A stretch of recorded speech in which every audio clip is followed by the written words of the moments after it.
Alright, dudes. I'm back. Just gonna finish eating and then we'll start some space news, okay?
All right.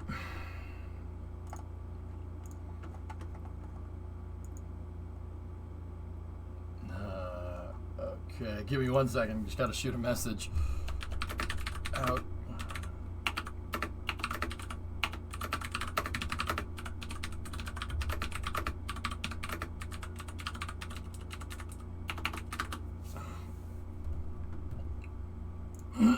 Okay, so it's been a weird day because day off. I'm not even supposed to be here today. Sorry, I made a quick run to Mickey D's because Primo and I have nothing in the house because we're going to be gone for a little while. So fat American food it is.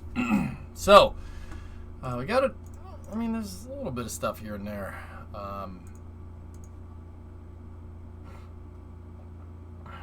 The big one here, guys, is this. What did the message do to you? I don't know. Here, check this out.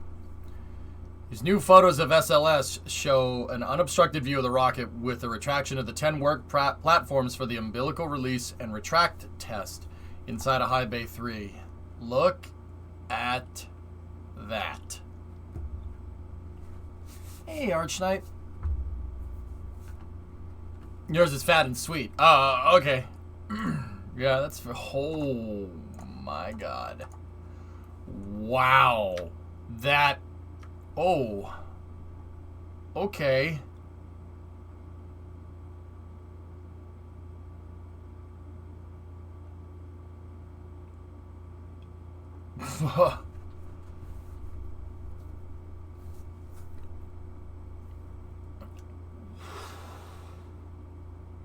What's at the top?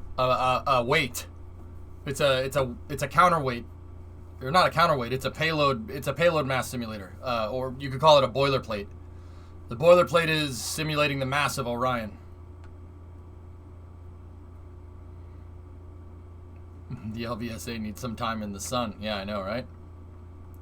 Holy crap. You know what the crazy part is? You see down there where the bottom of the rocket is? That's not even the ground. The ground is another 5 stories down from there. Yeah. That's nuts. Absolutely insane. Why isn't there an actual Orion on it? They're finishing up putting on the aero covers for it down the street, Jim. And this cover here was for modal testing, if I'm remembering correctly. What it's modal testing is the Orion Service Adapter, the OSA. This thing right here.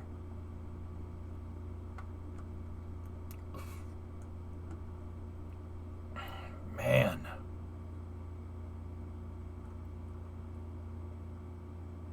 Why do they need the weight at the top, though?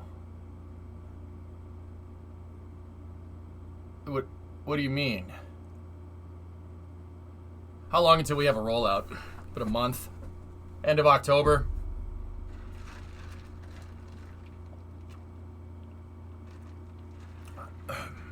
Side by side? What's David posting here? Discovery, go and throttle up. How it started. How it's going. Yep. What do you mean, why do they need the weight up there? They gotta... they put it on here to test to make sure that this thing can take the weight of the payload on top of it. And the whole stack of the rocket. Do you think November 22nd is going to be hit for a launch date? Hey, Fearless, 31-month resub. I don't know, man. Maybe.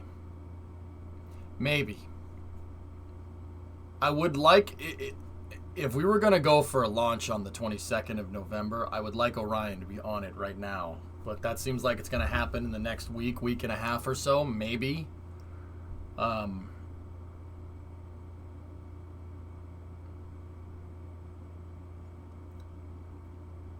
really, really, really wish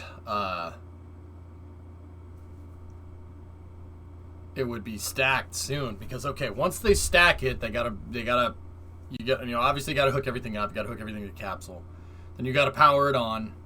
In order to do that, you have to get the rocket out to the pad. You get it out to the pad, you power it on, you do the wet dress rehearsal. That stuff can get done relatively quick.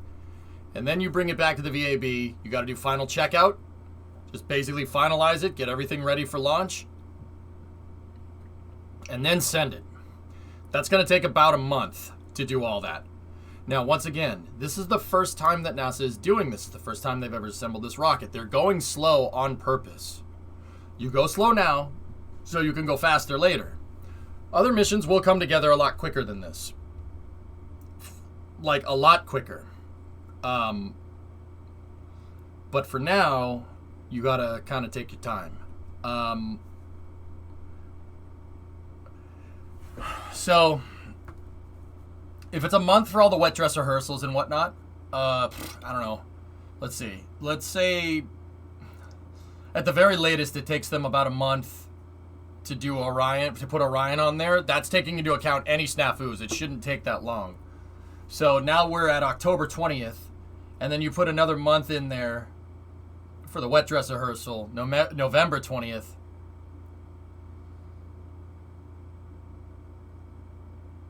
It's going to be close. By the end of the year. Say by the end of the year.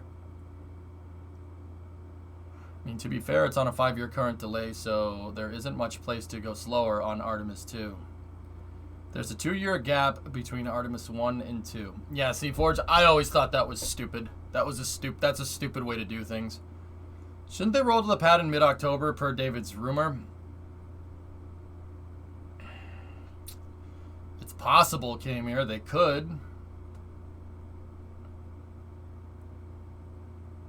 But check this out. The follow-up to that tweet is that NASA Administrator Nelson will host employee town halls tomorrow, September 21st at noon Eastern Time, with the agency's on an update with the agency's human spaceflight programs, projects, and activities. We will air on NASA TV, NASA Live, and the NASA app, followed by a media teleconference at 2:30. Which, of course, it's on a Tuesday. See, this is what I mean about taking Tuesdays off, dudes. But I have to. I streamed today, or at least I trying to get a stream in today. But I'll probably end up being here for that. And then after the presser, I have to go. We have to get ready. I have to go to I have to sleep. Primo and I need to get up early. The Snickers, is that a joke or is that something? Are you referring to real information? If it's a joke, I get it. I just want to be sure, because I can't be sure with that. Like, are you referring to something that I don't know, or just making a joke? I don't know, guys. Maybe we'll find out in that presser tomorrow. I don't know.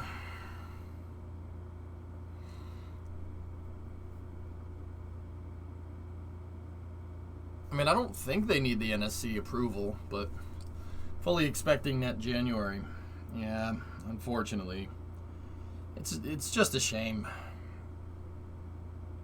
NASA did confirm the rollout date. The first 322 rollout from the VAB. What is this? That's now expected in late November at the soonest. According to Lynn, if the schedule slips, why not? Well, not significant.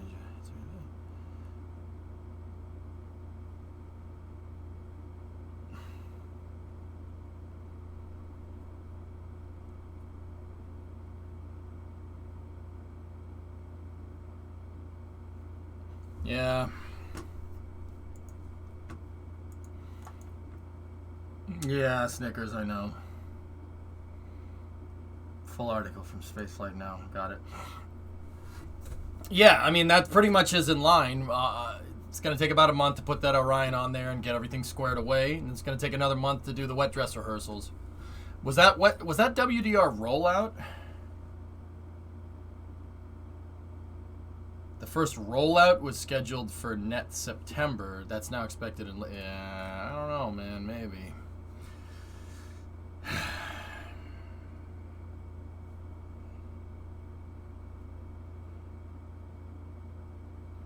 I mean, even January is not too bad. I really wish it would have gone this year. I can't help but think, you know, would this have happened if Jim was still there? I don't know. One thing I do know that is that NASA went back to kind of closing up about things, you know? I noticed that they're not really as transparent as they had been over the past couple of years. You know, we saw anytime there was a press conference about something to do with rockets or whatever, you know, it was televised. Jim streamed the damn town halls. He just streamed them. And, you know, there were questions about, putting Artemis 1 on Falcon Heavy with the ICPS upper stage and how that's going to put us back in the wind tunnel, et cetera, et cetera. You know, that's... Feels like we haven't gotten that in the last 6 months, you know? And it's not to say that Bill is bad at what he does, you know?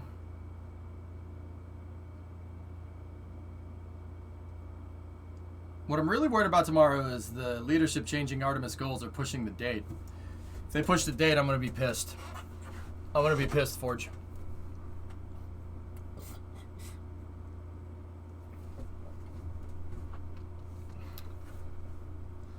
Bill is just less modern in his approach to publicity. Shame.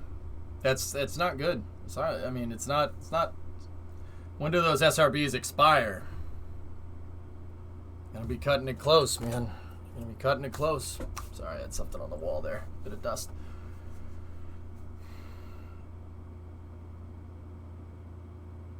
Yeah, I mean, look, we get periodic updates. They never really said why modal testing was taking so long on the OSA. Like, Jim spoiled us how to look at it. Yeah, it sucks. It sucks. And I'll be honest, if nah,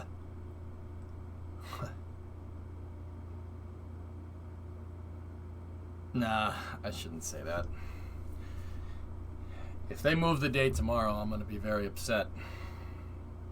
Because that's just, you know, all that's going to do is just give people more fodder and more reasons to dump on SLS, yeah, it's going to suck. It's going to suck, dude. It'll really suck if that happens. But it hasn't happened, so it's not even worth entertaining that idea. But in the meantime, we do have this. That's pretty cool. Have you seen this video?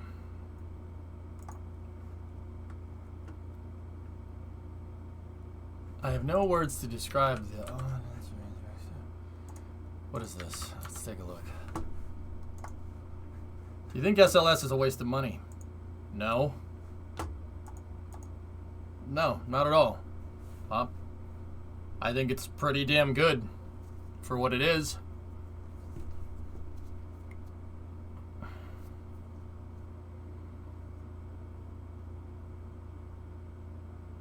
I wish, Forge. Maybe someday. Maybe someday he'll come back. Who knows? Pop, I don't think SLS is a waste of money. I think that people have no idea. I mean, I think that folks see the prices of SLS and they freak out. They get sticker shock, not entirely realizing that the cost is total cost involved. NASA has to tell you how much everything costs. The funny thing is that if you compare total cost involved, so TCI between Falcon 9 and SLS, the price scales with capability pretty dang well. You can go run these numbers for yourself if you want.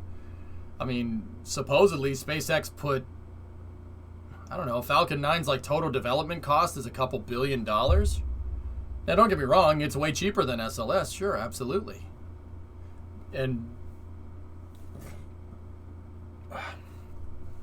But it also does less.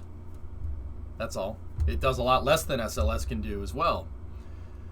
You know, if everybody in their articles makes, like, people, the kind of people that always say, like, on Twitter and in their articles and stuff, that SLS is so expensive, don't entirely understand how NASA's cost structuring works. They're comparing...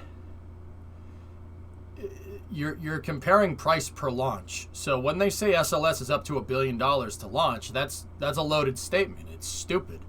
It's a loaded statement because that $1 billion basically takes into account every single penny from buying the aluminum to make the rocket, engineering, development, testing, building, assembling, transporting, stacking, launching, and operations is all combined in that cost. That's why SLS is $1 billion or $2 billion. Or they like making up a bunch of numbers because they don't even have their own pricing structure correct to say how much the rocket can cost. But that's why SLS is so seemingly expensive, Pop, which is stupid. I mean, if SpaceX, and don't get me wrong, SpaceX doesn't need to be transparent about their prices. They're a company. NASA, on the other hand, has to. They can't just withhold information. They can, but they don't do it with pricing, right? So in that regard, once again, Falcon 9's capability, even with reuse, scales pretty damn well with SLS's capability. It's what I always said. Everybody said, oh, the space shuttle's so dang expensive. The truth is, not really. A space shuttle launched about $400 million. Falcon 9's is, I don't know, low as, if you're reusing a booster, it's like 40 to 50 mil. It's on a per contract basis, right?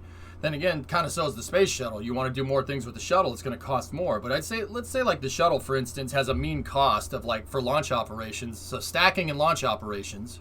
So putting the thing together, refurbishing the orbiter, putting it out on the pad and launching. It's about 400 mil. We can even round that number up to 450 if you really want to. NASA quotes $1 billion per launch. That is not made up. Are you even listening, or are you just...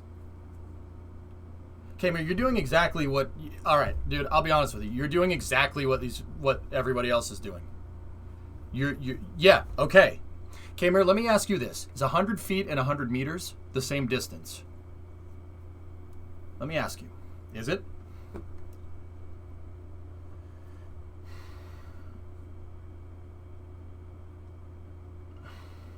$100 feet and 100 meters. That question is related how? I'm trying to explain it, and you're saying it's wrong, but I think you're just hearing what you want to hear, dude, to be honest with you.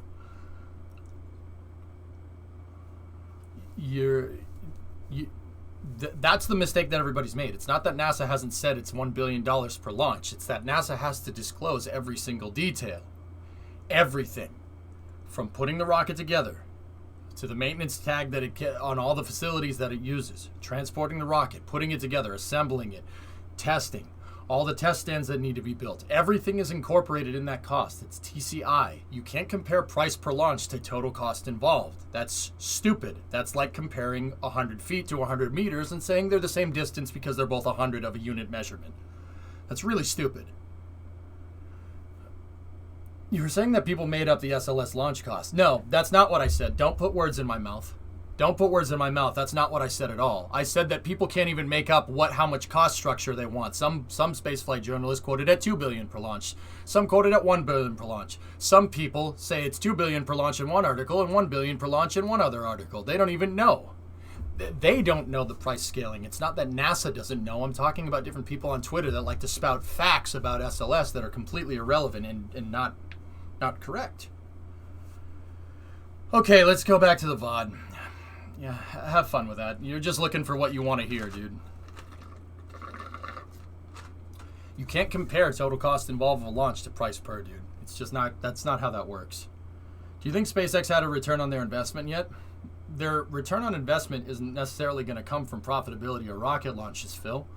It's going to come from Starlink being profitable. That was always the plan with SpaceX. So I think SpaceX will have profitability, but they'll have profitability from the revenue generated from using rockets to keep their internet satellite constellation going, dude.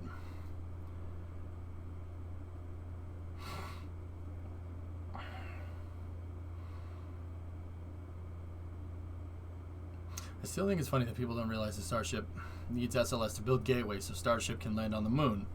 I mean, Bandit Starship could theoretically do it itself, but I mean, I hope we get Starship. But even if Starship does everything that Elon wants it to do and more, I still think having two ways to the moon would be the viable solution here. I don't think sourcing out lunar capability entirely to a private company for government contracts is a wise decision. I don't think that's a wise decision at all. You know, the only thing that Jim didn't do was a block buy of SLS cores, and I really wanted to see what Twitter Minds has to see. Yeah. I agree, Cerebro. SLS is going to put a capsule around the moon and back in launch 1, right? Yeah, Forlorn. That's where it's scheduled to go. That Orion capsule is going to go out to the moon and back. I think they're going to throw it in distant retrograde orbit. This mission isn't just testing the stack, it's testing Orion's deep space capabilities. They're going to leave Orion out there for a couple of weeks, and then they're going to bring it back. It's going into what's called a distant retrograde orbit, or DRO for short. That's like including the cost of the starbase construction and all the Starship's R&D into launch cost. That's correct, Mutter. That's what I'm trying to tell people. Nobody listens, and nobody can refute when I bring this up. If you compare TCI to price per launch, and if we had SpaceX's numbers, right, the numbers would scale pretty correlatively. The only thing that's going to make cheaper launches is mass production. That's the only thing that's going to change it. It doesn't matter if it's SLS. It doesn't matter if it's Starship. That's the only thing, and that is going to require money. It's going to require money. Now, how you pitch those numbers is basically going to be the difference between whether it's going to work or whether people are going to be on board or not. Elon Musk says, and don't get me wrong, I'm not a SpaceX hater by any means. I want Starship to work. Mutter, everybody knows that. I'm a freaking huge fanboy. I followed SpaceX to a T, more than most, you know. But it's important to point out this cost structuring thing, you know, because I see a lot of people throw around misinformation and smear campaigns. Essentially, what amounts to a smear campaign for SLS because they compare 100 feet to 100 meters. It's the stupidest thing I've ever seen. What do you think about Dynetics' new Alpaca lander that doesn't use drop tanks? Much more sustainable design, Ali. I really like it, actually. Let's take the total cost of everything in Starbase, including the test vehicles, and tack it onto the first orbital launch and say that's the cost of a Starship. Pretty much, Forlorn. Exactly. And see, that leads me to believe that the people that are writing about this, I mean, it doesn't take a rocket scientist to go and figure out that NASA's TCI. Jim talked about it a lot of times. He talked about that a lot of times during his press meetings. He said that, you know, NASA programs foot the maintenance bill for the facilities that they use. So the price is always going to be a little bit more, but you have those maintenance facilities you have those government facilities at your disposal. You know? So once again, I mean, going back to the original question, yeah, Pop, I think SLS is worth it. Absolutely. Even if Starship was flying at a $2 million price point, I would still say SLS is worth it. Maybe not in the long term. That's the key. Long term. And that's what a lot of SpaceX fanboys are, you know, people that are very, very pro SpaceX, that's their criticism, and I think that is a valid criticism. I think SLS in the interim, for the time being, is a good idea. I don't know where SLS necessarily takes us, you know, where SLS is going to take us, you know, in the next 20 years, but I can say for the next 10 years, it'd probably be a pretty good idea to have that and Starship. 100 meters is better. Yeah. Do you have any ideas on how we might make steel plate Starship style on the moon? No, I'm not sure.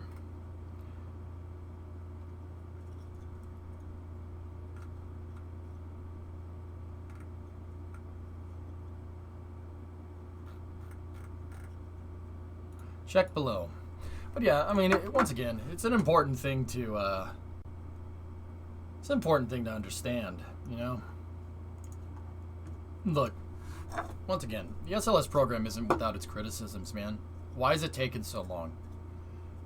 I mean, don't get me wrong. There are other things that, you know, there are other things, like the facility getting hit by a hurricane in 2017 and delaying the program by another year, you know? The hurricane that came through Louisiana in 2017 damaged Michoud pretty bad. They lost SLS and shuttle test articles. They did. That set the program back a long way, you know? Probably a year or even more. In your opinion, what's the life cycle of SLS? Like, when will it die?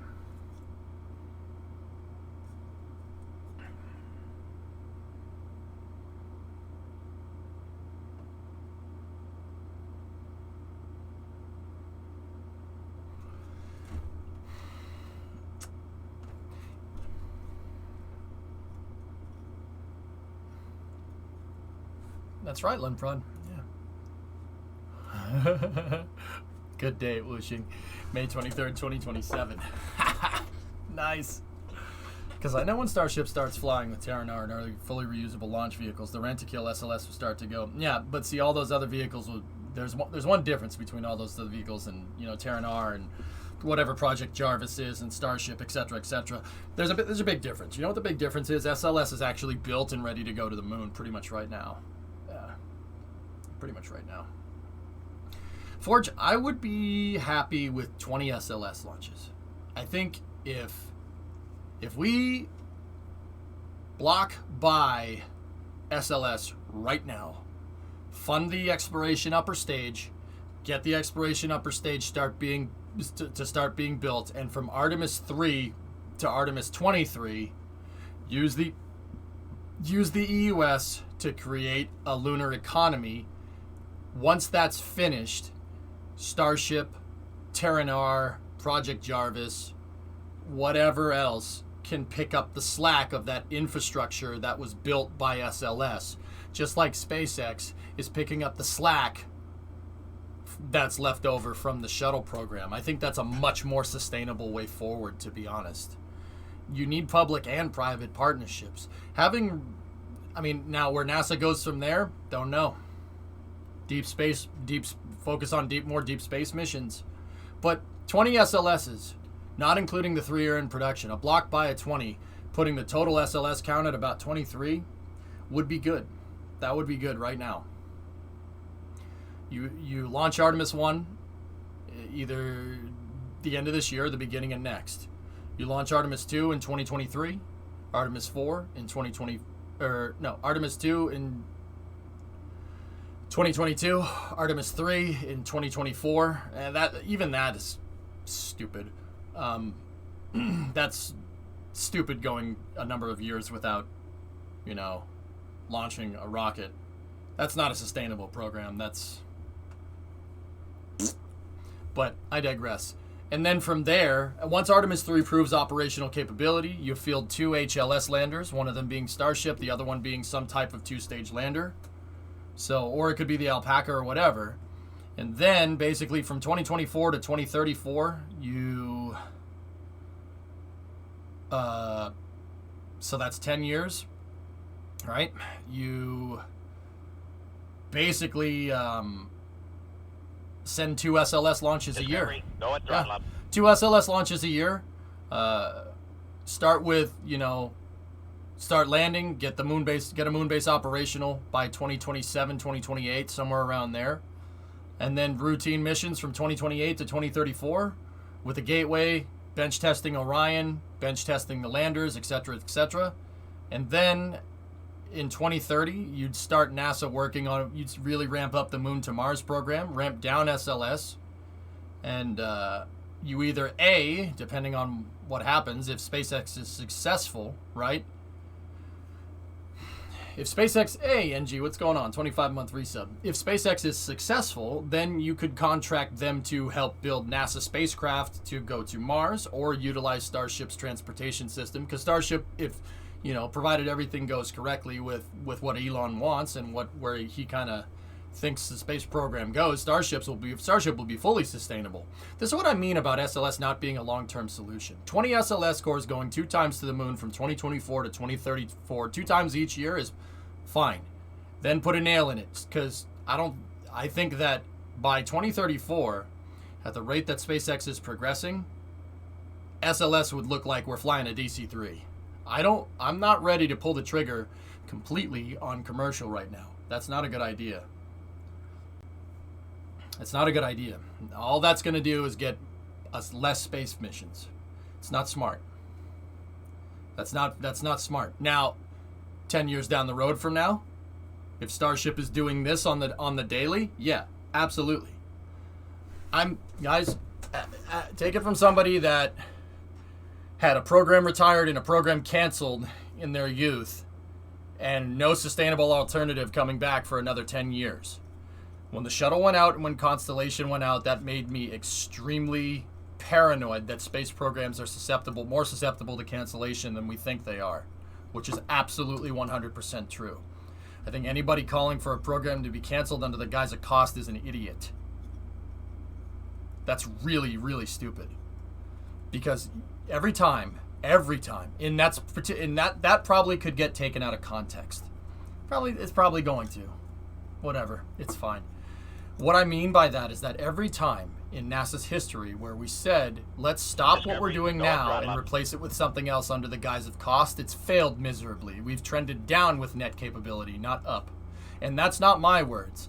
Elon said that himself. Tim Dodd's interview with him in the second or third portion, he said that exact same thing, and he's 100% right. You know, canceling a space program is stupid. That's a really dumb idea. You should see it through. I get it. Cost. I get it. Blah, blah, blah, blah, blah, blah, blah, blah, blah. Cost. Yeah. Okay, sweet. That's really good. So we cancel it, and then we wait another 10 years for something to replace it, and then when we think that's too expensive, and we cancel that too.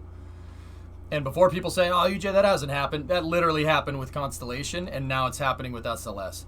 The same vocal critics of the Constellation program 10 years ago are the same people that are saying the same thing about SLS right now.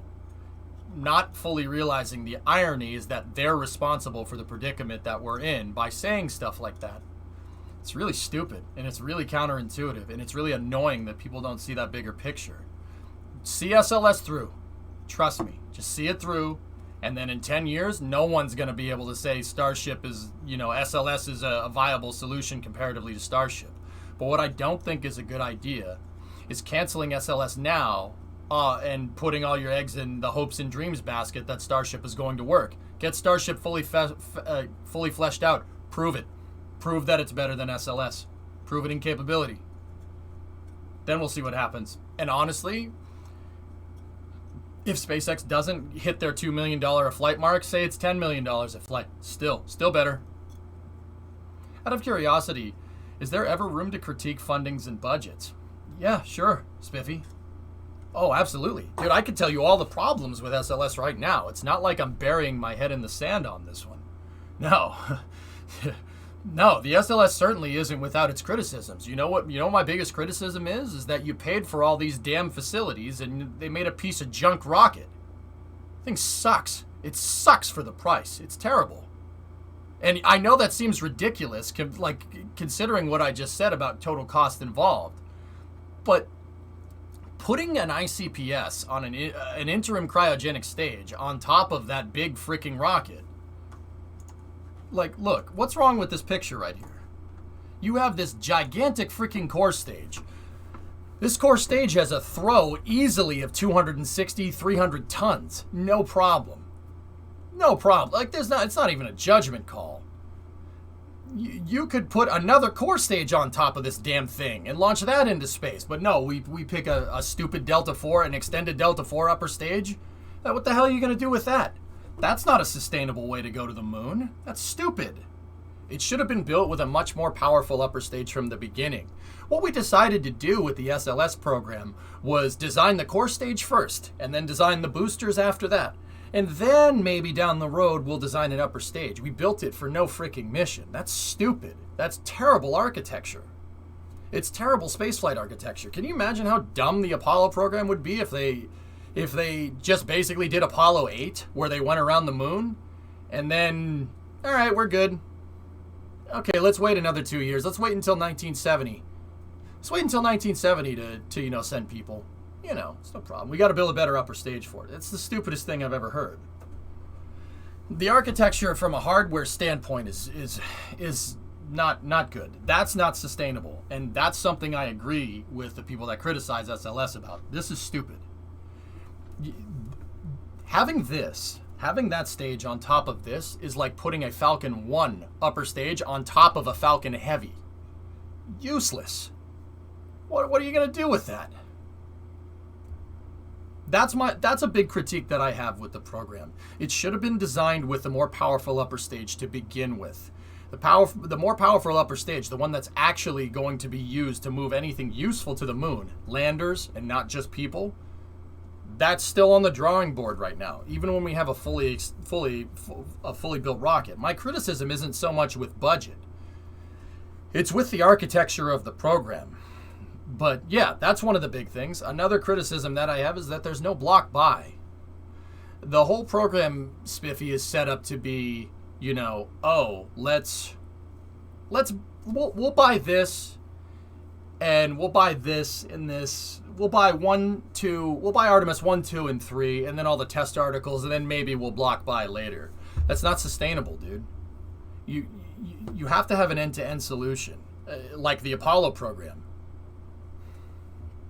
It isn't without its criticisms. Another big criticism that I have here is that if you look at this picture, SLS, the Artemis 1, is being stacked in high bay 3. All right? This is high bay 3 right here in the VAB. The VAB has 4 high bays in it. 4 of them. We have 4. They built 1 mobile launcher and refitted 1 high bay for SLS. The high bay 1, to the right of this, is still in shuttle configuration, 10 years later. High bay 2 and 4, they never use those. They use them for storage.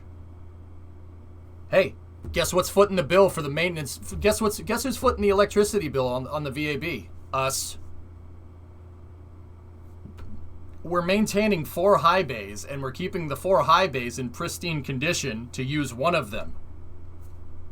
See what I'm talking about? That's not sustainable at all. That's stupid. The program was basically cobbled together spaceflight program. It's literally like the worst architecture around. And once again, I'm not saying this because I hate SLS. I'm saying this because I know the criticisms of the program, and I'm still weighing criticisms towards, so I weigh positive and negatives. And Lord, it's not above criticism. Hell no, it's not above criticism. But I think it's better to have it and than not have it. 1 high bay with a rocket that can get to the moon is better than no high bays with no rocket to get to the moon. Because if we got rid of this right now, where's the lunar program? Lunar program's done. You kiss 2024 goodbye. Kiss 2028 goodbye. There's no way in hell that would happen. See what I'm talking about?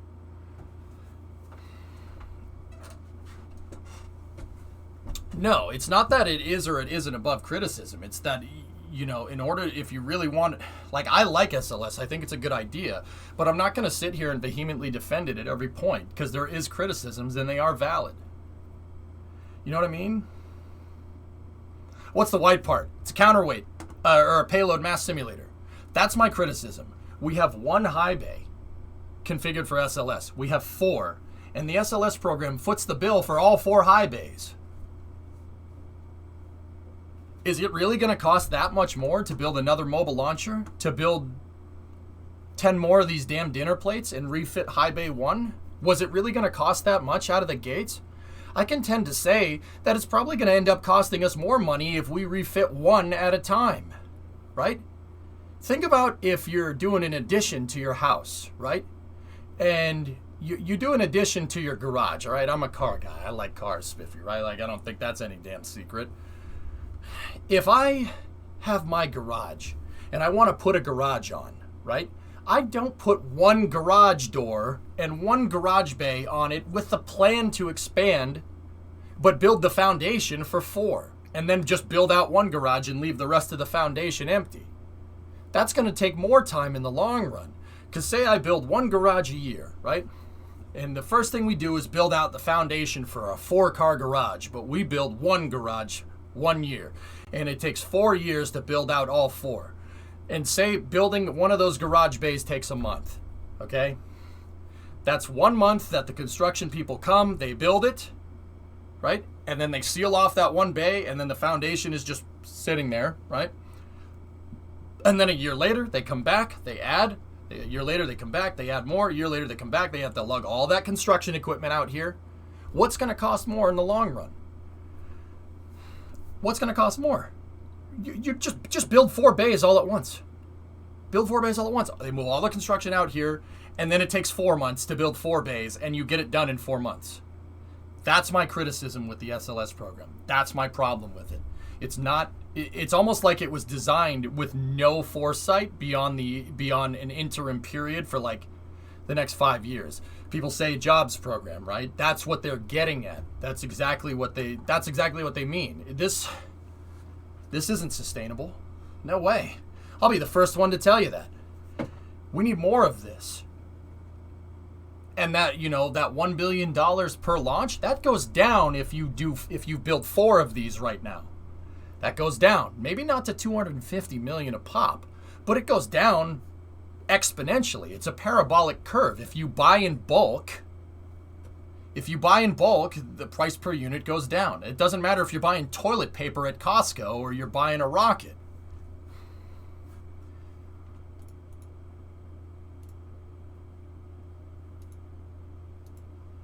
So, I mean, Spiffy, I'm not just going to sit here and tell you all the positives. I weigh positive and negative because critical thought is important. Toilet paper's all gone. Yeah, right? Hey, Steri. I know you think Constellation was a very cool plan, but do you think it realistically would have been viable? More viable than this? Costco TP in space! What's up, Linux? To some degree, we need an interim program. Ares 1 would have done that just fine, but nope. So High Bay 2 is open for rent right now. Imagine SLS and Starship getting stacked side by side. That's an idea I can get behind.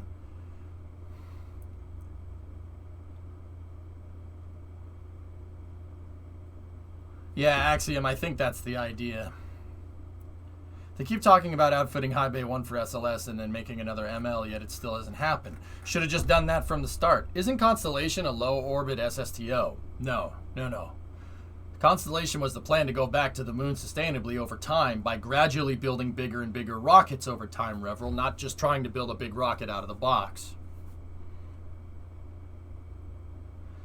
How many rolls of toilet paper could SLS launch to the moon? 45 metric tons worth of toilet paper on translunar injection with a Block 1B upper stage.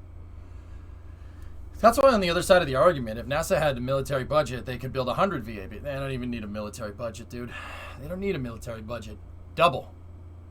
Heck, not even double. The SLS, if you doubled just the SLS budget, so what is that? $1 to $2 billion a year? You make that $3 billion a year, then NASA can do this. Simple as that. The problem with this analogy is that price of SLS will go down, but the overall cost still wouldn't break even. They said that they would need to build a second factory for the cores, which took like 8 years and how many $1 billion? Well, that's... What?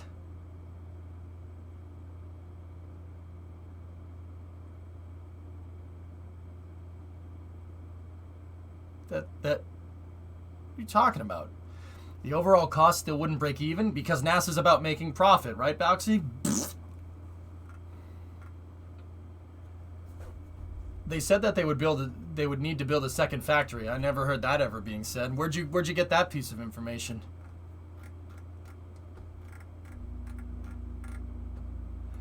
Maybe too much of a hypothetical, but do you think all this trouble in America's space program could have been avoided if Nixon was never president? It's too contingent. Hip, I have no idea.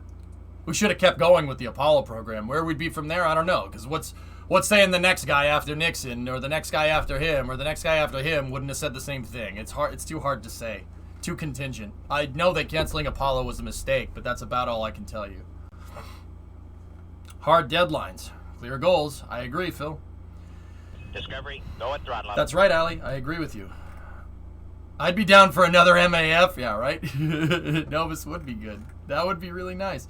Took a pic of the neon you might like. Hey, Route 154. Thanks, John. Some space news. What's up, Kim? And once again, guys, like, I don't know. SLS isn't without its criticisms. It really isn't. I think there's certainly stuff to talk about. Like, building 1 ML. You know, you could build 2. You could build 2, and yes, it would be more expensive, but it wouldn't be 2 times as expensive. There's no way. That's not how economics work.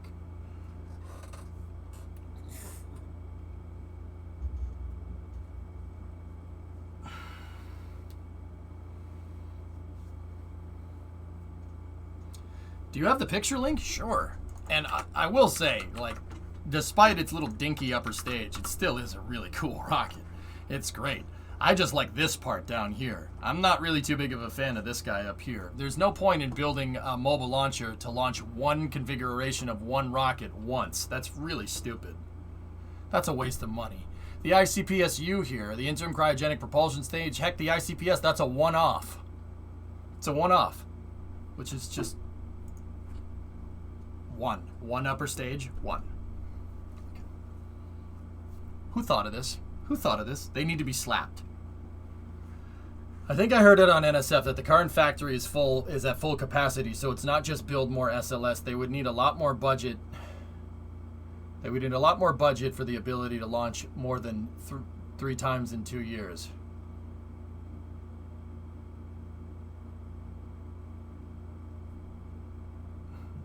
Congress, you know what? You know what the messed up part is? Congress didn't think of this, guys. Congress was against canceling Constellation. Anybody that says anything else is full of it. Congress did not want to cancel Constellation, but that seemed to be a priority at the time, getting it axed. So Congress, what they tried to do was save as much of it as they could, and that's why we have this architecture.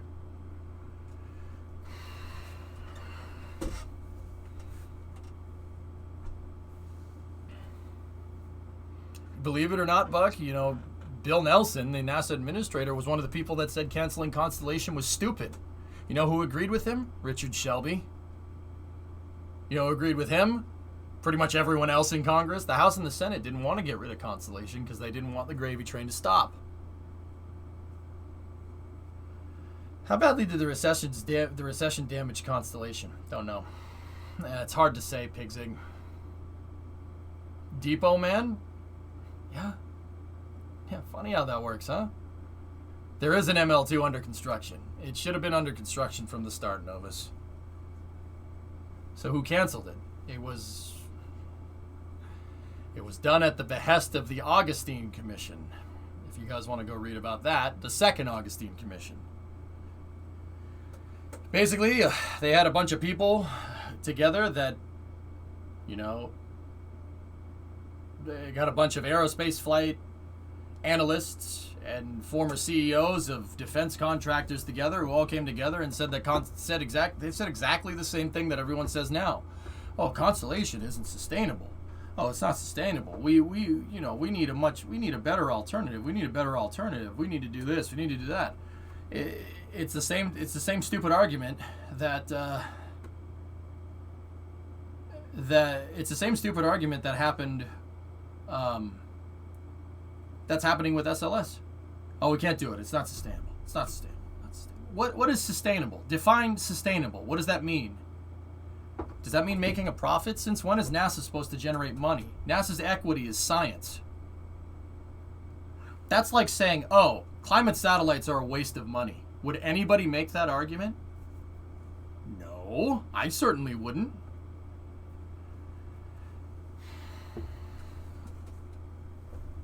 See what I'm talking about? That doesn't make any sense to me.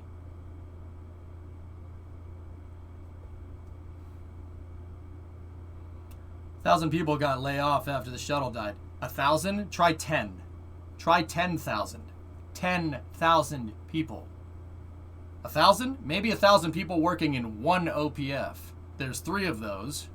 And then all the people that work in the VAB. And all the people that maintain the pads. You know they fired the entire shuttle team the day after 135 landed. At KSC alone, 4,000 people lost their job. An economic fallout that Titusville has not recovered from 10 years down the road. Ask anybody that lives on the Space Coast. They'll tell you the same thing. I don't think that all those shortcomings with SLS program are caused by NASA being short-sighted. It's all compromise NASA was forced to make because of insufficient funding. Which is and has been the main problem for NASA pretty much since Apollo. Yeah, Daz, and it goes back to I agree with you. It goes back to a unifying theory that I always say. Any moron that comes along and says, well, we can do this for cheaper, has no idea what they're talking about. They use that as fodder to further their whatever they want. They use that as fodder. You know, and that's the whole we saved $30 billion meme. Oh, we saved $30 billion. Yeah, but you lost $30 billion of capability over the next 10 years. Hello? It's easy to say in hindsight after the baseline got changed. Remember that there was originally only supposed to be 1 Block 1 and then go to Block 1B, not 3 Block 1s. I think that was a mistake, and that's one of my criticisms that Jim Novus, to be honest with you. No, they should have scrapped Block 1 completely and switched to Block 1B and made Artemis 1 go on that. Maybe in a cargo configuration or something. Once again, like, like, I'm not trying to sit here just bash on SLS. That's what everybody does, 30 billion being poured into something else isn't saved. Because it's NASA's job to be, it's NASA's job to make money, right? That's how that whole commercial argument is framed. Oh, look at how much money we're saving. So do I see $30 billion over 10 years on my damn tax return? No. See what I'm talking about? Like, it's a stupid argument to make. I mean, if my tax return was a couple $1,000 from the feds every year from 2011 until now, then I'd be like, all right, that's fine. But it's not.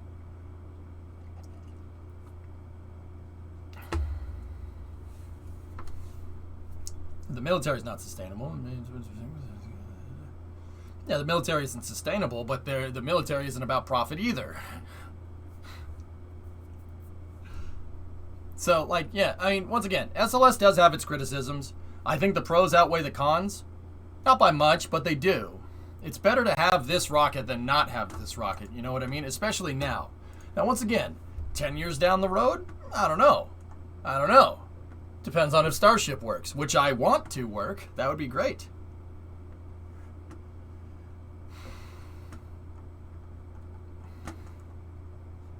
Well, if you got a tax return for every cut the government make, I don't think we'd have a government. Yeah, I know, right? And that's Spiffy. That's my point, man. We ain't gonna see that money back, dude. So put it into more spaceplate, please.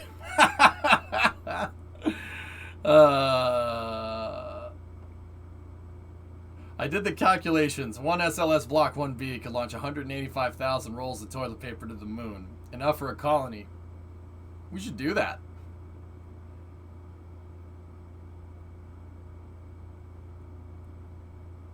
Yeah. Is that a mass simulator on top of SLS? That's right. Yep. A colony. It's volume limited, not mass limited. Yep. Just use a bidet. What ply? I don't know. How about we just make a giant TP fort?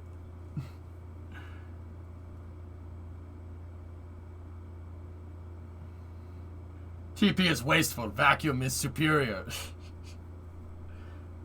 But anyway, guys, I don't mean to jump so much on the damn soapbox. Sorry if I'm being a buzzkill. Anyway, it's cool that we have an Artemis 1 stack. I'm really happy. I just hope that this meeting tomorrow, that everybody's reporting, NASA has a town hall tomorrow, I just hope we won't get some bad news. I'm really hoping. Out of curiosity, is the core stage painted with the same stuff as the shuttle external tank? It's not paint, Tars, it's insulation. It's spray-on foam insulation, and yes, it is. I read an article a couple of days ago that said NASA during the early days of the shuttle, NASA will be fully sustained by commercial launches in the 1990s. Yeah. Strange. Soapbox, more like Apple Crate. Yeah. More of a buzzkill than Buzz Killington. What I notice is that enemy needs an enemy to get people rallied up against. Yeah, Finn, maybe. Dude, there's a little bit more nuance to that than just, oh, we need a bad guy, we need a boogeyman. It's a little more nuanced, all right? But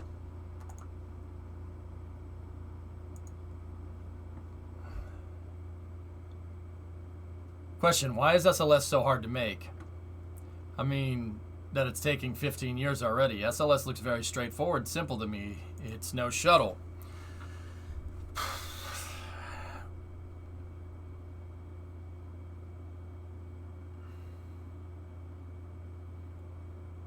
I mean, Reveril, the big thing is that it's just the overall architecture of the program is stupid.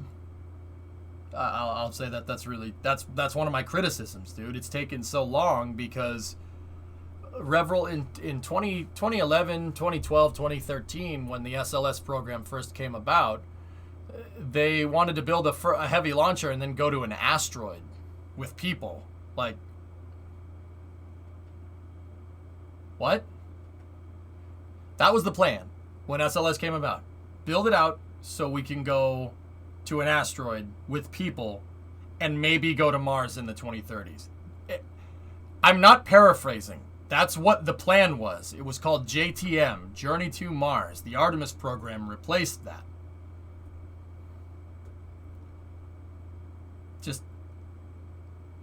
What? That's not sustainable. So there was never a clear goal. Never a clear goal. You can't just get back into the super heavy launch industry. How long did it take the Saturn V to get made? And that was firing on all cylinders. You know, launching rockets is difficult.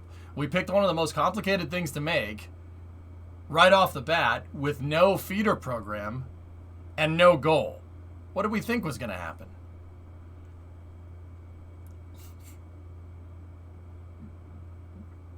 We could be jumping the trigger. They just announced that Artemis 1. We could be jumping the trigger. They could be just announcing that Artemis 1 is delayed until 2022. That's the problem, Forge. If that's, and I don't think we should even entertain that idea. I don't think that's right.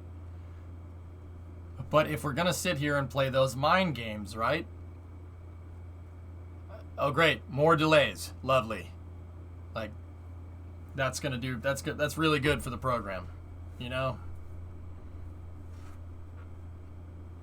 To be fair, I think a mission to an asteroid is a good idea. Hayabusa or X are great missions, but nothing will give us a better return on science from an asteroid than sending humans with tools there. Why don't we send... I mean, yeah, Buck, I agree with you. Why don't we send people with tools to the... Why didn't we just keep going with Constellation? The moon is right there. It's right there. It's a lot easier to get to. So how long would it take to build a shuttle nowadays? 30 years? Depends, Reveril. How many are you making? How many are you making? Where's the deadlines? What is it going to do? Reveril, the biggest reason why it's taken so long is because there's no deadline. How are you gonna? How do you have accountability when you work? Right? How do you have accountability when you work? Well, in the private sector, you've got to get stuff done or you're going to get fired. That doesn't necessarily exist in the public sector. So what's the way to enforce accountability? Deadlines. That's why I'm so pro 2024 going back to the moon. I don't give a crap if it's SLS, to be really honest with you. It could be Starship for all I care. Deadlines are what makes these programs go. We choose to go to the moon in this decade, right? That's what keeps this going. Yeah, exactly. 2017, when came here, that's what I agree with you. 2017 was the deadline for SLS, and then it wasn't. And then we just swept that under the rug. Then it was 2019, and we swept that under the rug. Then it was 2020, and the pandemic hit. We swept that under the rug. Now it's 2021. We swept that, I have a feeling we're going to sweep that under the rug. Now it's 2022. No accountability. Nothing. Reveril, literally, it's Star Citizen in rocket form. No end goal, no deadline, no accountability. But the money train never stops, just like Star Citizen. So, if you choose to go that route, it's going to take time. Time is not something that we can necessarily afford. There's a finite window where we have the dexterity to be able to get to the moon. And this is the deep, surreal stuff that Elon Musk talks about. He's right. Guys, how many points in human history have we had the capability of going to the moon? How many points in human history have we been able to tackle the ultimate frontier? That could end tomorrow. I mean, the pandemic is a pretty good wake-up call as to how our entire globalized system can be thrown off completely, right? You got to be careful. We're playing a dangerous game here.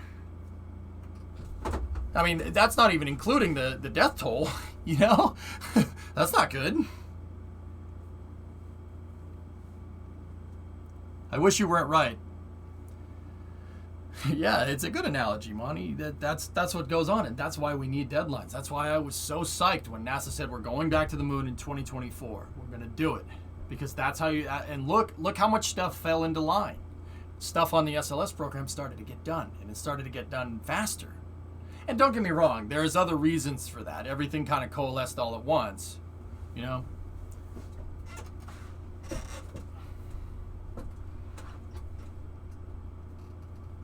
But yeah, I mean, sorry, I didn't mean for the space news to get super real like that. I apologize, guys. But learning about the spaceflight policy is very important. It's something that is, unfortunately, it's the poop sandwich. It's the poop sandwich of space news. Demand a large tax return if they miss the deadline. Oh, that'd be nice, man. Nothing has really happened yet, Nighthound, but NASA said they're having a big announcement on the agency's human spaceflight programs, projects, and activities. Oh, dear. Yeah, Jax, but one thing I don't try to do is leave a bad taste in everybody's mouth. Or, even worse, pit people in chat with diametrically opposed views against each other. We're all on Team Space here. That's my worst fear, dude. That's the stuff that I have nightmares about, that people that are denoting the spaceflight policy have ulterior motives. That scares the crap out of me. It's just space. Just space. You know? And before they announce they're ahead of schedule. Oh, man, well, that sure would be swell, Bio. It could still be good news. Yeah, exactly. I agree. What if it says they're on track? I mean, they do have a stacked rocket, for instance. That's pretty good. You don't announce that you're announcing bad news. You just announce it and hope it gets swept under the rug. That's a very good point, Bree.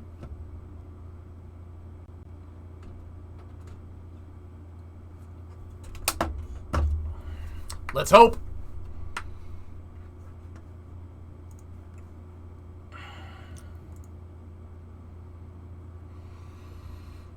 Yeah, TJ. Yeah. Mm-hmm.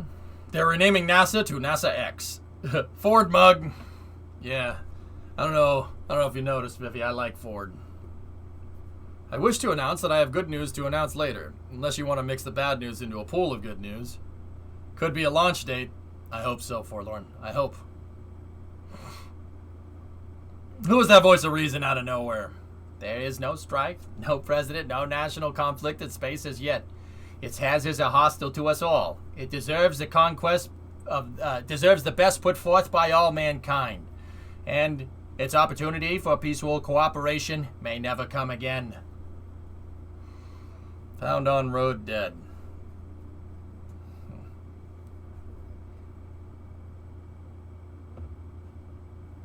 Nice. Plot twist, Artemis 1 gets bumped up to October. They blocked by. I certainly hope so, Van. That would be clutch. Bill would be my hero. If that's what happens, I'll replace him. I'll replace Jim with Bill if he announces a block by. If he did that tomorrow, man, oh, dude, he would be right here. Jim, with respect, Bill's going there because he finished the job. It's not how that. There were other reasons why he finished the job, but still, you know. That would be really good, man.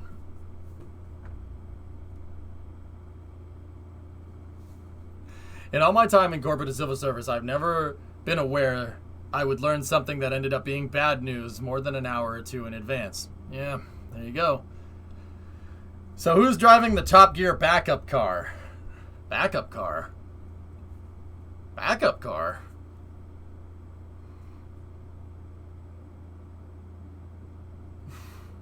There's a backup car? The backup car is your feet and a tow truck. Hopefully that tow truck isn't a Chevy. I'll admit, though, that would be my luck if the Ford breaks down and a Chevy tow truck comes. That would be... Can you imagine if that happened on stream? Oh my God, would that suck.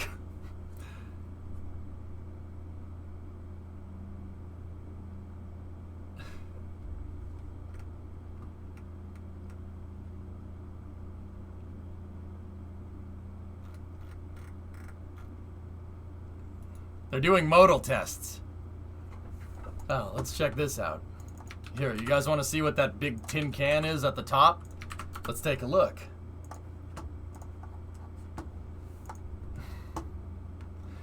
Rockets have natural frequencies.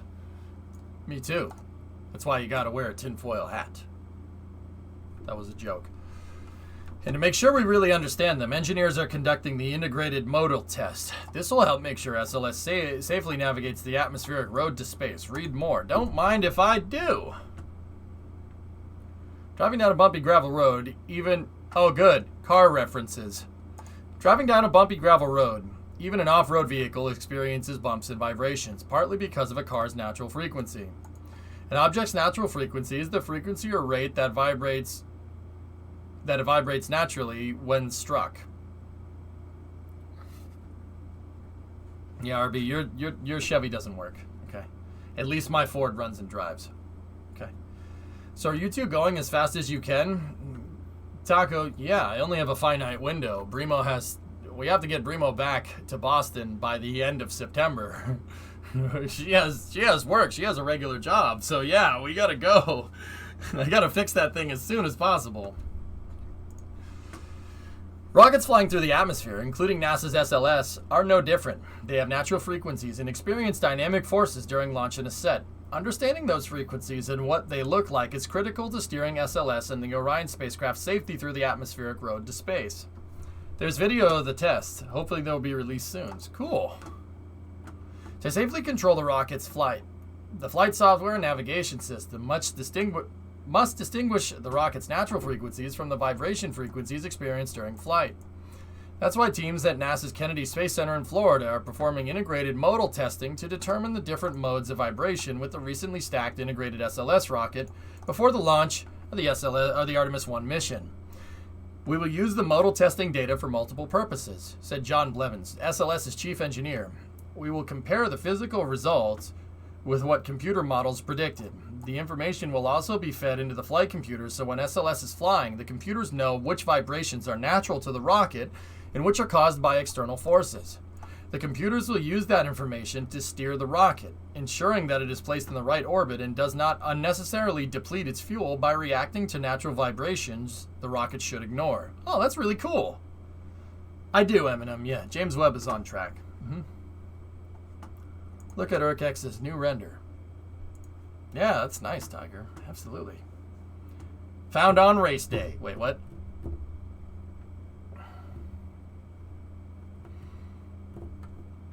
The Exploration Ground Systems and Jacob's team at Kennedy, along with the SLS team from NASA's Marshall Space Flight Center in Huntsville, performed tests on the mobile launcher and the SLS stack in the VAB, with support from personnel at other NASA centers.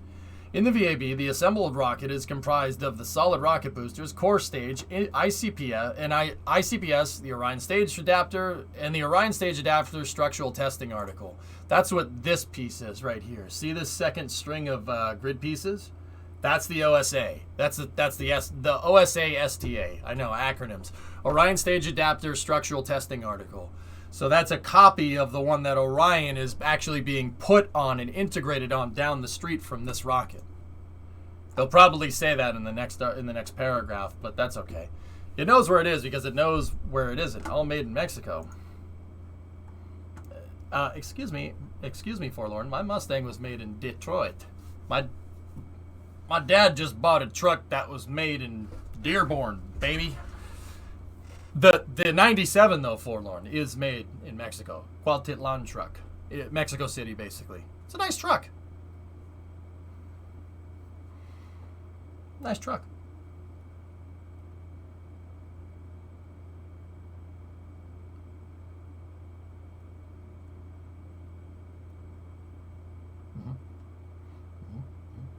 Yeah, Forlorn, I wanted to call it the F-150. Where was the 59 made? Texas. So, the 97 was made in Cuautitlan. Okay, and I'm probably not saying that name right. We could just say Mexico City for all intents and purposes. Hey, Waluki, 38-month resub. The 59 was made in Dallas. It's a Texas truck, and I'm notoriously proud of that damn truck. It's a Texas truck, a real one. And that makes me really happy owning a truck that was made in Texas by Texans in the 50s.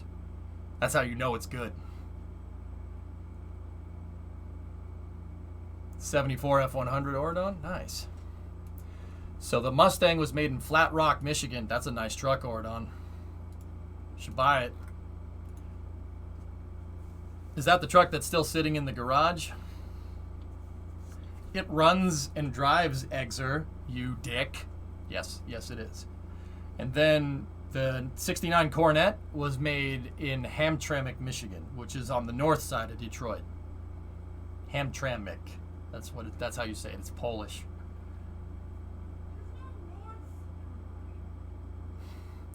Oh, shut up. Okay, what direction is Hamtramck from Detroit?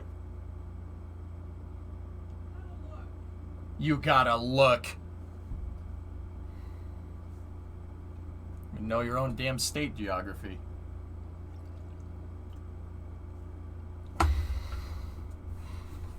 Have to deal with this crap all day. Damn Michiganders. Weirdness. No, the coronet was made at the Lynch Road Assembly, down the street from Dodge, Maine, which is... Hamtramck is like northeast of Detroit. It's kind of like Detroit is here and Hamtramck is like a long rectangle. And it's kind of northeast, but where the plant is, it's east. Yeah, Balaxy, I don't know. I don't know what that's about. The guy with the eidetic memory, that's what you want. All right, have fun. Cars made in Fremont. All American. Nice. Tesla? Or a Toyota or a Chevy?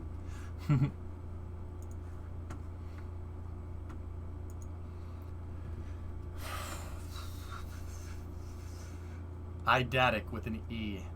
I don't know if I have an eidetic memory. I can remember things. My long-term memory is good because I beat it into my head. That's the only way I learn, because I'm too much of a freaking caveman to learn the easy way. Freaking caveman brain, man. What can you do? Let's see. Approximately 300 sensors are attached to the rocket and the mobile launcher to detect, record, and transmit the information. Instrumentation is installed both internally and externally to the rocket, including the boosters. The motion pattern of a system vibrating at its natural frequency is called the normal mode. To identify SLS's natural frequencies, the team places hydraulic shakers in 7 locations on the rocket. A small hammer will deliver calibrated taps near key parts of the navigation system to understand the dynamics local to those spots. A hammer on a dolly will move to different locations on the ML to impart further vibrations. For 10 hours a day, several days in a row, the team will conduct the test program.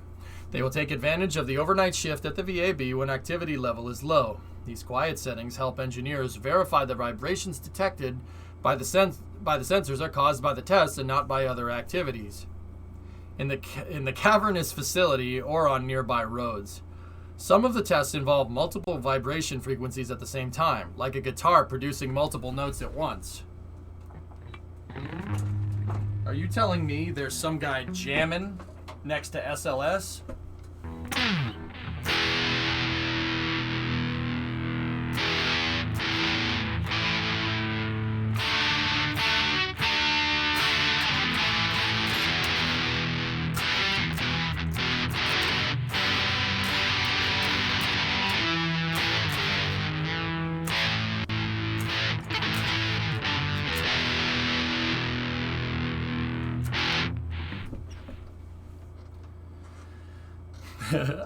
I know it says like a guitar, but that would still be cool. It'd be cool to imagine some guy sitting on the ML going, you know.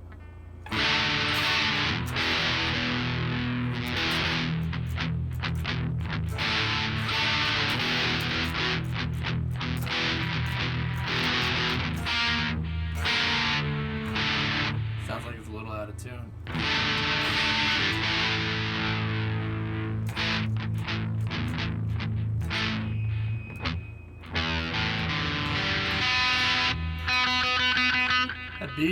That B sounds a little out of tune.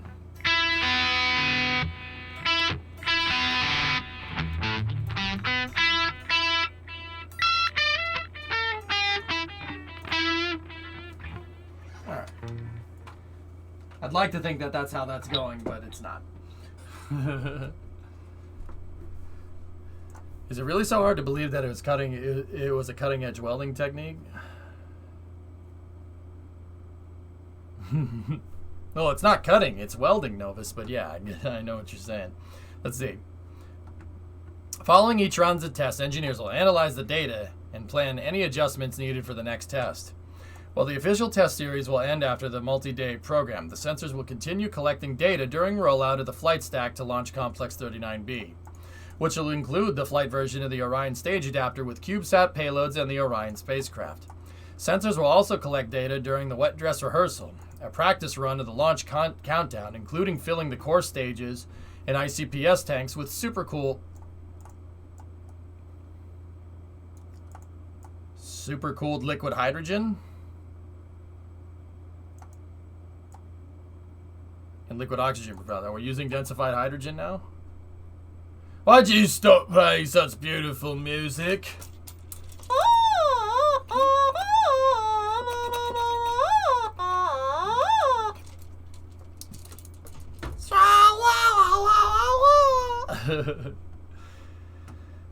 You know what would be cool? We did some vibration testing with the SSTO's tanks, right? And that was pretty rad. I wonder if there's a resonant frequency in Kerbal that makes stuff break. That thing will also ride in the front seat. Gremlins.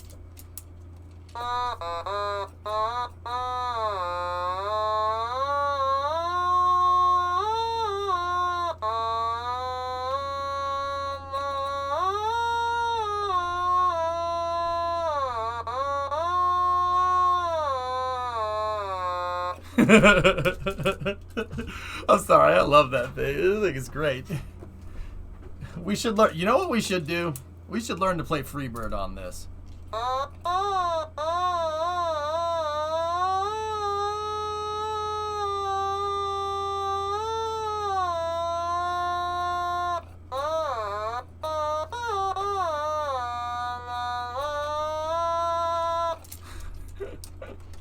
We should learn to play Freebird on that. Fit for the Super Bowl.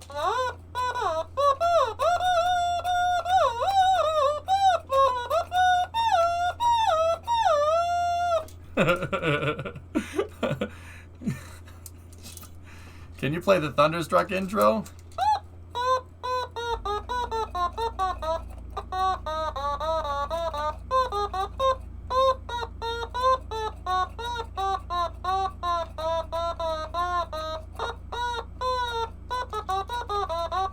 That's tough, dude. It's tough to get that right, but yeah. Wow, it's just like it. The famous Enrico Pelazzo. I wonder if we could get vibration. We could find like resonant frequencies in KSP and break things. I wonder if the joints in Unity are susceptible to that kind of stuff. Automaton was enough for a golden buzzer. Huh? Oh, yeah. Yeah, the guy that plays, Yeah, this guy.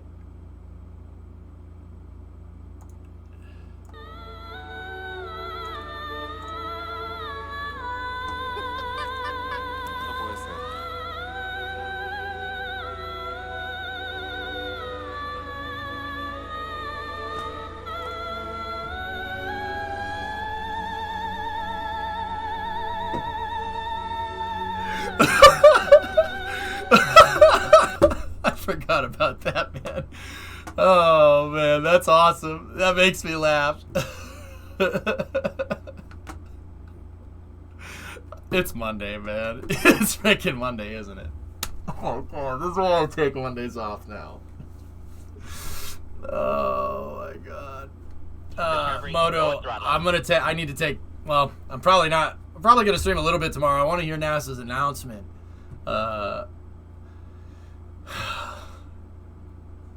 That's cool with the modal testing, though.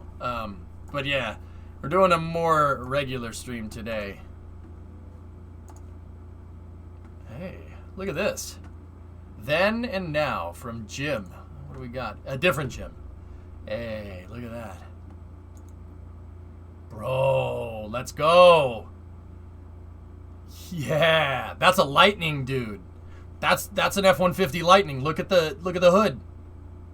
That's a Lightning, baby. That's really cool. That's also really cool. Oh, look at all the Model Ts. Yo, let's freaking go, dude. Hey, Joseph, 13-month resub. Oh, that's so cool. This looks like a payload changeout room.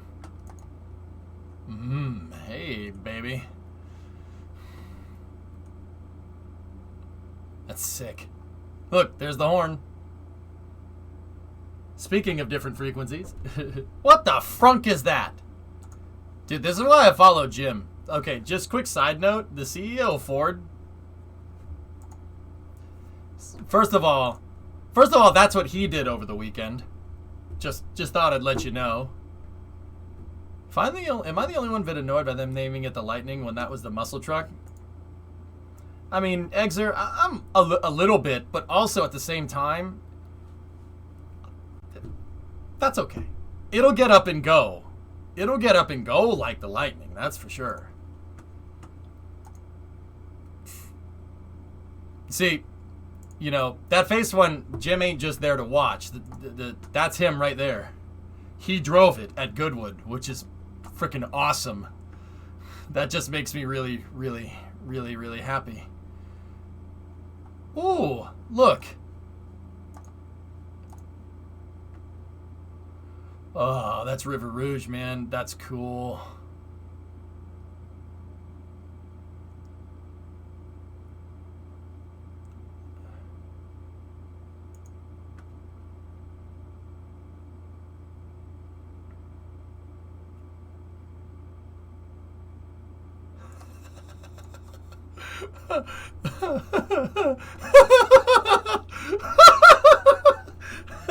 Oh God, Twitter never changed. What's up, Vinol? How are you?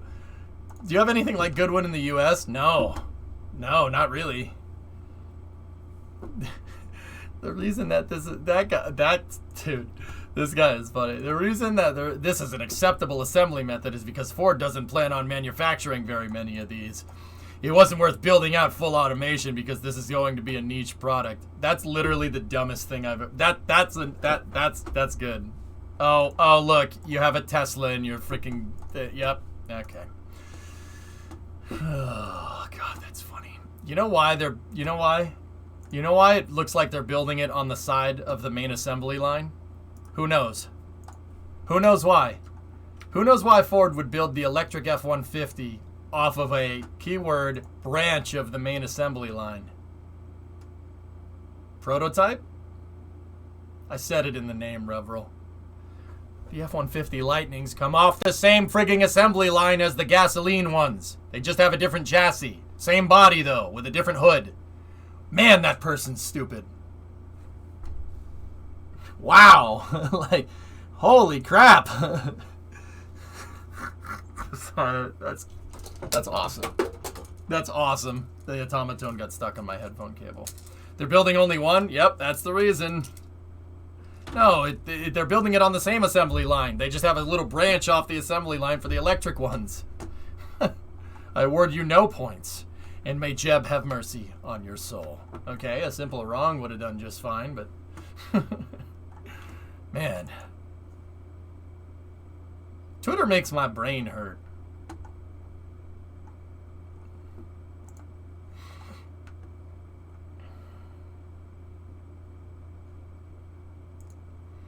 Didn't Ford just announce 2 new plants in the U.S. due to demand? They're expanding Rouge, and they're expanding their Michigan plants, Geo. Yeah. Ford bought Michigan Central Station, just for what it's worth, or Ford what it's worth. No. Any Michiganders here aside from Bremo?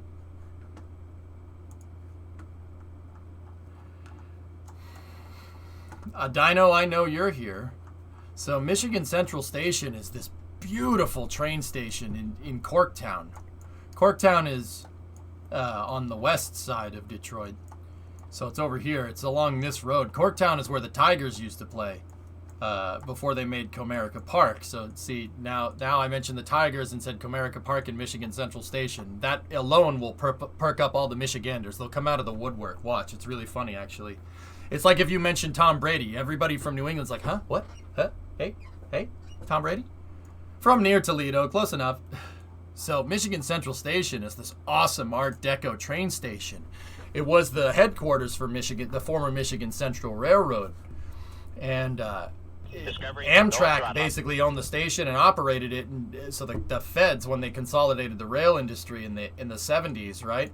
They owned it until the 80s, and then in the 80s it was abandoned. It's been abandoned since 1988. Ford bought this building, and they bought the surrounding industrial area around it. And they're making Roosevelt Park their new EV research campus. They're also expanding the River Rouge facility, which is just down the street. River Rouge is where it was the River Rouge was the first gigafactory. That was the first gigafactory. Henry Ford made it in the late 20s. It was the first place where they made all the parts right there. There's a steel plant there and then a truck plant right next to it. Every single part was made right here. First gigafactory, baby. Final assembly is over here. They're expanding this to accommodate for electric vehicle production, particularly electric truck production. Just got back from the hardware store. What are we looking at? Oh, I love Art Deco. Axiom. We had a conversation about architecture. Art Deco is my favorite. It's imposing and it's timeless. It's beautiful. Look at that thing. Look at that train station. That's a beast of a train station. But Ford bought this and they're renovating the entire thing and they're going to make it their EV research facility. I don't think they're going to use the train lines anymore, which is just a shame. Because there's like a 10 platform train station back here. But yeah, could be worse. Could still be abandoned. It's a beautiful facility. Beautiful building. Have they outsourced these parts since they act? Can I interest you in some brutalist architecture? It's also imposing and timeless. Yeah, timelessly bad. Freaking hate brutalism, man. Spiffy, don't hurt me. Don't hurt me with those statements, man. You're hurting me. Ow. Ow. I hate brutalists. It's freaking terrible. Do we know if they're going to be restoring the exterior? Full restoration, Buck. It's happening right now. Oh, yeah. They got in the building inside and out, dude. Got in the building. The first thing they did was put all the glass back in. Yep.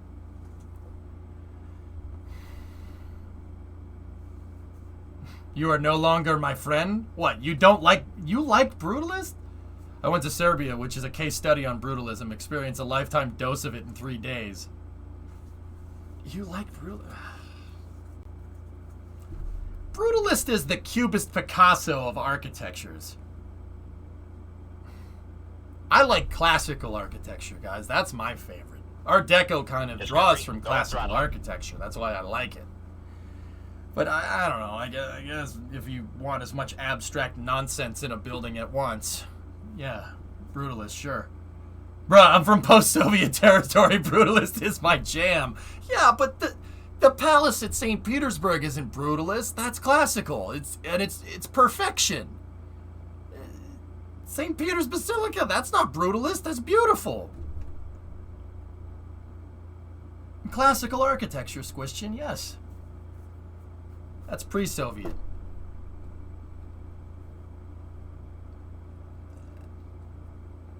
He looks good in car parks. Wonderful Monday. How was the weekend? It was alright. I went up a mountain. Small mountain, but went up a mountain. Alucard, that was fun. What did you do? I went up a mountain. I got to watch hand eggs, so my weekend was pretty good.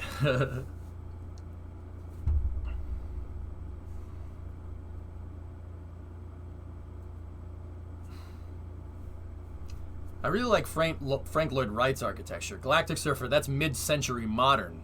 Like Fallout architecture. Fallout 4, Fallout 3, that kind of architecture. That's mid-century modern. I like that too. That's almost brutalist, but it's not brutalist. Better than that palace. There are like 50 palaces here.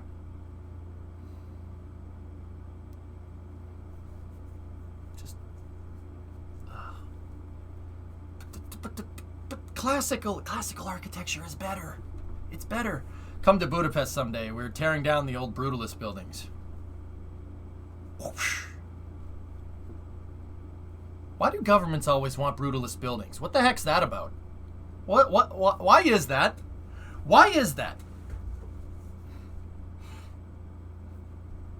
It's cheap. They're cheap to maintain. Oh, that's a little too real. Nova, I'm not touching that one, dude. I'm not touching that one today. I already got it. I already went enough on the soapbox. Dude, I'm not touching that one.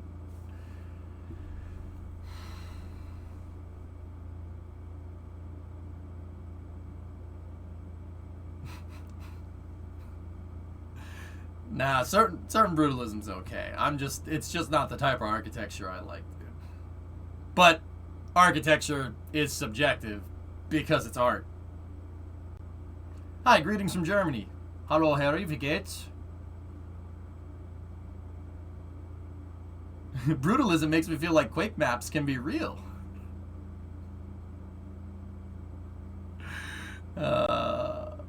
Spiffy, I'm just diving into all the controversial stuff today. Ich bin gut, danke und der. Gut. I don't know how to say I'm tired in German, but I'm a little tired because it's Monday. What are you going to be doing in KSP today? I'm not sure. Gut Dank. Ready for a joke? Germans know humor? Harry? Müde? Ich bin müde. Ja. I went for the brutalist look for my driveway. What inspired you to learn 100% fluent German? Me? I'm not fluent in German, man.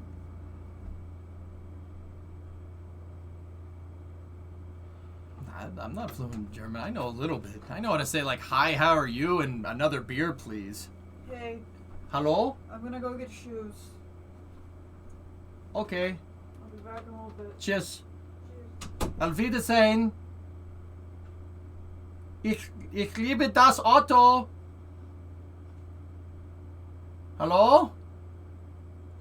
I have candy. Noch zwei Bier bitte. Drei. Drei Bier bitte. You're the jack of all trades with language. You know a little bit of all of them, but have mastered none. Oh, that's not really by choice. It's kind of just because there's people from all over the world that watch.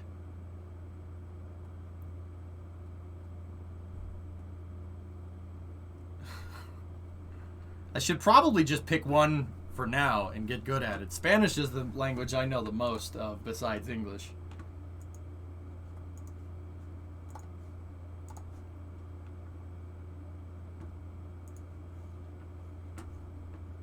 Russian? Actually, you know what, Kamir? I know it's probably to the point where the languages I know the most of, obviously bad English. English is the first one. And then I'd say Spanish behind that, and then Russian behind that. Because I've been practicing, because we check the Russian articles every day. Try Chinese now? No, xie. No. No, I'm good. I'm good, thanks.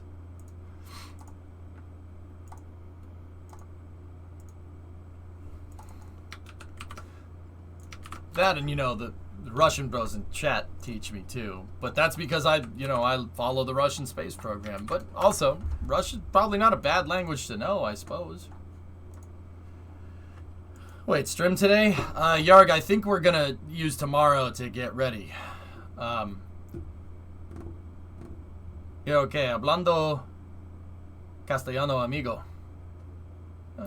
Banana, Spanish is what I took in school. Russia is tough to read, even for non-Russians. I'm getting there, Kamir. I played Counter-Strike on Saturday night, and there was a guy with a Russian name, and I knew what his name said. It literally said Russian vodka. But I read it and I knew what it meant. Boom. No, I'm serious. The guy's name was Russian vodka. You could go look at the VOD. Russia vodka. Uh-huh. Next step, curses. Check out this building. Really? At school? I know in the EU it is taught almost as a second language, but in the USA? I like that building, FX. That's really turn of the century. I like with all the guts the guts hanging out. That's kind of cool, man. The Bradbury building. That's neat. What kind of architecture is that? Yeah, yeah. That's right, Squishton. That's exactly what it said.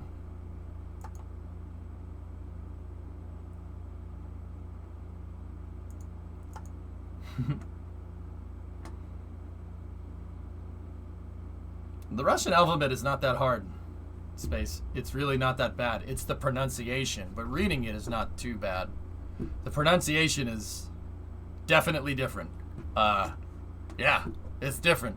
You got to use a different part of your mouth to make the words. Lunprod, what's that? Oof, that's strange. That's neo-Renaissance. Renaissance stuff is okay. I don't mind Renaissance stuff, Asi, because it's based in classical, but I like classical architecture, like Greek and Roman. That's it's very pleasing. Like the Pantheon, for instance. Oh man, yeah, that is just, I love it, dude. I can't get enough of this stuff. Look at this. Like that's imposing, but it's different than brutalism. Like, look at that building. Oh, that took skill to frickin' make, man. And don't get me wrong, I'm not saying that brutalist stuff didn't take skill either, but oh, that's no cranes. They made that son of a gun with no cranes. Nothing.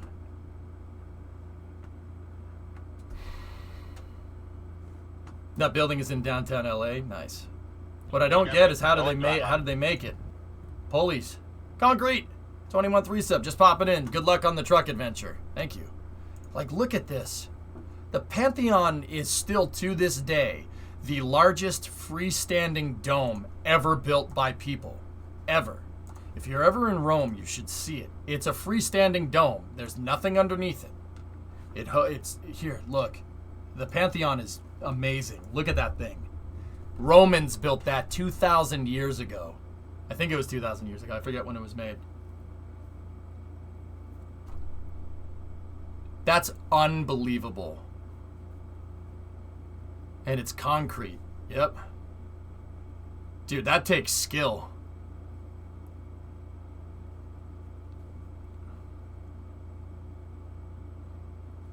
I love this.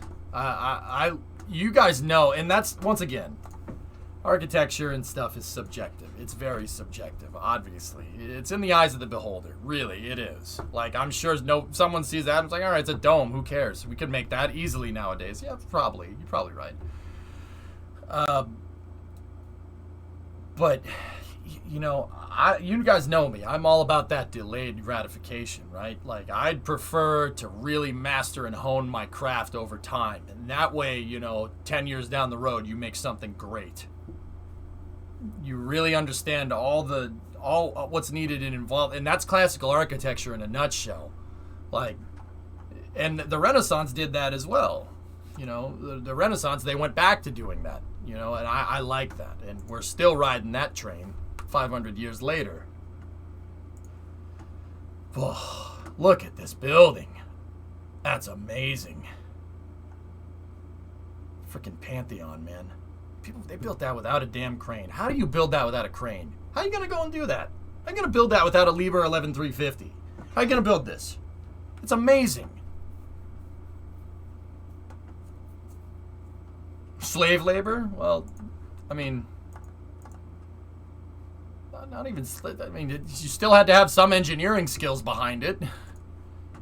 You didn't just say, slaves, come and build it. Not that that's okay. Like, that's not okay at all, but come and make a dome.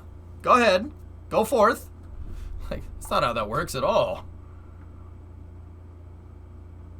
With a scaffold. In what weighs more than a Pantheon? Pigs. Apples. Very small rocks. No, word, Joe. We already went into enough stuff. Enough, you know, topic. A duck. Exactly. Now, that dome could have been built by an African swallow. Ah, yeah, but African swallows are non-migratory. Oh, yeah. So many decades of trial and error to build these classics, like cathedrals, planned and constructed over a century, church spires, built. Yeah, Axiom, it's very inspiring stuff. I like that. Tread wheel crane. Yeah. It's pretty impressive. Yeah, I can. I always try to throw in some references to good movies whenever I can. I said you couldn't build a launch pad on a swamp, but I built it anyway. It fell into the swamp. But the second one, lad. I built that into the swamp. Sank into the swamp. With a third one. I built a third one. That burned down, fell over, then fell into the swamp. But the fourth one, lad, that stayed up. One day, this'll be all yours. Oh, what, the curtains? No, not the curtains. Oh, but Father, I don't want to do that. I just want to. I'd just rather sing. Oh, no. You're not bringing up a song up in here. You don't like her? What's wrong with her? She's rich. She's got huge tracts of land.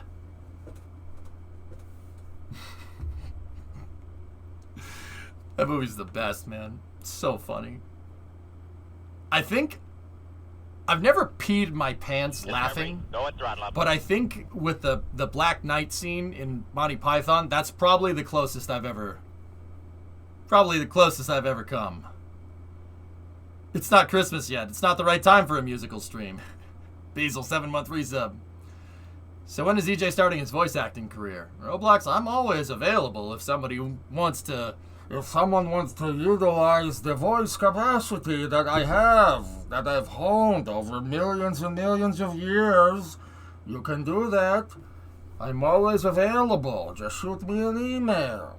Call me anytime. I would love to receive a phone call. Look at me, Dr. Zoidberg, homeowner. Nice, Spacer. It was a great movie. The architects were drunk.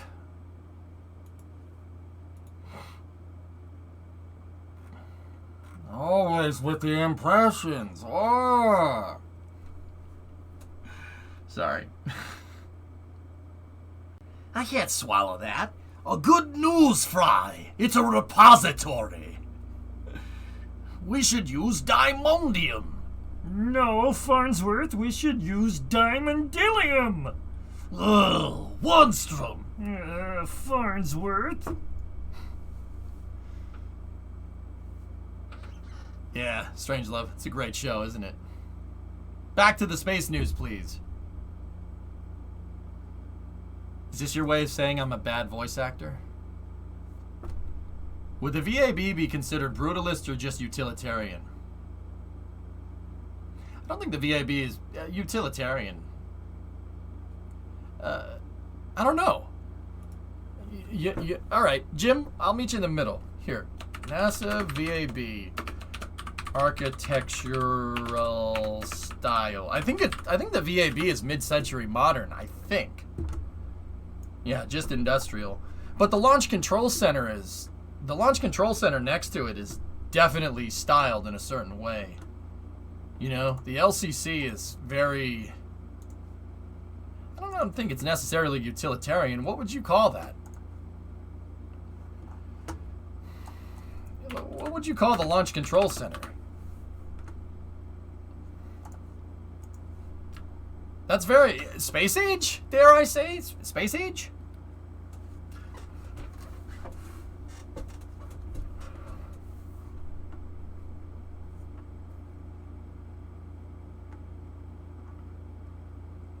Bauhaus.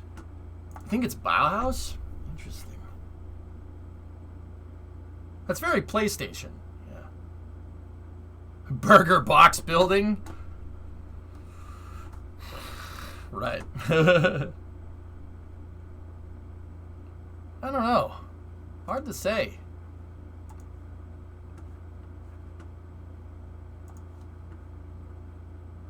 Government buildings should be useful. Bothering it to make it look good is a waste of taxpayer money.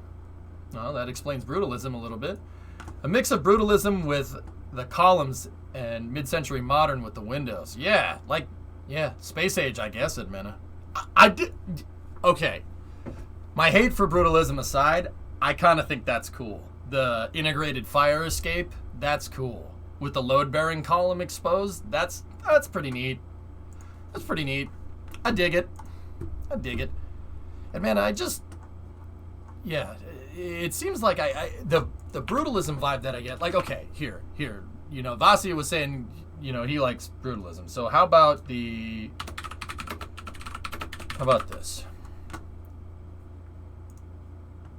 Would the White House be brutalist?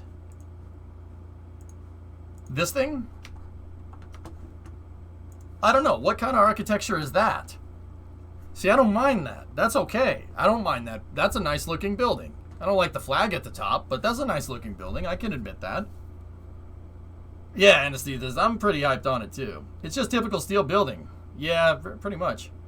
Brutalism gets a bad rap. The White House is neoclassical, I think. I mean, I like that building behind it. Look at that thing. Stalinist Art Deco or something like that. I don't mind this. I think that composition is very nice. I guess it meant it with me. It's about composition.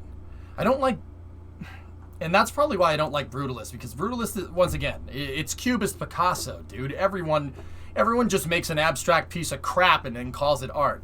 You know what I mean? Like, that's annoying. I don't like that. You know. But brutalist has a certain composition to it. Like, the way I picture different architectural styles in my head, and this is just how I compartmentalize it. This is, I mean, I'm sure for everybody's different, because beauty is in the eyes of the beholder, right? Like, brutalist is a tool in an architect's arsenal, all right? And it's all about composition, right? Like, I don't like buildings that don't look like they should be there. Like, okay, Boston City Hall, for instance, is brutalist, and it looks ridiculous. It looks ridiculous backdrop to the colonial buildings that are right next to it. It looks just stupid. And maybe that's why I don't like it. Like, Wiki said Soviet modernist, which is a Stalinist building. You know what, Vasya? Straight up, I don't mind it. Because it's designed and built to be functional, and it looks nice. It's a nice looking building. Here, check this out. Look at this. Look at this crock of crap. Like, dude, it's so stupid looking. Here, we'll go right by Government Center. Look at this. Look at this. It doesn't fit. All right, look. You got this on one side, right? It's one of the oldest parts of the city. You got awesome, cool British colonial buildings, right? It's beautiful.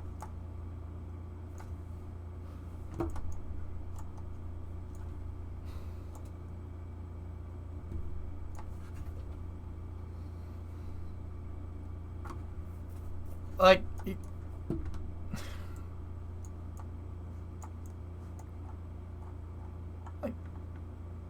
it's just, that's Boston City Hall, guys. That's our City Hall. Is it under construction? I mean, the way they built it, it's constantly under construction. Look, you got a beautiful Art Deco clock tower that was built in I think the 30s. You have Faneuil Hall, which is a great example of, you know, American colonial architecture, and then you have this. Hey, here, have more angles. Here, oh great, yeah, more angles. How much brick do you want? Yes. Like, that doesn't look right. It does not belong, amigo. You don't belong. Like, what? Just, why? Like, see that? Oh, that's pretty. Look at that clock tower. The clock tower is beautiful. It's a beautiful building. Even the State Street building. I mean, it's just, look at this building. That building's a square. That looks better than this. Pretty sure we have 5 identical buildings like that. I don't know. I'm not, like, what are you doing? What is that supposed to be? Dude, I have peed patterns in snow that are more coherent than this.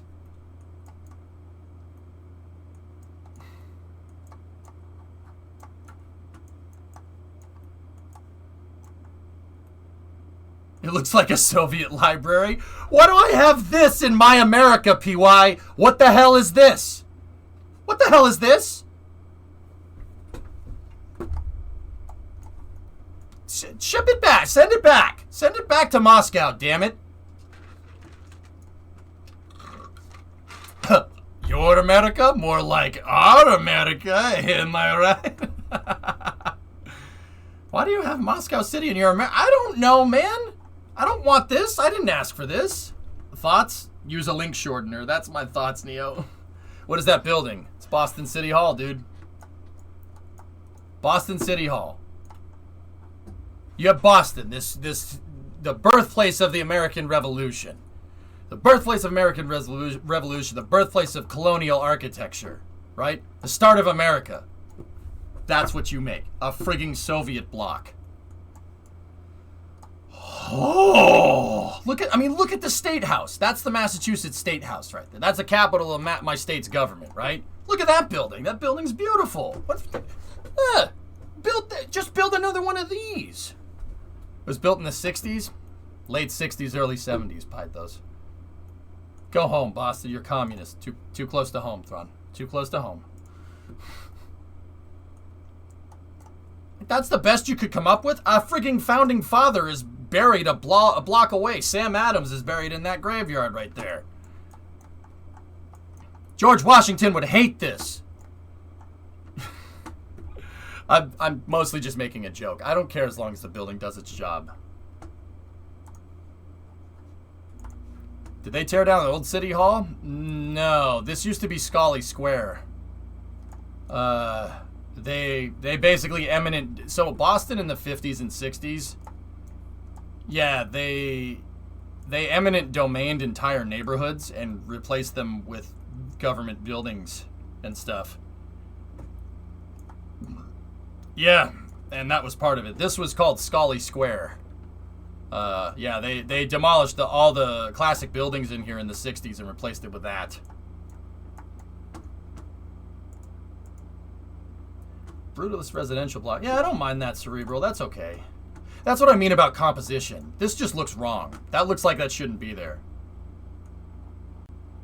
And that's what I mean. And maybe that's why I don't like Brutalist. But I suppose, like, if you're looking at Soviet bloc buildings, like, that's fine. I mean, it's supposed to look like that. It looks good altogether, right? That looks weird, man. Like, it just looks wrong. Boston has a lot of brick. That's the colonial architecture, dude. If I always tell people, if I go down Beacon Hill, like, this is one of the oldest parts of the city. You drive down this road, it looks like you're in London. I mean, look at this place. This looks like Kensington. This looks like Kensington in the south of London. A lot of bricks and a lot of brownstone. Brutalism can be beautiful. Yeah, see, man, I don't like that. That's very aesthetic. That's cool. It has a little bit of space age in it. That looks good. I don't mind that. Wrong side of the road. You mean the right side? Hey, Goodfellas plastering systems. Hey, we plaster your walls. We even give you plastic shoes if you say a price is too high. We give you plastic shoes. Understand? Hey, where's my top hat, Gina? Curious. Here's the old City Hall. Let me see, Disciple. Are you frigging kidding me? Are you kidding me?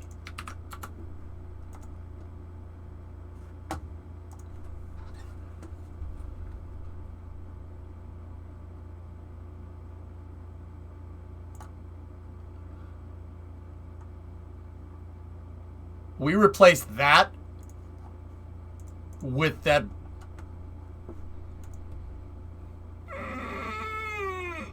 Pain.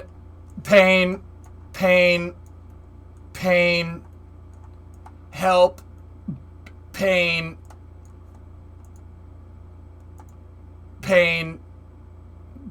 Bad. Oh, look at. Oh, see, that's classical, man. It's great. Pain. Help. Ayúdame, banana. Ayúdame, por favor. Soy mal, estoy mal. Me duele la cabeza. Ow. That's awesome. Look at that thing. What a nice building. This should fit the roof with solar panels at this point. What the hell is this?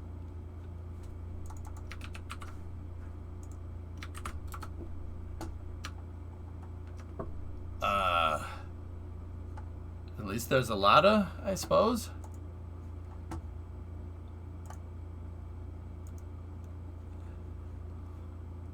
What's the second one? That's strange.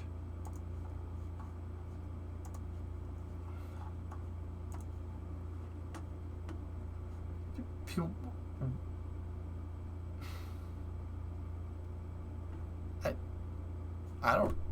I mean, that's a thing. That's a thing that exists. Probably some lens warping.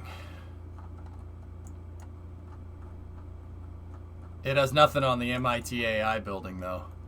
Excuse me. How does one we know how to defrag hard drives. How does one defragment a building?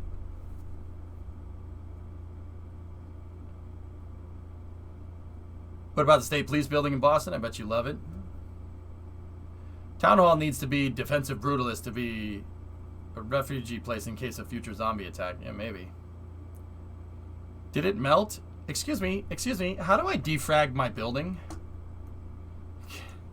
Is this the place in the middle of being demolished? No, that's the Institute's AI and Computer Science Research Center. It exists. I think my Google Earth is broken, guys.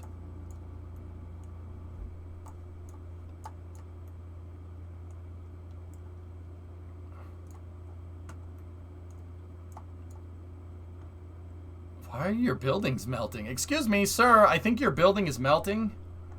Why does it look like a theme park attraction? I don't know. How it started. How it's going. Why? What?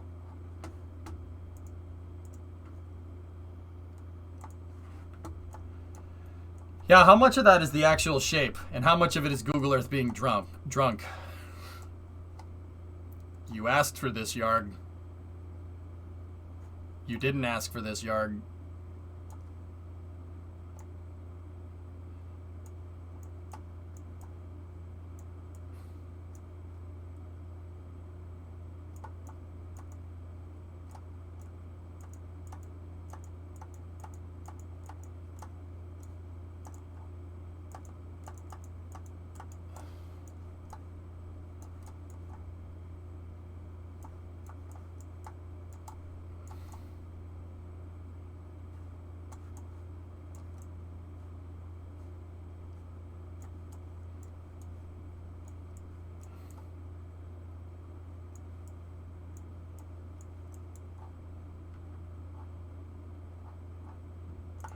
Yes, hi, what kind of building do you want? Yes, I'll have one architecture, please. Yes, one architecture, please.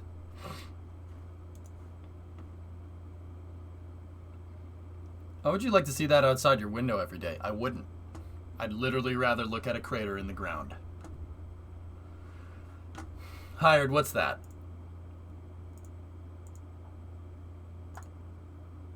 That's on International Drive. I know where that is. That's on I Drive though in Florida. It decreases the neighbor's property value.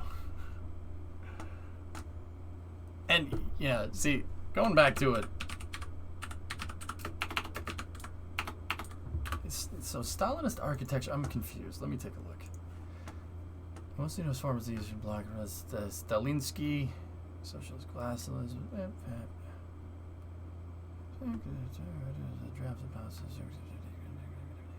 Condemn the excess of the past decades of the Soviet Academy in architecture. You know what? I don't mind that. That's a great looking building. Look at that thing. That's a great looking building. Look at that. Look at that. That took skill to make that thing. It took skill to make the building. That's a look at that thing. It's a freaking beast. So early this year, they started building an apartment complex in my city. When they went to drive the pilings in, they found a big void under the site. They started digging, and promptly realized the void was a building from the 1790s, 1800s that somehow ended up underground after the city went up around it. My last, let me know. What's that, Forlorn? What you got for me? Search for the Egg Albany, New York for some smooth brutalism. Okay.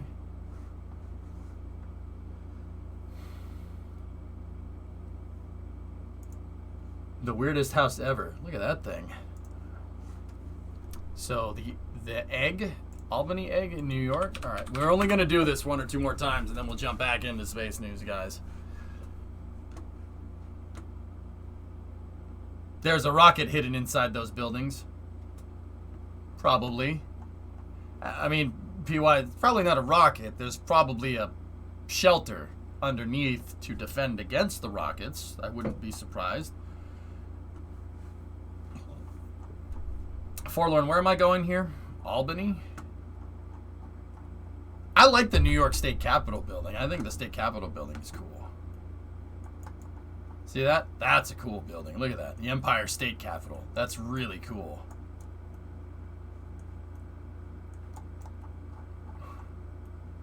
Oh, that's what you're talking about. Okay. That's a little strange.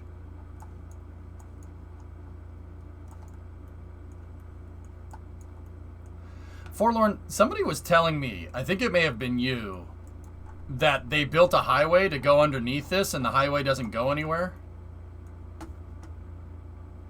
Moscow and St. Petersburg Metro are so deep and it's nice. The belt stations in the Moscow Metro are very, very pretty. That's weird. Floating.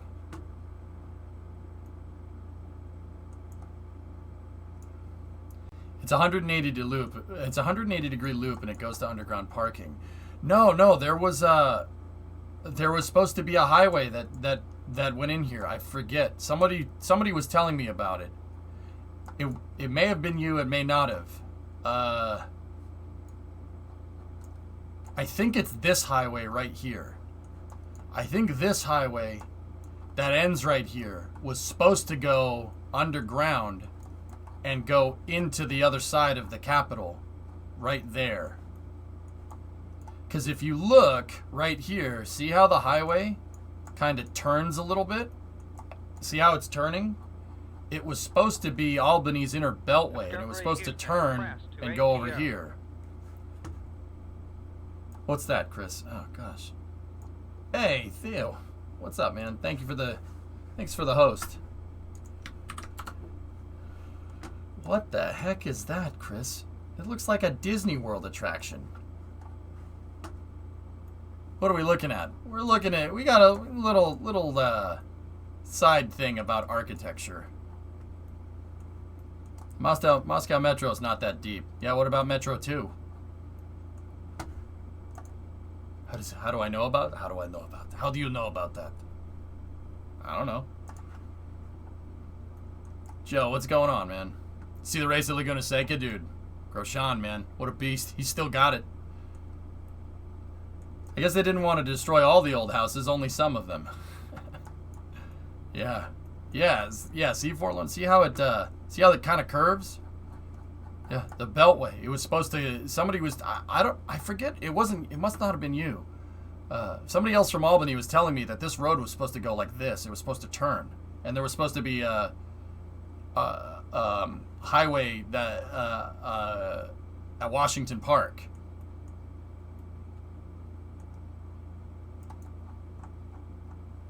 New York State Capitol's cool, man. That's pretty. Ooh, what's this? Ooh, I like that.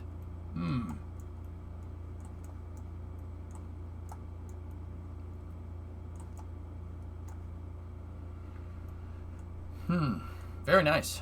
That's a nice building. Yeah, this is cool. See, I like this. This has composition to it, and it's kind of brutalist. Yeah, it's kind of got some brutalist stuff going on, but that looks sick, though. Look at that thing. Very nice. But see, Forlorn, I'm more like this. I like this. This is nice, but I like this. Arches and stuff. Classical. This is cool, though. I don't mind that. Oh, yeah, see how the highway? It's supposed to be a big highway that goes underneath it, but that's what those tunnels are there for.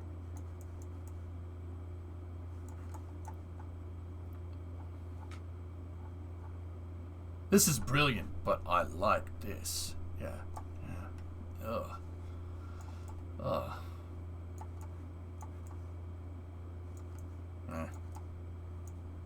Not for me. Here's a piece of architectural doo-doo from my state. That's not a bad-looking building. Alright, anyway. Let's get on to the Russian news and we'll go from there. It's not a bad building either. Alright, let's go. What do we have here?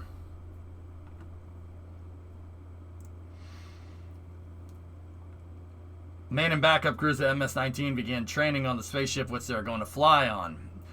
Remember that the launch of MS-19 is a manned launch from Baikonur scheduled for October 5th. Alright, what do we got?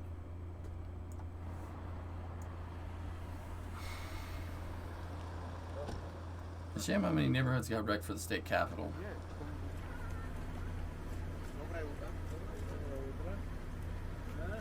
Good day? Did he say good day? Dobre utro? Good day. How are you, Anton? Good morning. Ah, okay. Good morning. Ah. So that's Anton Shkaplerov. Wait, where's Klim? Huh? There's Klim Shapenko, Yulia Perislid. This is the crew that's going to launch for the Russian movie in space. Starova. Cool. Okay, let's see what else we got. So they're in quarantine right now, which they do to prepare before launch. That's Anton Shkaplerov. He's a Russian Air Force pilot. Flies MiGs, MiG-29s. He's getting suited up. He's been to space a bunch of times. I forget how many times Anton has been in space.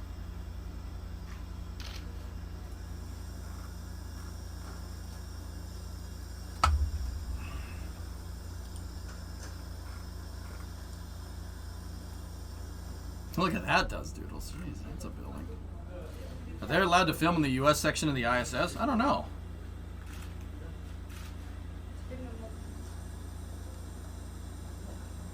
So Julia right there is the actress that's going to be in the movie, and Klim Shapenko, the guy on the far right, he's the director for the movie. They're going to fly on Soyuz MS-19 to the space station.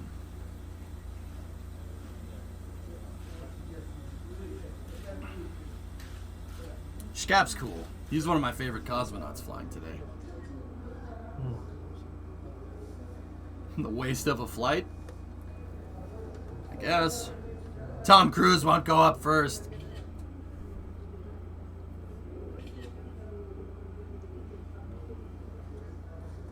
They're doing suit pressurization checks here. They got custom form fitted seats in Soyuz. I mean, that's the case with most spacecraft, though. Julia and Klim are civilians, yes. Mm-hmm. Anton is not. Anton's a Roscosmos employee.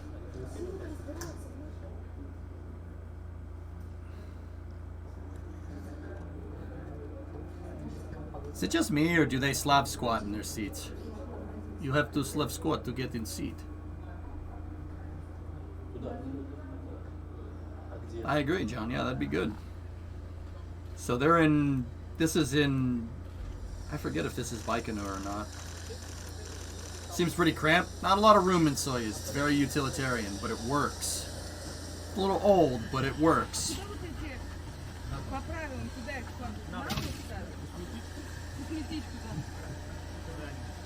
Так, ребята, отойдите, пожалуйста. Пожалуйста. Союз. Как прекрасен наш союз. По-английски? Как вам удобнее. Сделайте все лучше руки.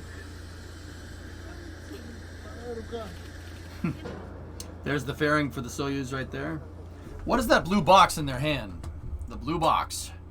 Those guys down there, HVAC. It's hot in those damn spacesuits. It's an air conditioner. Little portable air conditioner. Space in the flight suits, it gets really hot. The SpaceX guys had the same thing. The Inspiration 4 crew had the similar thing.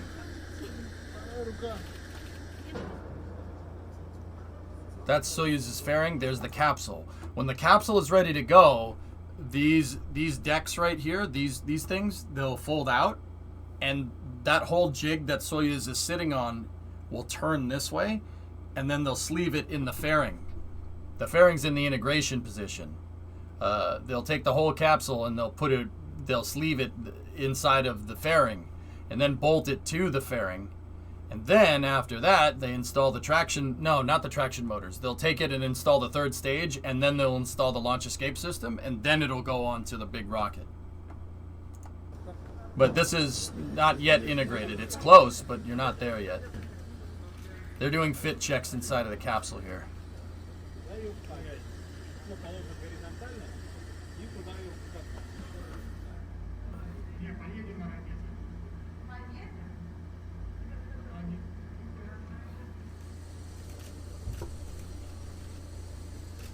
That says Soyuz right there, just in case anybody wondered.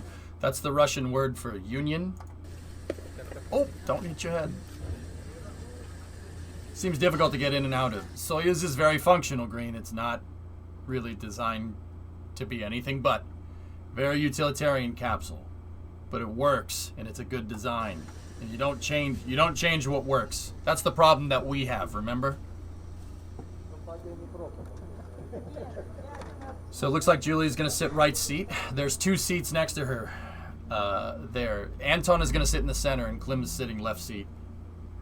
Once again, in this video, they're doing fit checks. The clown car of capsules, just say a compact sedan.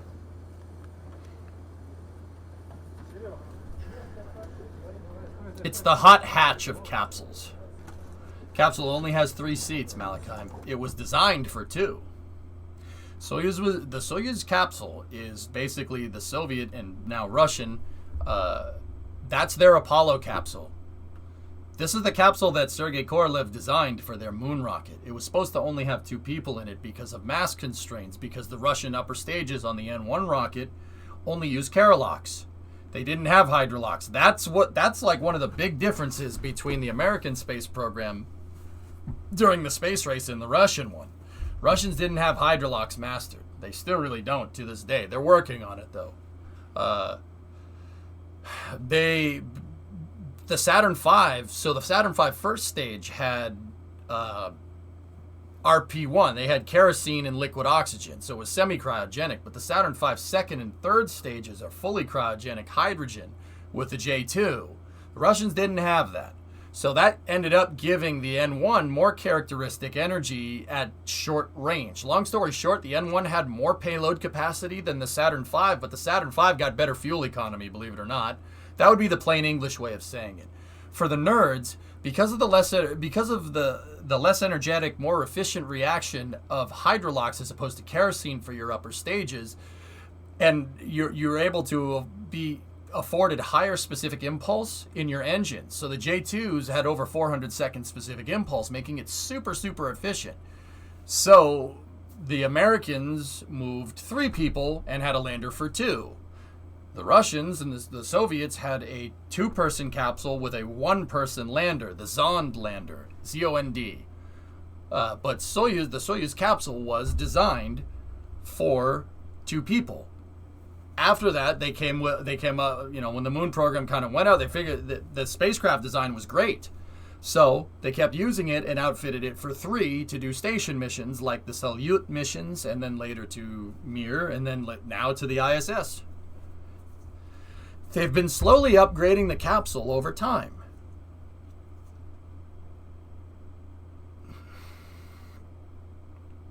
100-year-old design. Soyuz design goes back to 1966. So that's when the first Soyuz flew. It didn't really end too well.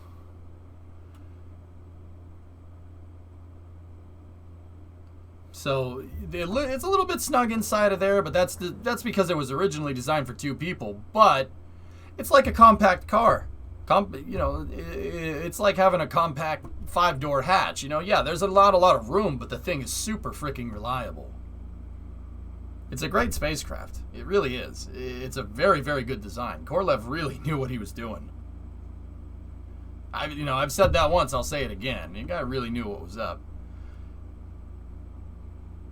Isn't there a better modern version of the Soyuz made by China?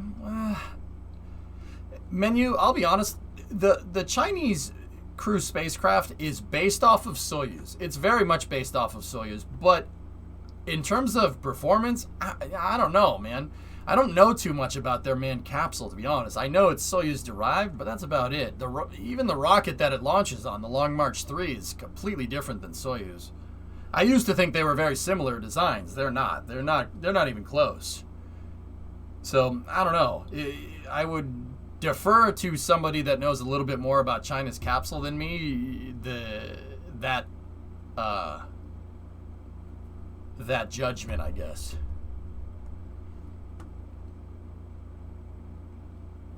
Either way, great integration footage there. I'd be paranoid about accidentally flipping a switch getting around in there. The console inside of the Soyuz Axiom, so the Russians came up with a way to do that. Their way to do that, capsule ain't near the seats. Or the console ain't near the seats. In order to hit one of those switches, now don't get me wrong, they have switch guards on the Soyuz, on the Soyuz control panel, but you need to actually like go and reach for the switches if you want to get at them, and oftentimes you need a stick. The Soyuz has a stick designed, so when you're sitting in the seats on the way up, you use the stick to hit some of the buttons if you need to. Are we witnessing a bonus stream today? Yep. I mean, that's a good idea in itself. It only makes it so you can hit those switches if you really, really mean to. That's a smart way to do that. I think Xinjiao flies on Long March 5, not 3. No. Long March 5 launches the resupply ship and the space station modules. Yeah, here it is. See, they have lockout buttons. See that? So only certain stuff can only get hit if you absolutely mean to hit it. That's what all this stuff is around all these buttons. And see, they put these kind of little dividers between the switches. That's for the same reason. You can only really reach at it. That's a chicken. You can only really reach at it. That's the periscope. You can only reach at it if you really mean to. Which is smart. That's a smart way to do that. Why is there a chicken? Zero-G indicator is a Russian idea, guys. Hate to break it to you. They never did anything like that on the shuttle. No zero-G indicators. That's something that's a Russian idea. And Dragon 2 adopted that idea. What if you drop the stick? Are you going to drop it on yourself? Where's it going to go? There's not a lot of space. It's not like it's going to get stuck underneath the seat or something.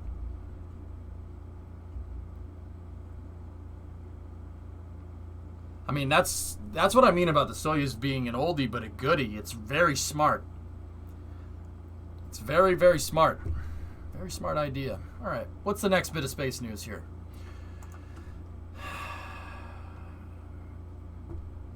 Okay.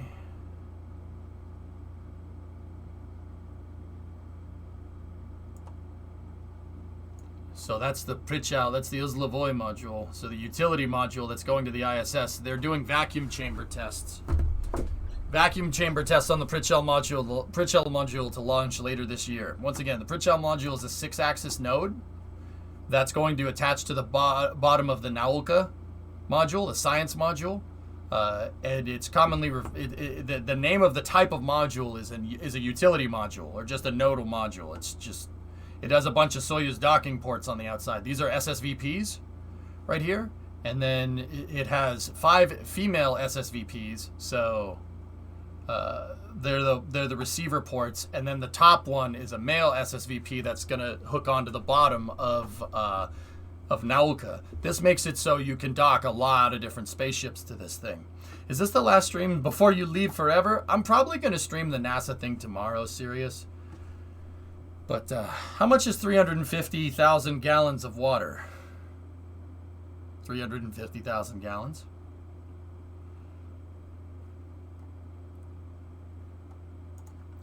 Cool. This is another ISS module, albeit a small one, getting ready to go.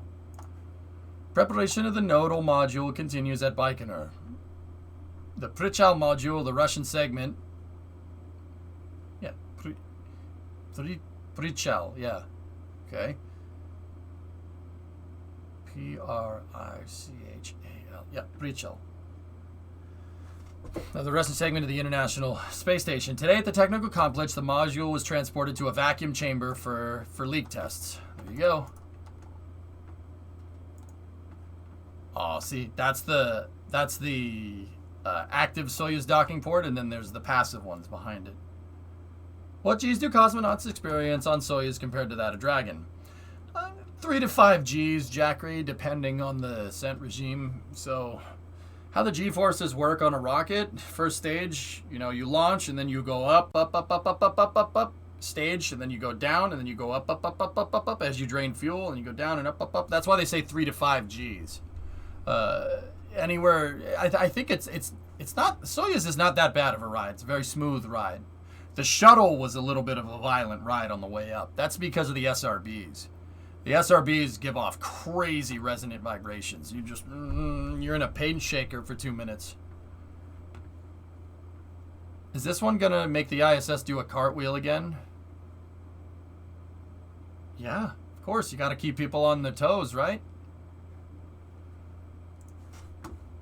So once again, this is a utility module, or Ozlivoy.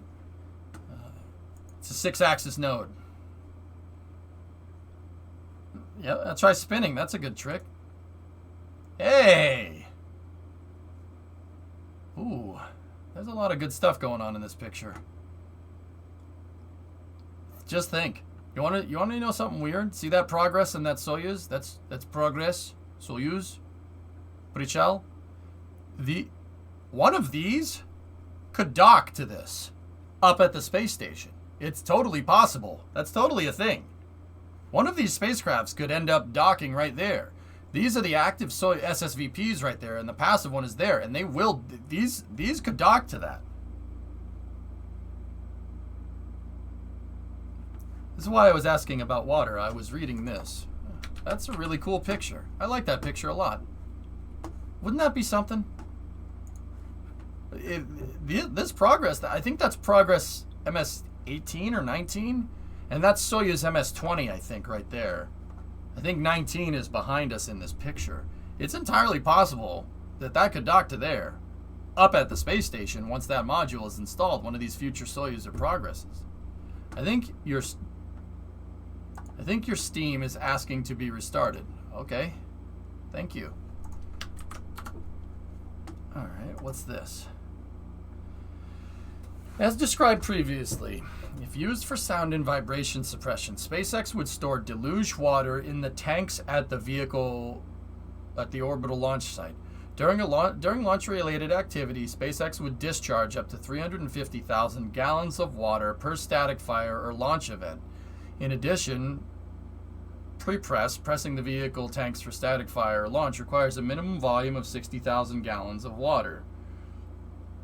SpaceX would recycle the water from pre-press and use it for other operations. Tank hydrostatic tests would also require large volumes of water, and exact volumes of water used would depend on the size of the tank or article being tested.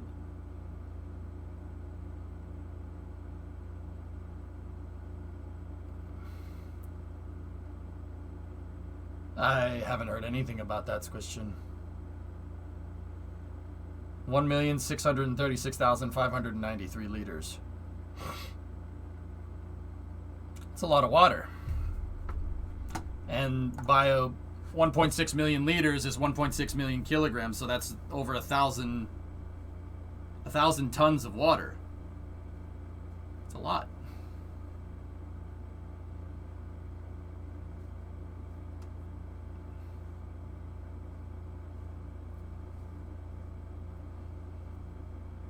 We're about half of an Olympic swimming pool. Pretty cool. Pretty freaking cool.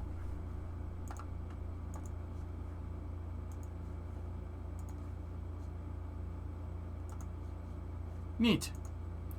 All right. You guys want to go see what's going on with Starship?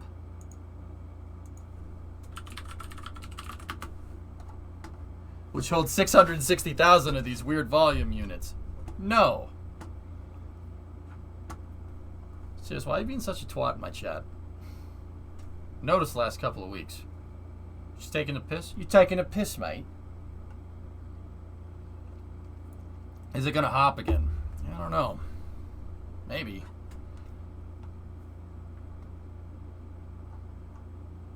You wanker! Alright, cool. That answers that. Alright, let's see what's going on here.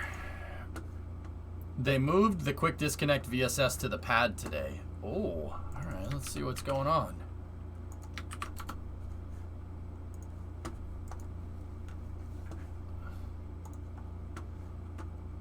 Salty foreigners, forlorn, whatever. They don't get it. It's fine. It's all right. Kilofeet is the one true measuring system. Okay, kilofeet. Interesting. I drink that much water daily. 2 new items in inventory. So you're in pain. What's that? The umbilical release and retract inside a high bay 3 in the VAB was successful. No, I can't show you. Okay. New ERCX renders. Okay. Another picture.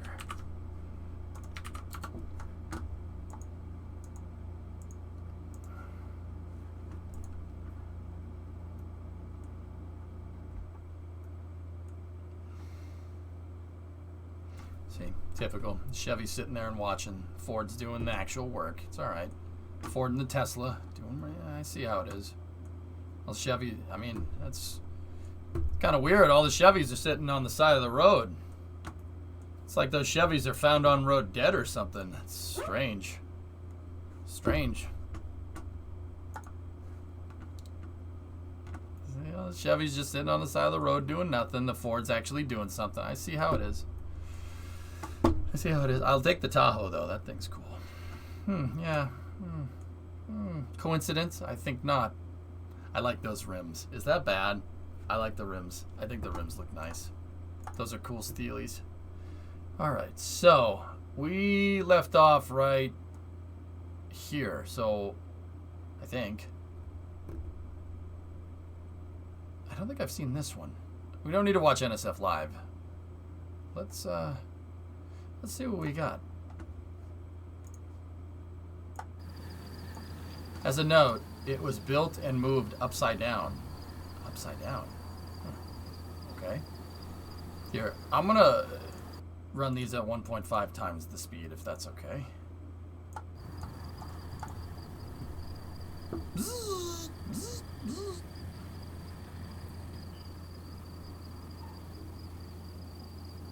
.5, how dare you? Say that 1.5 times fast, and then I'll answer.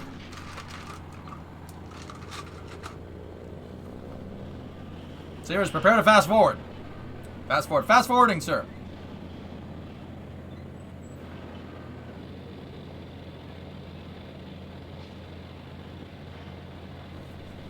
That looks like, so they said that was booster number 5's forward skirt, so that you can see the holes for the grid fins, and you can very clearly see an integration port right there to carry structural load. I'm going to guess that that's where the catching mechanism is going to end up.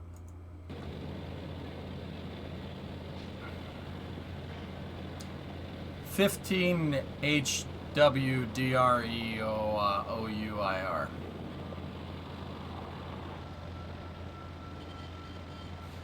I have no idea what you're talking about, Yard.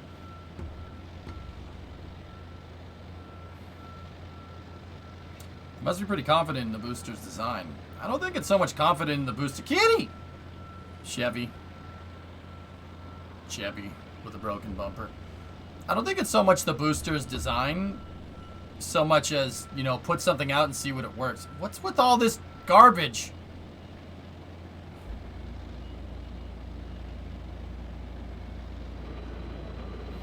Chat got it.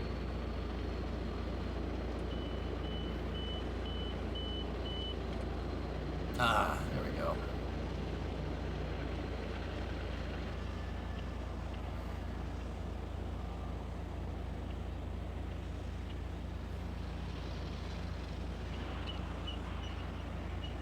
So it looks like we got a stainless steel downcomer there. What do you do? Yeah, I make pallets for SpaceX. Yeah, I'm doing a drywall up there at the new McDonald's.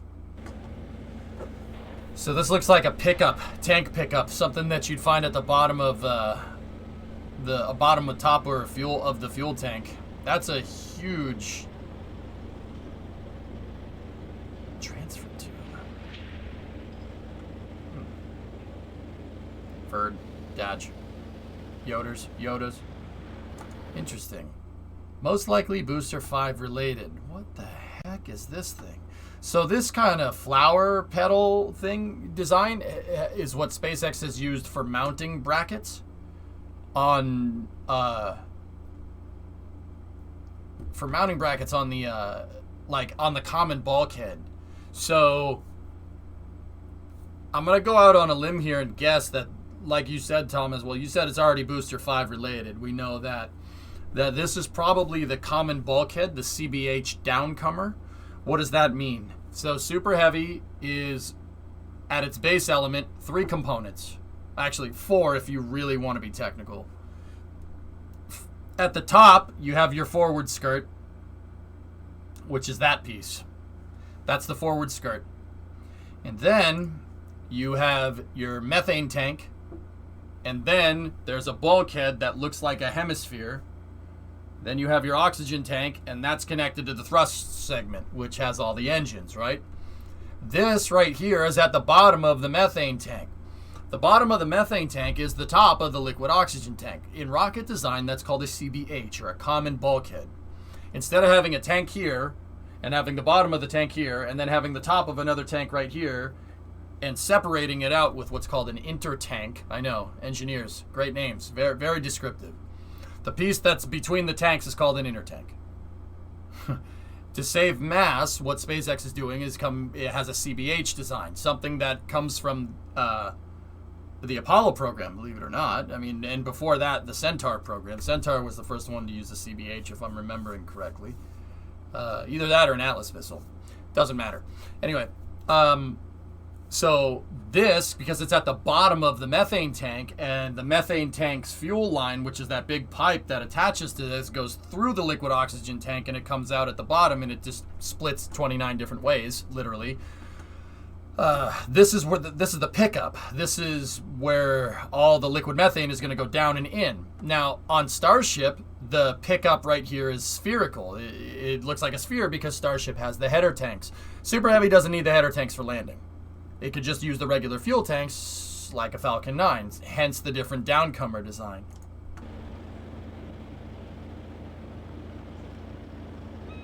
Now, in terms of what's going to be mounted on these brackets here, don't know. Maybe a screen or something?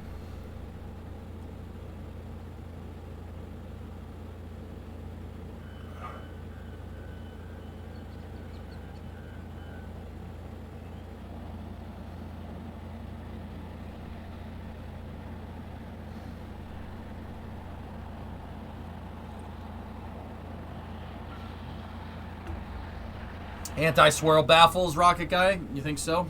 Yeah. You can tell that that's shell number 5. You can tell it's shell number 5 because of the way that it is. So, actually, here is a very good kind of diagram of what Starship's fuel farm is going to look like. So this is pad side, that's road side, due north. So State Road 4 is right here. You can see liquid pipes, vapor pipes.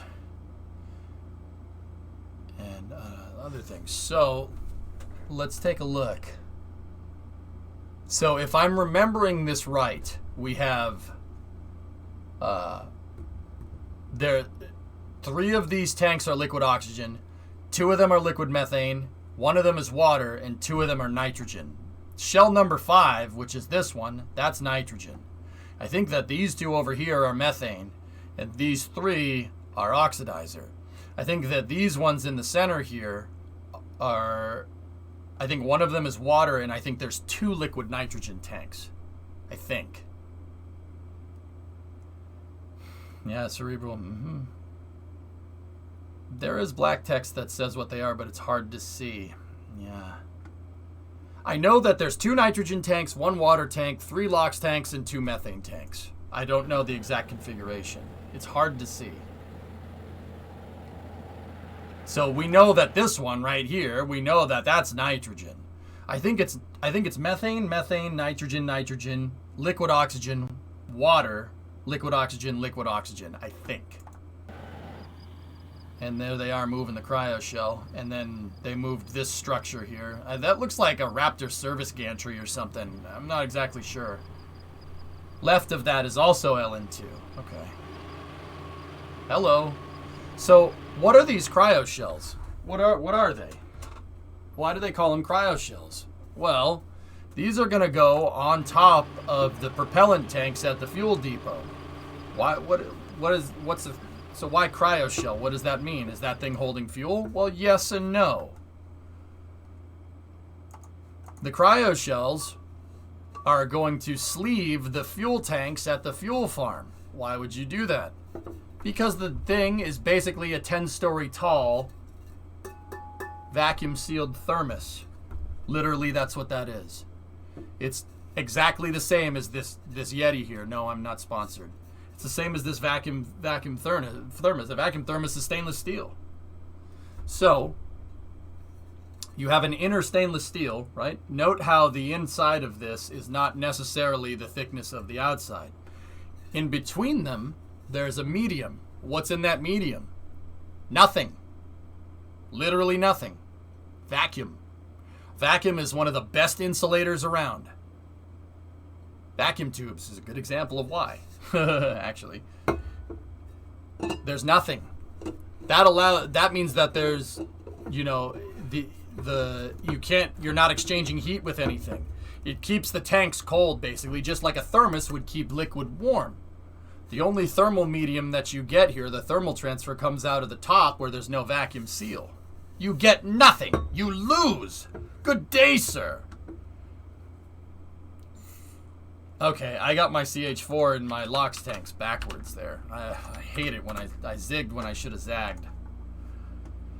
So, 2 nitrogen, 2 methane, 3 LOX, and 1 water. So I had the right tanks. I had the right form. I got the right answer. I just used the wrong formula. Yeah, that's what that is. It's a vacuum. Vacuum seal. It's a giant freaking thermos. Now, in terms of what that thing is, I don't know. It's a 4 or 5 story tall service gantry. I have no idea what it does. Yeah. That's why these things, that's why people like these Yetis so much, Wookie, because they're vacuum sealed. There's nothing. You can hear that that's hollow. There's nothing in between this and the stainless steel on the inside.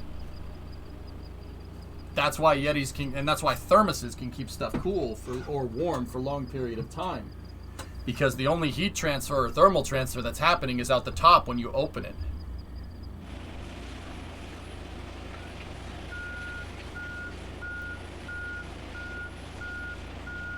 Raptor installation stand. There you go.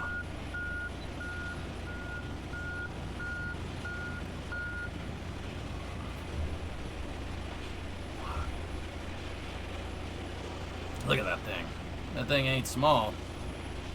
Freaking, there's a dude standing next to it, but he's behind my head, so.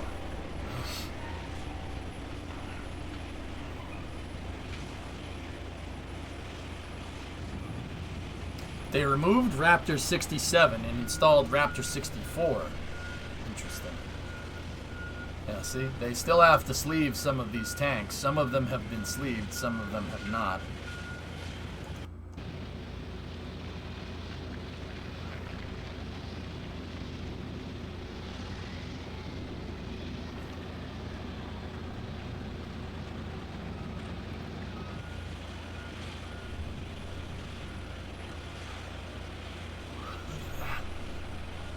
Yeah, you can see part of the pulley system for the trolley is being installed there. Man.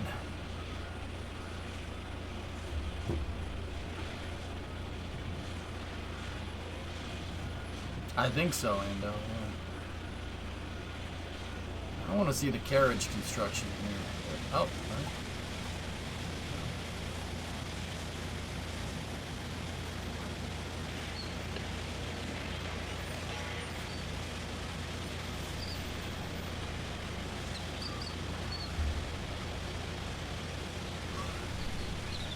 Why is all this online for the whole world to see, and the Chinese and the Russians are not doing this?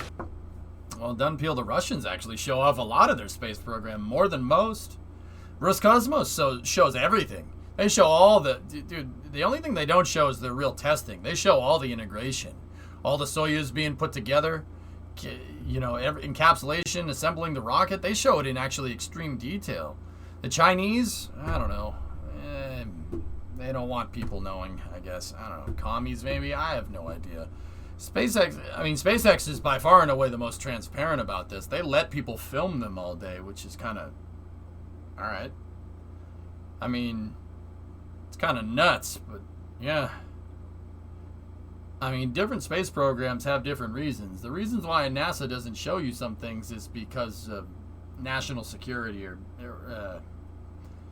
national security is the reason. They don't want people peeping on government property. I don't think SpaceX gives a crap. I mean, there's still things that you can't go and film, right? Like that dingbat that walked up to a Starship when they were doing testing, that influencer, and he's like, "Oh my God, guys, look at how cool this rocket is."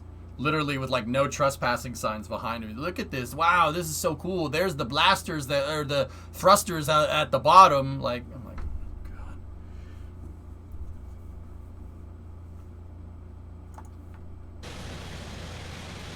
Yeah, that and yeah, SpaceX shows the value in their marketing. Drador, I think that's right. I think that SpaceX doesn't care if people film this because SpaceX's stated goal is to make humans multi-planetary. So SpaceX as a company is literally selling the idea of going to space and making space routine. That's why the spacesuits look so they're so aesthetically pleasing. That's why the crew access arm looks so nice. That's why the inside of Dragon looks like how you'd think the inside of a spacecraft would look in 2021, right? SpaceX is selling the idea. That's why I don't think they mind if people sit here and film all day. And if, in fact, I'm pretty sure they encourage it as long as you don't film the wrong thing. I'm pretty sure that all these folks that have all the cameras set up, right? They're obviously set up on SpaceX's property, right? I'm pretty sure like NASA Spaceflight, Lab Padre, South Padre, like all the folks that go and take pictures and film the stuff, know SpaceX, and SpaceX has pretty good guidelines on what you can and can't film. I'm pretty dang sure. Because the camera angles are always from the same spots. You know?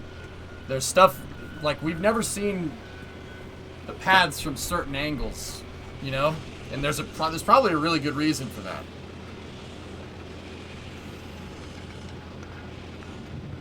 Interesting, Billy. Oh, look, it's a midge. How you doing, midge? Look at the TPS. Oh, this picture's coming from Nick. Aero adapter forward flap section spotted in Starbase.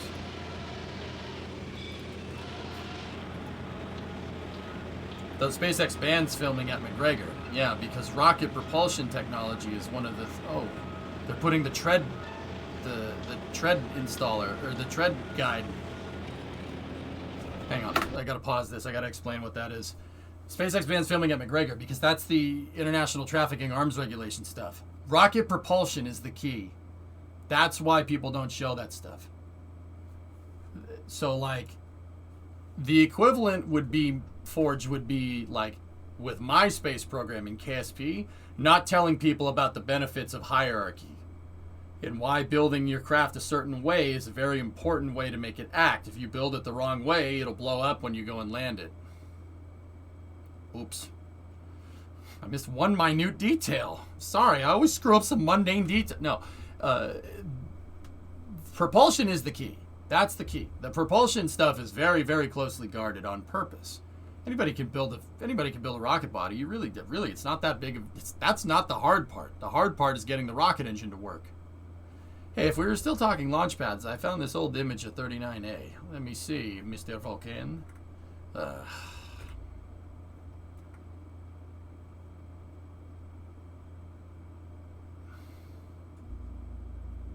It's a shame. Just a damn shame. I like, but also I hate that picture, Vulcan. Celerin, privet. Brat. Privet, brat. Privet. Как дела, brat? I don't think I grammared that right, but we'll find out in a second. Celerin, how are you?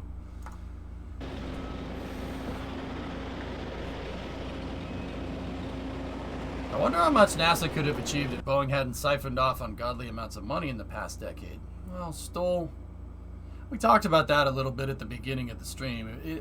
Look, if it's not just Boeing, and they're a private company, they're there to make money, right? They're there to make money, and don't get me wrong, they make a lot of money. But if NASA's just going to bend over and throw money at them, then whose problem is it? It's NASA's problem, man. NASA needs a spine. They need to hold these contractors' feet to the fire, like they hold SpaceX's feet to the fire with Dragon. That's exactly what happened. And look, Dragon works real well. Starliner doesn't. Funny how that works. If they did that with everybody, then we would have much more capable craft. It's not just, people just blame Boeing all the time, and there are things here and there that aren't above criticism. But man, one of the things is that NASA just bends over for them every time. They don't do that with SpaceX. And look, because they didn't with SpaceX built a very capable space capsule that just launched 4 civilians into space. Funny how that works. When NASA tries that with Boeing, a congressman comes along and tells them to shut it down or get less money next time. What?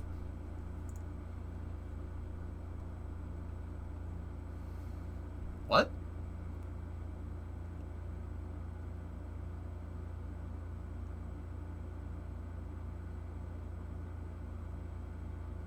I don't understand. What do you mean? When will you learn Russian already? I'm working on it, Salaran. It takes time. Cough, Depot's cough. Guys.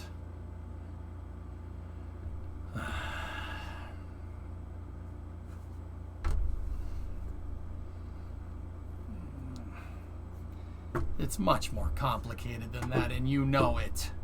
Come on. Don't go Twitter on me, please.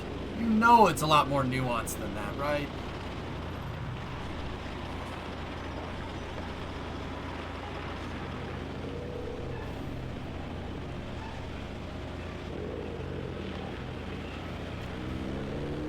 So basically, when NASA announced that they were going back to the moon in 2020, they announced that they were going back to the moon in 2024. They did that in 2018 as part of Space Policy Directive 3.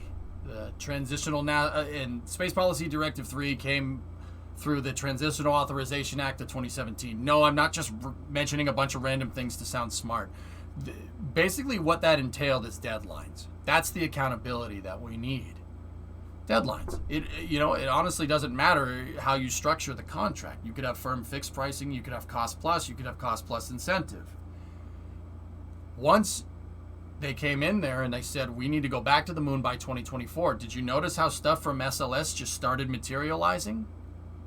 The core stage came out of nowhere, the green run happened. Now we have a full SLS sitting in the VAB.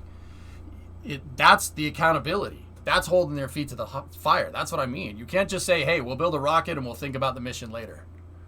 Build the rocket first and then we'll figure out what we want to do. That's my problem. And I think that's what you're getting at, right? I agree with that. I think that's dumb. But NASA has to hold these folks to the fire. It's not that they want to just keep the gravy train running. Yeah, of course they want to keep the gravy train running, but the Apollo program was the same way. What's the difference between this and Apollo? A deadline, right?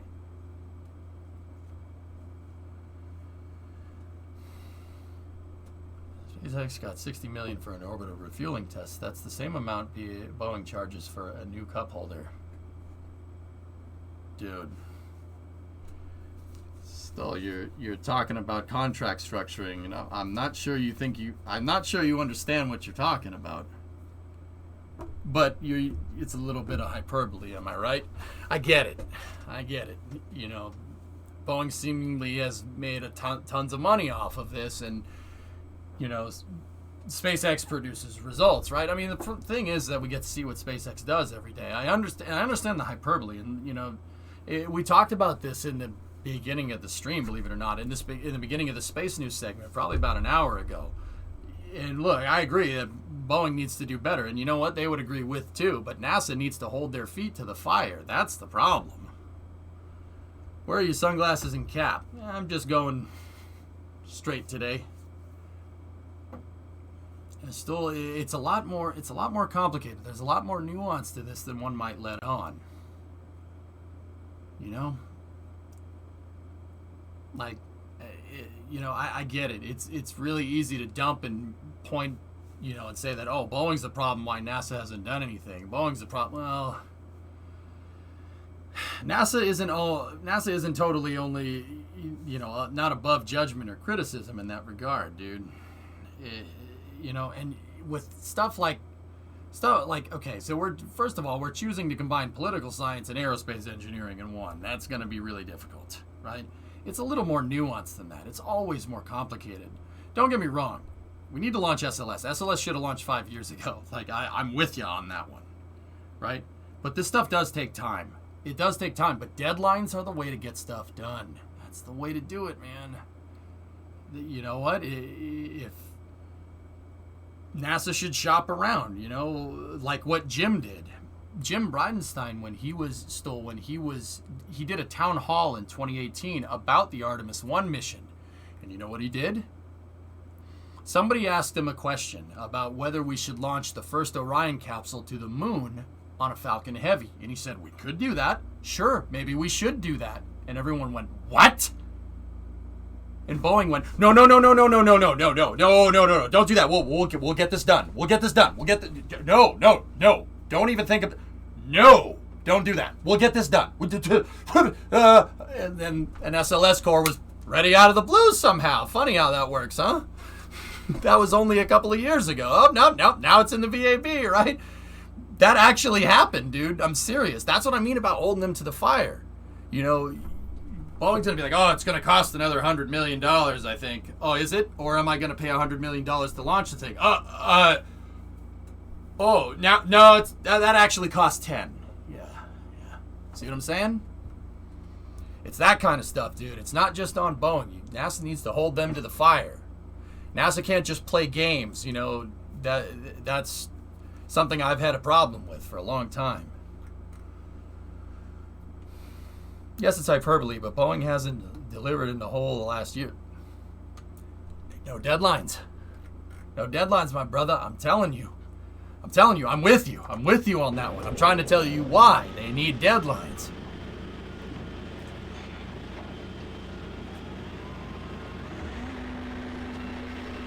And there's no doubt, dude. Still, I'm not saying that SpaceX doesn't go faster. Oh, they absolutely do. If I were Boeing, I'd be worried. These guys haul tail. You know what I mean? But in that particular regard, man, you know, for the longest time, I mean, like I said, look at what happened. SpaceX came around and showed that Falcon 9 and showed that reusability was good. And Boeing went, oh yeah, no, okay, yeah, the core will be ready very quickly. You see what I'm saying? That's the kind of competition we need. That's holding them to the fire. That's what we need. That's what we should have. But yeah, I agree.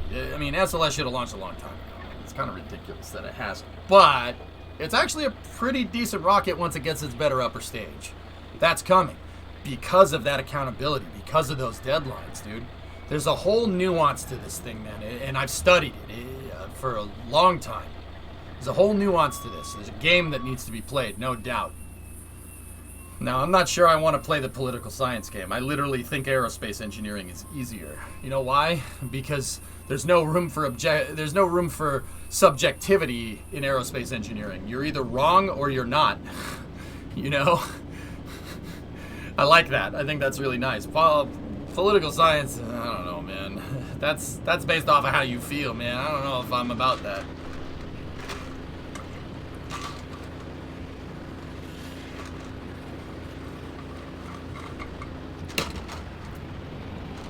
totally right about the deadlines, but the other thing is about price structure. 2.8 billion for 2 SLS cores seems a bit steep for you.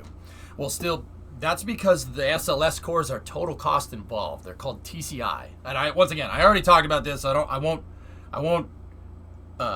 waste people's time that have already been here. Still, long story short, that's the total cost involved. That is literally the amount of money. 2.8 billion per core is the amount of money it takes to build the factory, build all the tools in the factory, get all the raw materials, hire all the engineers, plan the design, build it,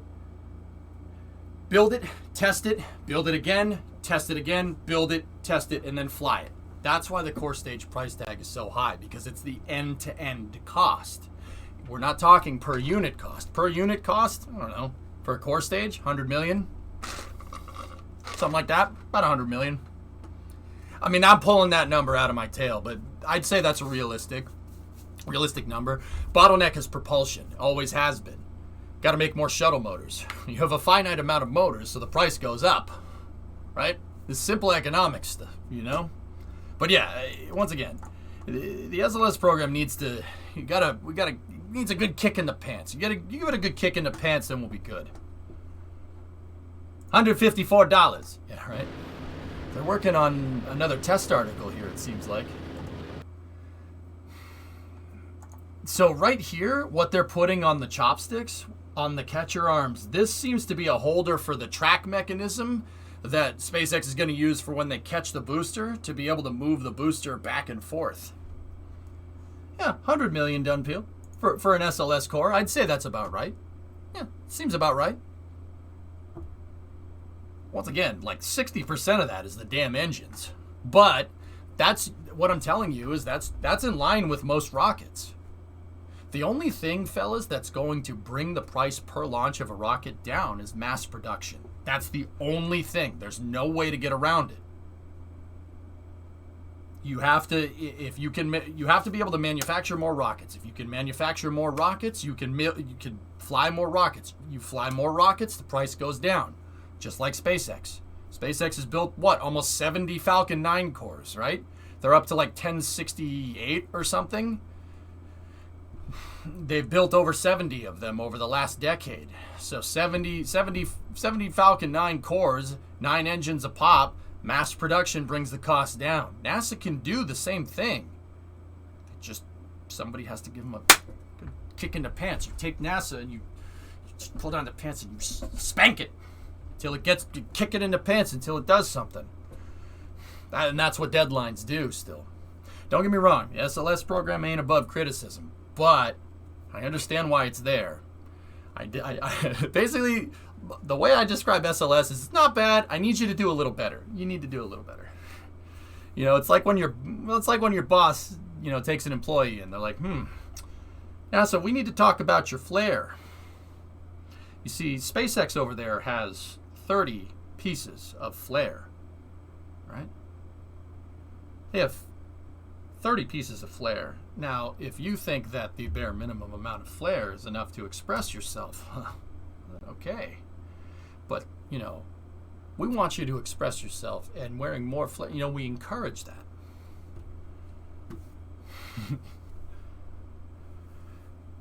Well, sometimes you want them to work like an organized crime agency and start spanking contractors. Oh, I want to say a joke, but people are going to take it seriously and not realize that it's a joke, so I won't say it. Okay, all right. Show some restraint. So that was the N1 strategy. Save dollars by reaching mass production levels on the engines. Well, Yarg, they decided that building a bunch of small engines was a better solution to the super heavy lifting problem than building 5 gigantic engines in the first stage. The NK-33s, they packed a punch for what they were. They were really good motors. The problem is the plumbing. Did you know that they didn't do any testing with the N1? The Soviets did all-up testing. Basically, put the first stage on the pad, put a dud second stage, put a dud third stage, and a dud payload on it, and send the first stage. Ares 1 style. That's exactly what they did. And the first stage didn't work, so they did it again. With a real second stage and a real third stage, because they were sure it's going to work. Because they learned so much. Broke again. So they did it again. they would have had it working by the 5th launch with no testing, guys. No test stands, no nothing. Build all the engines, put them together, build the first stage, put it together, put it on the pad, send it. Kerbal style. That's why their program didn't work. But it would have if they just kept going with it. But yeah, essentially, Yarg, that was the idea. Would a super heavy launch wake me up if I was sleeping in Boca Chica Village? Yes. Yes, it would sound like a freight train going by. What did I miss? What did I miss from the NASA press conference? I actually didn't see it, Cajun. I just, yeah, didn't see it. We were talking about the truck and beam. Sorry. So they literally did the Monty Python swamp. That's called all-up testing, Barack. You know, we sit here. Apollo did the same thing, but we used test stands. We had the test stands made at Stennis, and the dynamic test stand made at Marshall, and then we put a Saturn V together, and then we launched it. All the problems that happened with the N1 were manifested because they didn't put the first stage on the test stand, because they didn't do modal testing, they didn't do vibration testing. That's what caused the N1 to fail so much. The vibrations from 30 NK33 engines just vibrating everything can just undo a bolt. Basically, they didn't put Loctite on it. So a bolt came off and it went into the fuel tank and it got ingested by one of the engines, and that was the end of that. So during the next flight, they put filters in the fueling system, and the vibrations were what was getting them. They didn't do what they do. They just built a bunch of N1 first stages and put them right on the pad and sent it. It's pretty hardcore. Yeah, Tessa, you're not wrong. Hey, 18-month resub. You gotta put Loctite on that thing. SLS should be on the order of $500 million for the full stack, not counting infrastructure costs. Yeah, Rocket Guy, I think that's fair. That's a fair assessment. About $500 million if you're charging on a per launch basis, not TCI. And Rocket Guy, one of the things that, and you weren't here for this, what I was trying to tell people is that if you're doing a total cost involved for a partially reusable vehicle like Falcon 9 and total cost involved for a super heavy expendable launch vehicle like SLS, the price scales perfectly in terms of capability. Reusability notwithstanding, if anything, if you were plotting capability of a vehicle as opposed to development costs, Falcon 9 would actually be higher on it for what its capability is, because it's reusable. Building reusable is more difficult. But Falcon 9, if you look at its expendable development, right, it scales perfectly with SLS, right? A brand new Falcon 9 is about $62 million, right? That's what SpaceX's quoted price is. If you take SLS and you do the same kind of cost compounding that you're talking about, you'd come to about $500 million for operations and launch, right? Integration, operations, and launch. So basically, when the booster gets to the VAB, they put it together, they roll it out, and they launch it. I'll bet you that comes to about $500 million. Can SLS move about 5 times as much payload into orbit as Falcon 9? Yes, absolutely. Yep. Pretty much. It scales. It actually fits. The only difference here is sustainability of the program. How are you going to make a more sustainable thing? Well, how does Falcon 9 work? They make a lot of them. Simple as that. You're paying for the capability. 5 times 62 is 360 million. I'm talking about payload capacity, not cost, but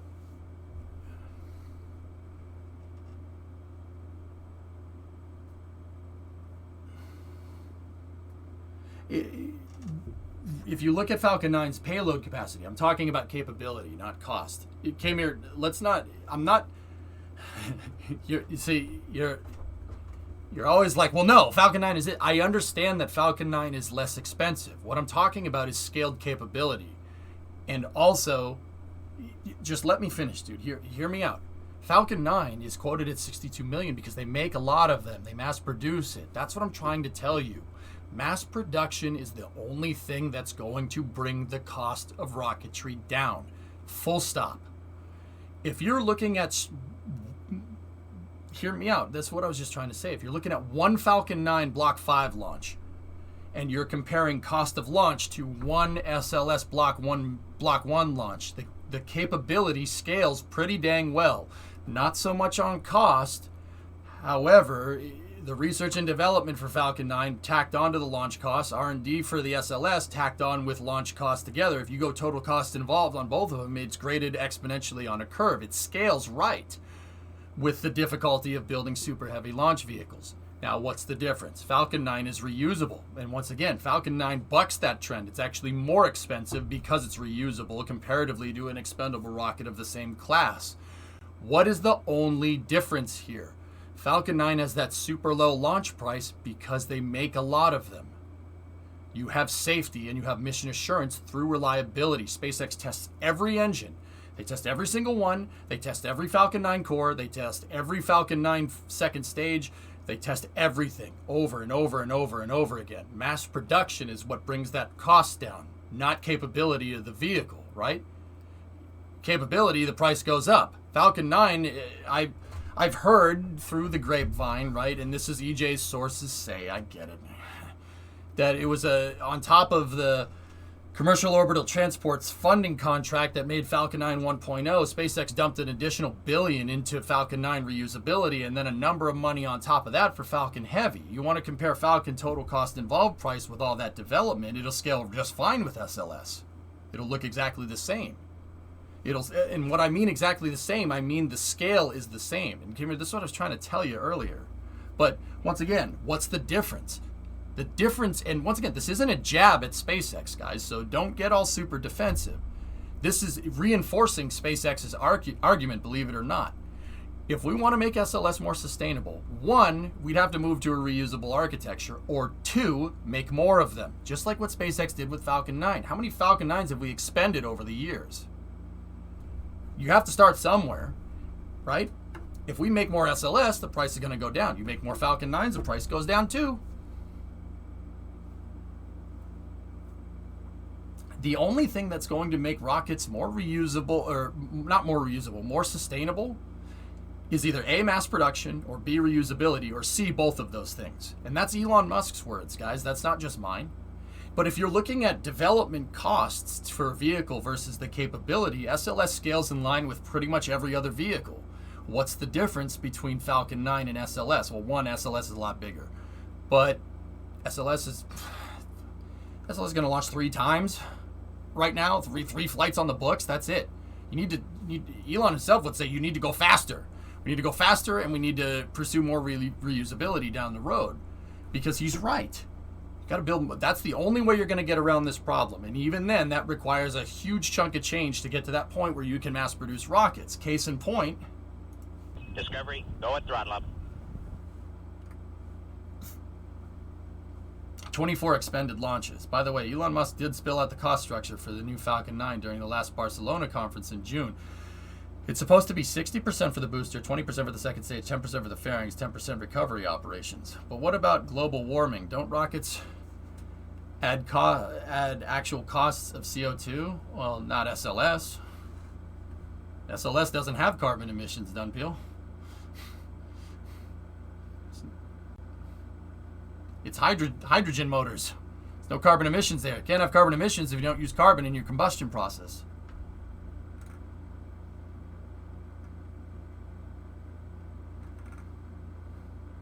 Hey, GoVoid, 53-month resub. Cool.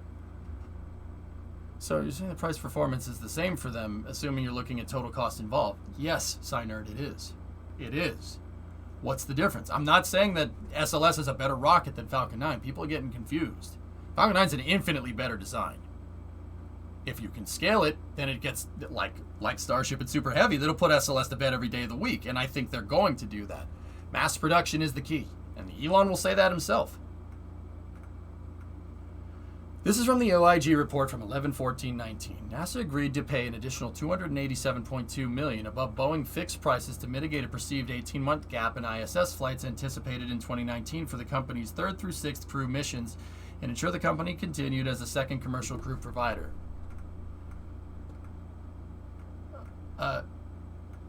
Wait. So, Allie, what is... Wait. Whoa. That's talking about commercial crew. We're talking about SLS. Wait, what do you... What I'm confused. What was that in reference to? Sorry, I'm a little slow today. What was that in reference to? The only issue with hydrogen is that most of it is made from breaking hydrocarbons. Okay. Yeah, guys, rockets don't pollute that much. Dunfield, watch Tim's video. Tim's video on rocket pollution. Basically, rockets, for what you're doing, they don't pollute that much comparatively for the result that you get. And rockets don't fly very much. Even then, I don't think we're ever going to get to the point where rockets are flying as much as, say, an airplane or a car or something. If you want to go after carbon emissions, you'd probably want to, you're barking up the wrong tree here. Cars would probably be a better way to go at it. Cruise, container ships, stuff like that. I mean, that would probably be a better thing to go be like, hey, you're messing up the environment, your carbon emissions and stuff. You know, I think rockets is barking up the wrong tree. I think that's really kind of a stupid argument to make. The reason why it's kind of a weird thing to make is because, well, we know about global warming from launching climate satellites into space. Full stop, bro. Yeah, you know, if we thought that rockets were polluted, we know that rockets pollute, and we know how much they pollute because we've launched rockets into space with satellites that are monitoring that kind of stuff, you know? I think that's, you know, you gotta, if you want to make an omelet, you gotta break some eggs. So yeah, some liberties need to be taken there so we can understand our world a little bit better. AKA, we're screwed. I don't think so, Hippo. I think the problems that we need to solve in order to go further into space can help us down here. Abso-frigging-lutely. Water purification systems have made crazy advances because of the space program, for instance. They bring millions of people, yes, millions of people, potable water throughout the world because of NASA's research into water purification systems. Because on the space station, you can't go down to the lake and go get a bucket of water. You have to recycle everything that you have, because like I said, water doesn't exist naturally in space. NASA's water purification systems have been used to eradicate, you know, non-potable water from third world countries all over the world because it's a public resource patent. Anybody can use it. Fun fact, the sonic pressure waves on the ascent is more damaging than the emissions. Interesting.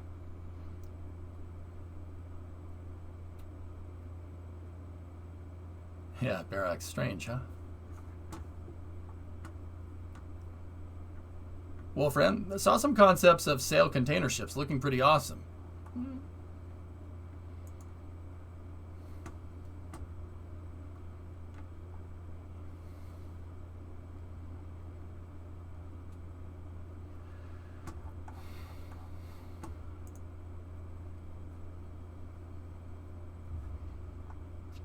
I'm sorry, I'm just catching up with chat. AKA, we're screwed. Oh, you weren't talking about global warming. I don't think we're screwed, man. I think that we can do better. That's all. Let's go up and fly up into space, man. Let's get the hell off this rock, man. Earth is the cradle. Gotta leave the cradle someday. You gotta leave mom and dad's house someday. Some people are going, no, I don't. Yes, you do.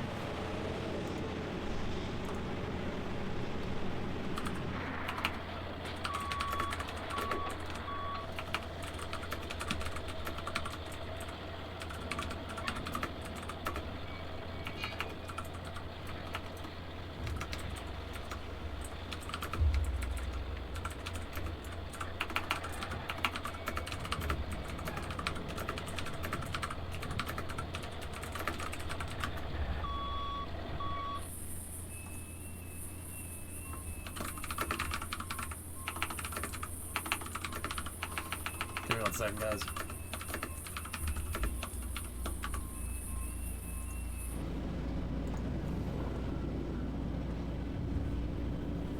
So they're working on another GSE testing tank here. Interesting.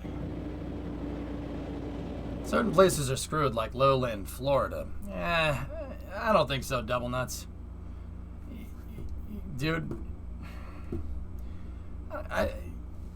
it's not like Florida's gonna just sink into the freaking ocean, dude. The contested levels of the ocean and even the most doomsday climate forecasting models over the next 100 years have sea levels rising, I don't know, a couple of inches. But see, the thing is that couple of inches is damaging in more ways than just having Florida flood. Having warmer waters can make, oh, I don't know, more potent hurricanes. How's hurricane season looking this year? Oops. See what I'm talking about? It's not Florida sinking in. It's just Florida getting constantly eradicated by hurricanes every season because of warmer waters. Hurricanes love warmer water, and we're making the waters warmer. That's a problem. Yeah, that's something we should probably figure that one out. We should probably figure that one out. Florida isn't gonna flood. It isn't gonna sink into the water or anything. That's dumb. That's not how that works at all. Now, something that will happen is that if you have more hurricanes hitting Florida on a more constant basis, you will get more erosion. More erosion happens. Now, is that going to be that big of a deal? Hey, some mansions might fall into the sea a little bit, but if you build a retention pond and stuff, it's not going to be that big of a deal. I mean, you're still going to have to deal with it, and that's annoying. What about the people that can't afford to deal with it? That's the problem. You see what I'm talking about? But it's not going to sink. Florida ain't going nowhere. Yeah. If Florida floods, does SLS become Sea Dragon? Yes. The pads at 39 are never going to flood. They're never going to flood. Guys, the pad surface, the pad deck surface is like 30 feet above sea level. Actually, scratch that. It's 30 feet above ground level, which is like 4 or 5 feet above sea level. So we're talking, basically what they did was when they went to build the entirety of Complex 39, they knew you couldn't build it on the terrain the way that it was. It would sink. So what they did was they dug holes all around Complex 39. You can see those holes that they dug on Google Earth. They dug a really deep water pond, and all the water, like a cistern, went into that. And then they went into that hole. And then they used all that extra dirt to build the pads up. Even the blast detonation area, the surface of the pad of 39, I'm not talking the raised concrete structure. Those pads are still like 30 feet above sea level. We need to get hit by, God forbid, we need to get hit by an asteroid. An asteroid would need to melt the ice caps. Like if an asteroid hit the North Pole and melted everything all at once, like a doomsday scenario for those pads to flood. They're not going to flood. They're like a 2 to 3 story building above ground level. How about the VAB? Not going to happen, dude. I've been there. I've seen it. When you're driving along the Crawlerway, you can look down. It's like a raised highway. You know when you're driving on the highway, right, and you see the tops of houses because the highway is raised for noise pollution? Same thing. Dude, I'm telling you, 20 to 30 feet off of ground level, which is a couple feet above sea level, they're never going to flood. Now, will erosion happen? Sure, absolutely. Oh yeah, you get hit with more hurricanes. That's more stronger seas, right? Hurricanes have wind. Wind blows the water around. Water erodes stuff if it's moving over terrain. Absolutely. Oh yeah, that's absolutely a thing. I'd be more worried about that. The sea level raises several feet. Launching rockets isn't going to be the biggest concern. Indeed. You sure we can't just remove Florida anyway? That's a joke. All right.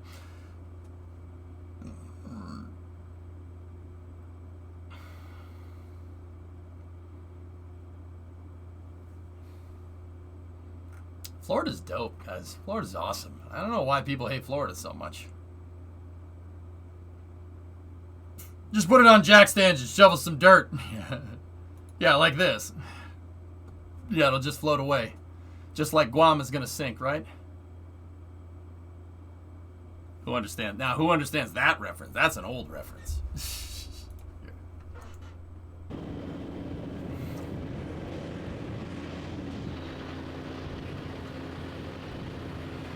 Yeah, it's gonna flip over, John. That's right.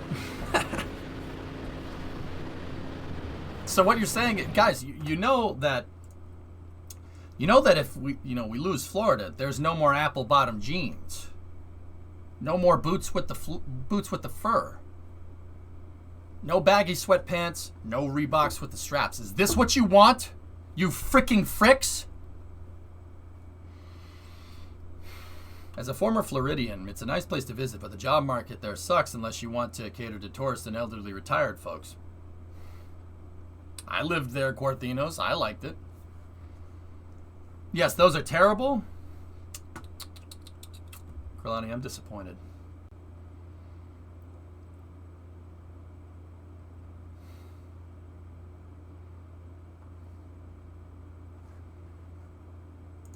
I'm disappointed in you, chat. Try to talk M-A-R-S. But how low did Shorty? Shorty got very low, all right? And these people do not want that. That's unacceptable, Badger. Priorities.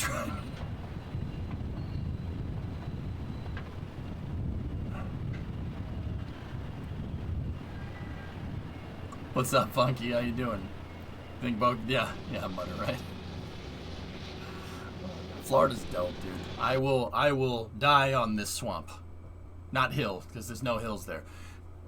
I love Florida. Florida's the best, man. They launch rockets. They launch rockets. I like those. And they got Mickey. They got Mickey. Mickey Mouse. Mickey. And good weather. I like all three of those things. And race cars. I like those as well. They launch big rockets. They made Thriller. Technically, you just described California. I like California too. I'm going to California in less than 48. Holy crap! I'm going to California in less than 48 hours. Wow. Well, that kind of drove that home. California's sweet, dude. It's freaking. I like states where there's a lot of things to do. There's a lot of things to do. There's not many other places in the U.S. where you could surf in the morning and ski in the afternoon. You could do that in California. California's cool, man. Now, there's a lot of people there. Every state has their problems, no doubt. But I don't like talking bad about individual states. I think that's stupid. Every state brings their own thing to the union, okay? That's just a unifying rule. I don't like it when people say, oh, they're just flyover states. No. There's millions of people that live in that damn state. Or hundreds if it's Montana. Montana people, you know what I mean, and you don't bullcrap me. You like it that way. Don't lie. Don't lie. Bullcrap me. They're like, what? We have people. Oh, wait, no, we don't like that. Never mind. Nice, Forge. I'm in Oklahoma, can't confirm a flyover state. What about Nebraska? What about it? Look, man. All those flyover states, I'll tell you. All those flyover states, they grow your food. You want something that all these flyover states bring to the table? And I'm saying this as somebody that lives on the coast. All those flyover states, they grow you damn food. Okay? Yeah, you want something they contribute? There you go. I like that whole eating thing. I don't know about you guys. I'm just putting it out there. That's pretty cool. I like that. I like that. As a carnivore, I appreciate that. But if you're a vegan, you can also appreciate that. They grow a lot of vegetables, a lot of soy. A lot of soy gets grown out there. Just saying. Just putting it out there. Just a thing. Just a thing you might want to take into consideration. There's a soybean field less than 100 yards from where I sit in Ohio and a cornfield across from that. That's what I mean, Turo. Those folks feed you. And if you've ever been to a restaurant, you don't break the cardinal rule. Don't screw with people that handle your food.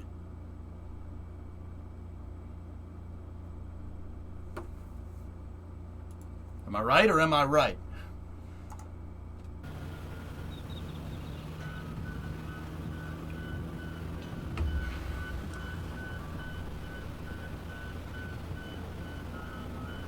My state brought to the table the first man on the moon. Well, that's pretty good. My state brought America. Stinky, you want to play this game?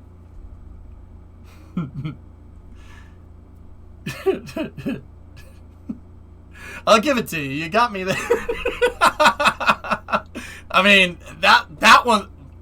Hey, First Man on the Moon is cool, but also that's Virginia. Get out of it, bro. You guys get the participation trophy, okay? You get the participation trophy, right? My state brought Ford. I like that.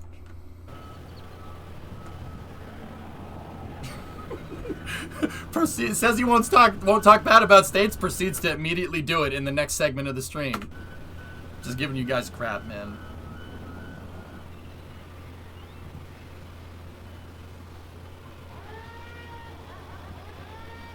Wait a minute.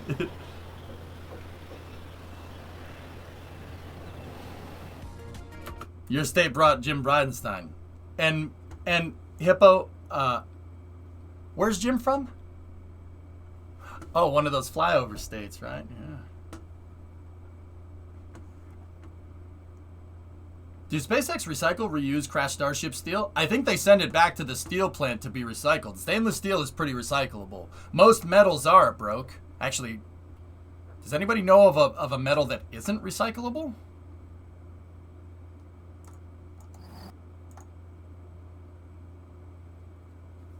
You need to apologize for that, Jackery. Mercury? Lithium? Lithium? Is lithium?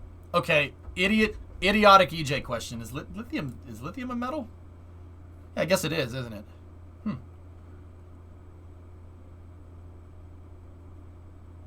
Yeah, it is a metal. Yeah, batteries. Idiot. Sorry. Blame that one on Mondays, okay? Uranium? I mean, okay, fair point, fair point. Aluminum's pretty damn recyclable. Steel is pretty recyclable. Stainless steel is very recyclable. Actually, steel is probably the most recyclable. Iron? Let's just make everything out of metal. It's a good idea. It was a joke, Jackery. Pretty sure plutonium is not recyclable. Plutonium? Well, you can use it in a time machine. Just saying.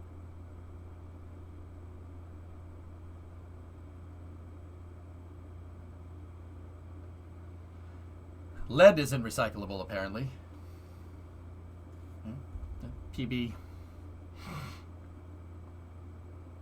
Should make everything out of aluminum tubes. All right, we got another NASA spaceflight video, and then we'll go.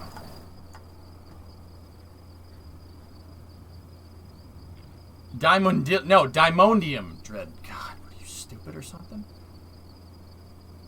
How well does metal work with classical architecture? Stone is recyclable, Pigzig. Stone's very recyclable. Well, kind of.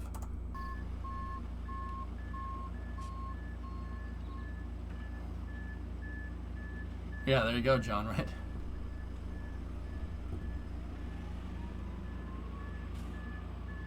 We have a lot of that. You should make more things out of stone. We have a lot of it. Oh, they're pouring new concrete for the high bay. See the concrete pouring trucks? That's what those two huge arms are on the left. And that's a nose cone right there.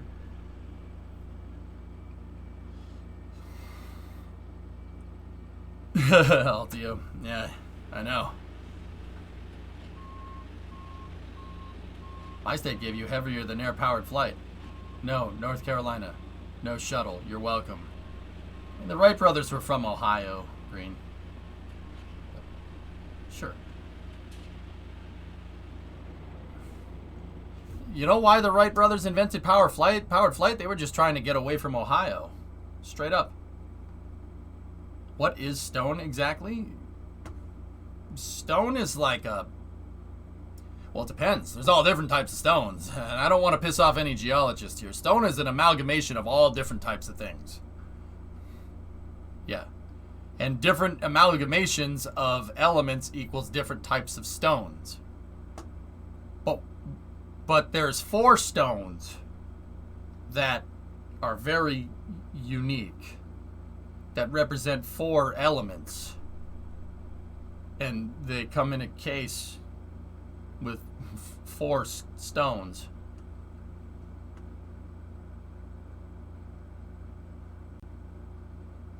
The rolling stone. No, that's different. That's different. We're not talking about moving stones, okay?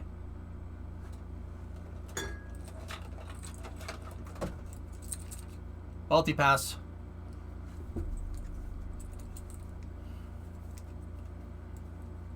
Everything is recyclable. You just gotta wait until plate tectonics.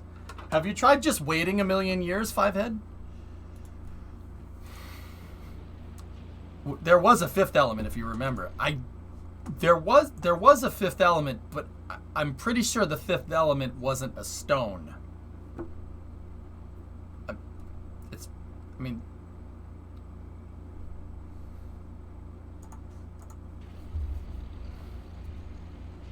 A real killer would have asked about the little red button on the bottom of the gun. I mean, the fifth element was a stone cold fox.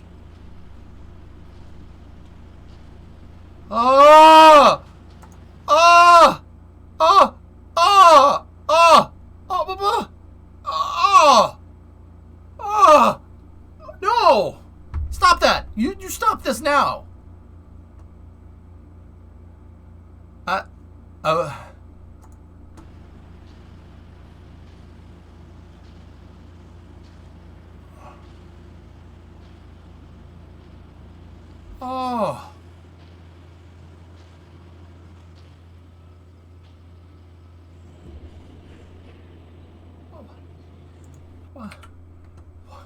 Why? This reminds me of that footage of This reminds me of that footage of the Buran where they pull it out with the no. I hate that footage. I don't like this at all. What I do like though is that we're looking at a whole shot of the trash heap. So, you know, they have that as scrap, and then this thing over here, see that truck there? That's scrap too. Yeah, see, that's the part I agree with. I don't like this part up here. Yeah, Malachi, Malachi, that's the thing. SN17, right? 17 is just dud off the production line. I mean, seeing all the tiles like that does kind of suck, but it's just a dud off the production line, man. Mass producing. You got to mass produce those rockets. It doesn't matter how big or small of a rocket you make. If you can mass produce, that's the difference. So, in many ways, it's kind of cool to see a scrapped one, a scrapped spacecraft, but also at the same time, I don't like it. all that work to weld all that stuff, man. You know how much TIG welding that is? You know how much this fabrication of this pipe right here costs? Would cost, like, if I wanted to make a stainless steel pipe that looked like this, you know how much that would cost in welder time? That's a lot of money.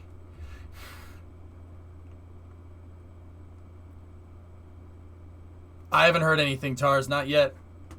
Gotta be careful. We gotta be more careful with that flamethrower. Yeah, right. How many work hours do you think is sunk into that? This is easily a week's worth of welding and fabrication. Easily. 350. At least 350. But that's the thing. If you know, welding that pipe probably costs a lot if you were doing it once. But if you wanted a welder to make 100 of them, then it wouldn't cost as much. Because the welder can just basically leave his stuff there, bring his welders here once, instead of, you know, he brings all the welders here. All it is time and operations from there.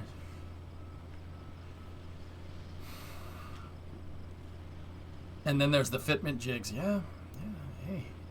Want to make an omelet, you got to break some eggs. It still sucks to see, but...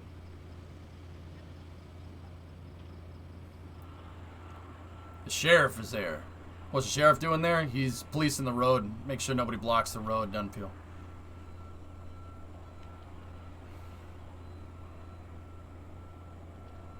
Elon's production mindset has helped you so much with work. Getting after it, Acton. No time, no excuses, no time for bullcrap. It is refreshing to see, isn't it? They're like, look, I talk about all the SpaceX fanboys and how they hate, they hate on SLS, blah blah blah blah blah. But let's just say that they like space. That they like people like SpaceX for a damn good reason. I can definitely see it, and I definitely am part of that. I get it, you know. There you go, Sir Sav. That's right. Buy in bulk. You buy in bulk. It just makes sense. I mean, Walmart has used that for a long time. Turns out if you pay him, you know, buy employees in bulk too, the cost goes down. Funny how that works. Yeah, I don't like that part. But the goods part is cool.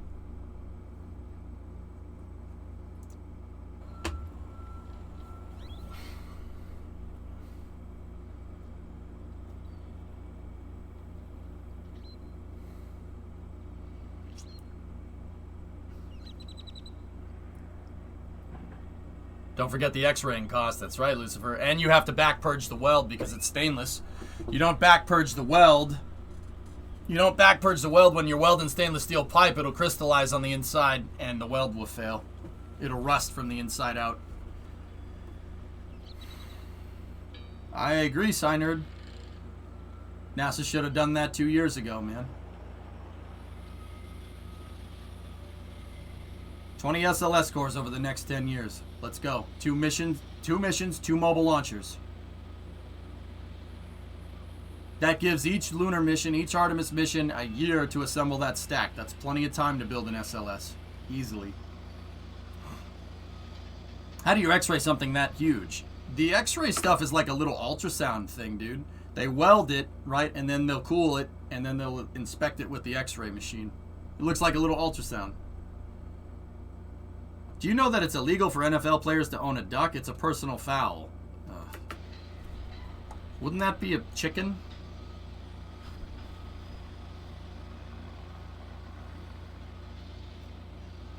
Porosity is no joke, for sure. Especially with stainless. Stainless crystallizes. It doesn't even rust. It crystallizes, which is even worse. If, you know, say you're welding a rocket fuel line and you don't have a good weld, right? And then you go to pressurize that fuel line feeding to the rocket engines, the crystals that form on the inside of the weld because they reacted with the atmospheric gases because you didn't purge it with inert gas, they react with the oxygen in the atmosphere and it actually crystallizes. And then, little ways down the road, that pipe, has all those crystals come off when you flow rocket propellant through it, and that goes into the engine. Yeah. Bad idea. Or, in a more kind of layman's thing, if you make stainless steel piping and stainless steel plumbing for your turbo kit on your car and you don't back purge the weld, those crystals will go into your turbine impeller. Or compressor impeller, I guess. Yeah, that's probably not good for it. You think it's good having just stuff going into a turbine wheel? Yeah, let's just throw stuff at it. Yeah, that's a good idea. It'll be fine. Hey, got off work. Did I miss KSP? No.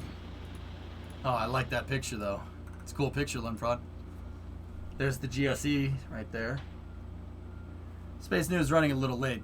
Glitrub, I'll be honest. This is a bonus stream, dude. Dude, it's a bonus stream. I should have titled it as a bonus stream. Well, it depends on the stuff. Propellants and atmospheric gases. Throw all of it. Throw all of it at the turbine wheels. Yeah, you're not wrong.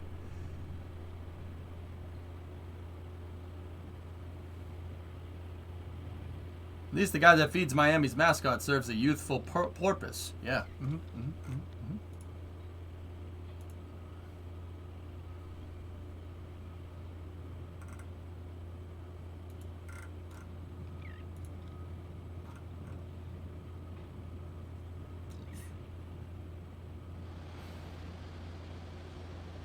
What am I looking at here, Forge? Nice crab.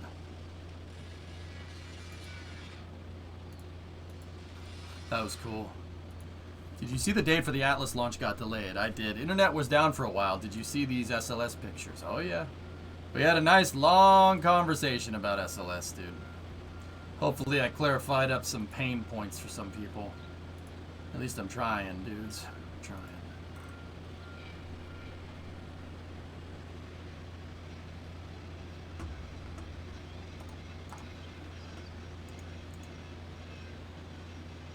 Something like that, Hired. Different types of stainless steel will all react differently, dude. Yeah, when you change the alloy, the composition of the stainless, that's what different types of stainless steel are. Stainless steel isn't just steel, it's steel with other stuff in it, like other metals in it, right? Like Inconel isn't an element, it's a combination of a couple of different type of metals. It's an alloy, right? When you just take a bunch of different metals and make them into an alloy, right? Different types of stainless will react differently with depending. Now, SpaceX is using, what are they using? 304? 304L, I think, is what they're using. The early stuff was 301 stainless. Now they're using 304L, which is like marine grade stainless steel. Heinz gets velvet. I am trainer of dolphins for on. You want to talk to the dolphin, you talk to me. Look at this. See, look at this. See, this is what I like. See, we got the Tesla and we got the Ford living in perfect harmony. Look at this. See, this is something I can get behind. You know, you got the Tesla for your daily driving, and you got the Ford to do all the stuff that the Tesla can't do. This is perfect. It's a perfect thing. You use the Ford when you need to do the stuff. And you use the Tesla when you need to do the lighter duty stuff. This is perfect. Live in perfect harmony. Perfect harmony right there.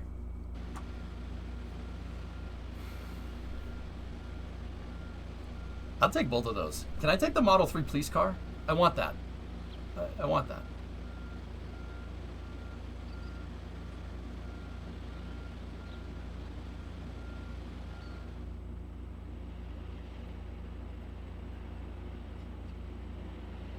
I want to be the guy that drives these. Perfect harmony. Got him. What's up with the red in the cable run that is up the side of the SRB? It's a raceway in the flight termination system. In the avionics, there's a bunch of stuff, Goalie. It's a raceway. It's electrical. Actually, Rocket Guy, are you here?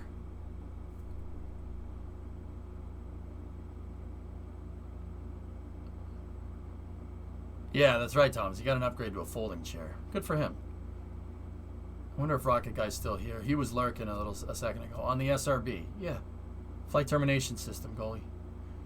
That and the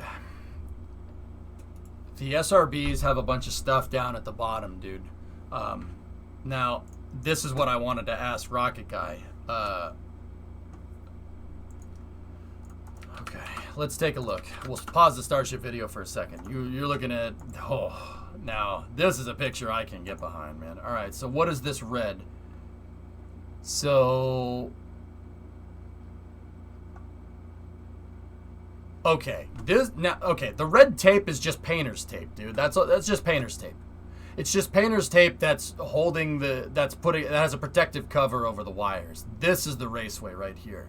This is just, those are other pieces of the wires, but this could be connected to a couple of different things. So, Goalie, what do you need? What do you need on the SRB? What's down here that's electronic at the bottom?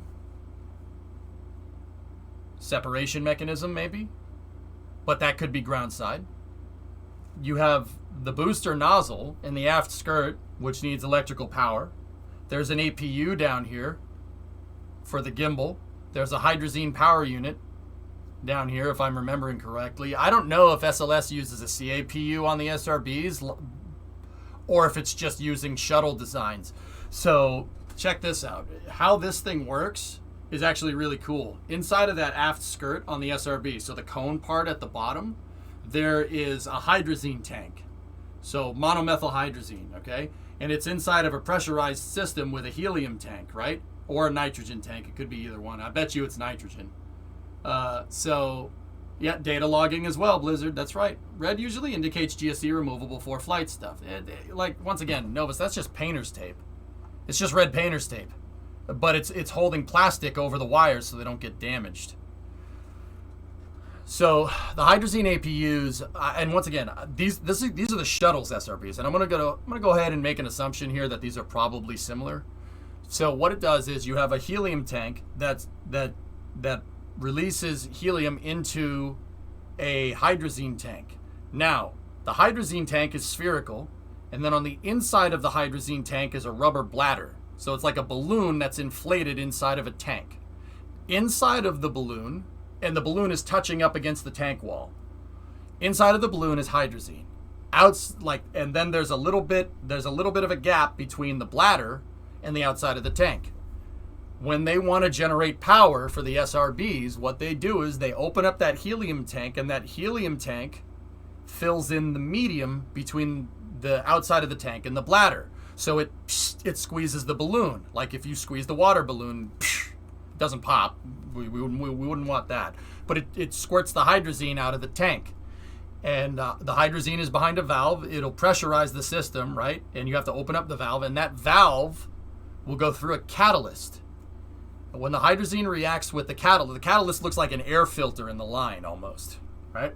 When the hydrazine goes through the catalyst, it'll heat up.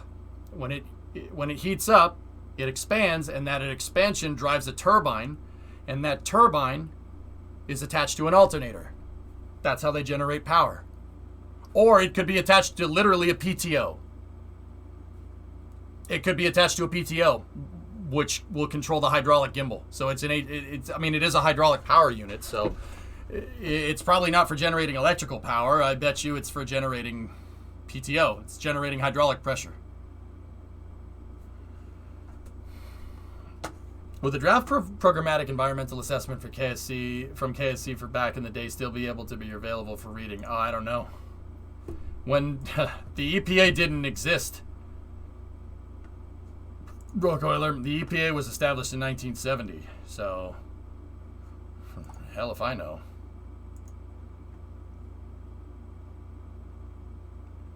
Oh yeah, there you go, Lucifer, right?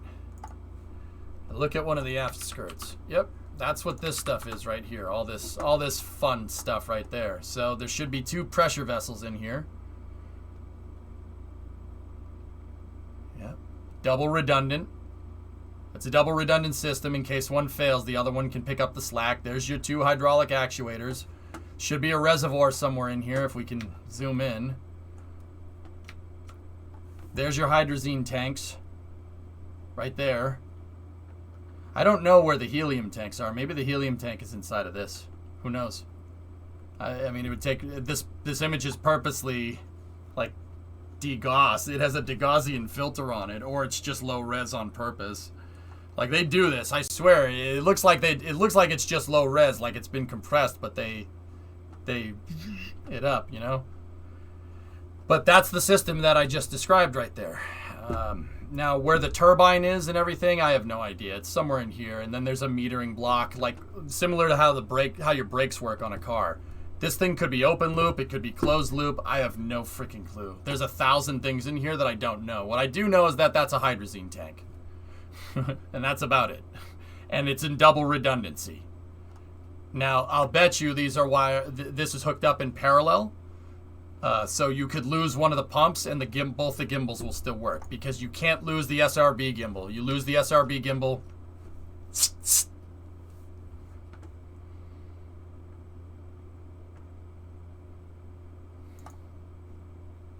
Yeah, so that's why there's 2 of them. Those are HPUs. So, Goalie, I'll bet you all the electronics to control that is probably what all this stuff is. If I had to guess. That on top of sensor arrays. Those right there are hooked into the 5th segment structural ring right here. I'll bet you this is the separation sequence stuff. So the stuff, these wires are probably for separating the SRB, because the aft SRB attachment point is on the other side where this ring is.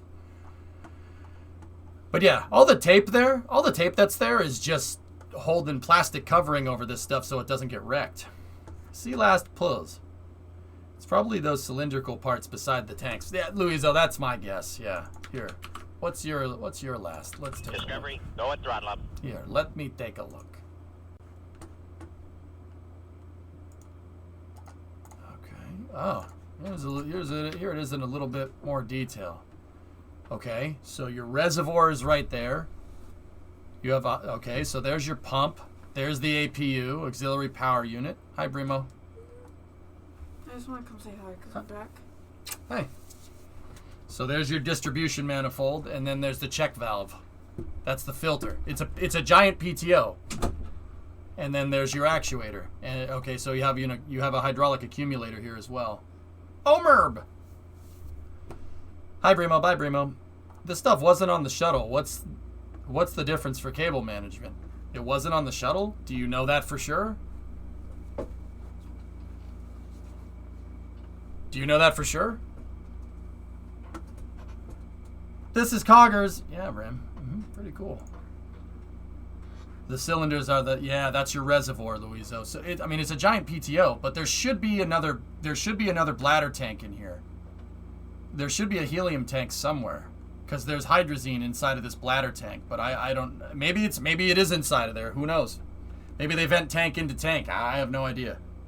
I don't know how this works, and I'm not afraid to say it. I could probably figure it out with enough time. And before EJ grabs the shuttle's owner's manual, yeah, I should probably grab that. It's sitting in my living room.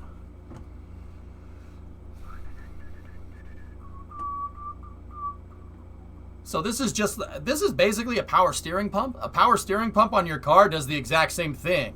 But the power steering pump needs the engine to turn it, or else it won't pump fluid around, so you can't maintain hydraulic pressure.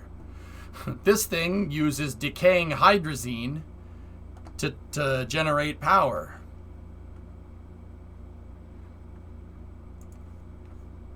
But yeah, there you go. I don't know what those extra wires for. It could be instrumentation, goalie. This could be for instrumentation because it's a developmental flight. So like STS-1 had a lot of extra wires on it too. You know? The APU can be a pneumatic turbine. 100% was on the shuttle. I think he's talking about the wires that are on this side over here, Mutter. I think we're talking about these guys. You know, I think we're talking about those suckers right there. It could just be compressed nitrogen, Louiso, I suppose. I mean, I don't know. They changed a lot of things.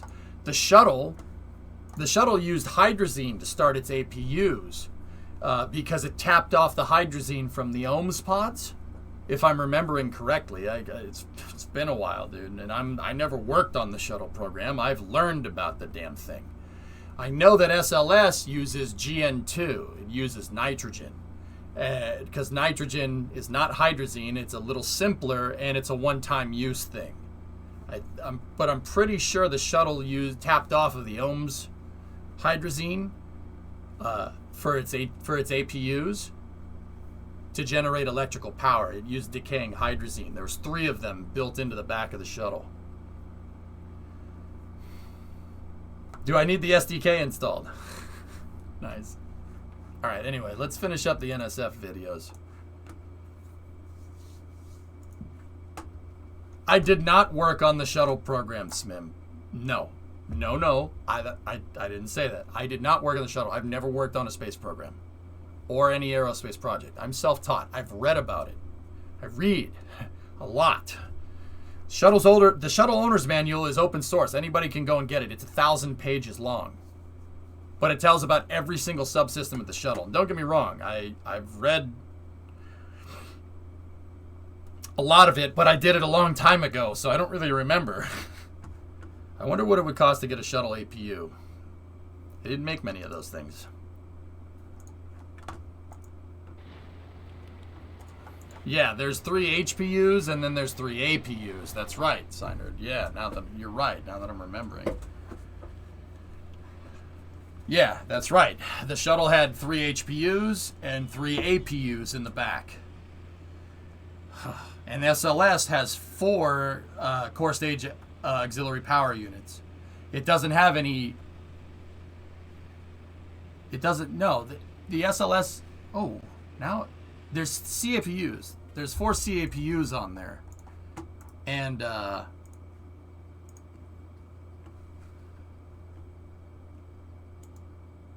I think they're hydraulic power units. But they call them CAPUs, which is strange. All right, anyway. Last video. This is the most updated one here. Let's see what we got.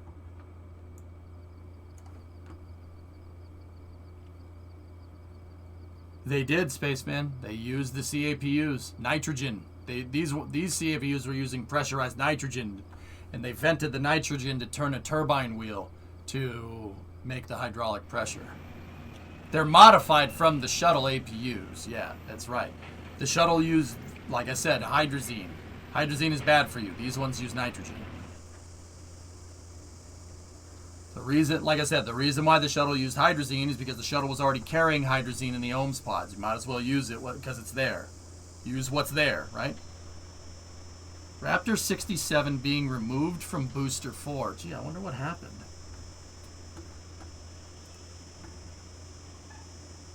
I was checking shuttle pictures and I noticed this guy. Yeah. Yeah, he's pretty cool. Use what you know works. That's right, Jesse.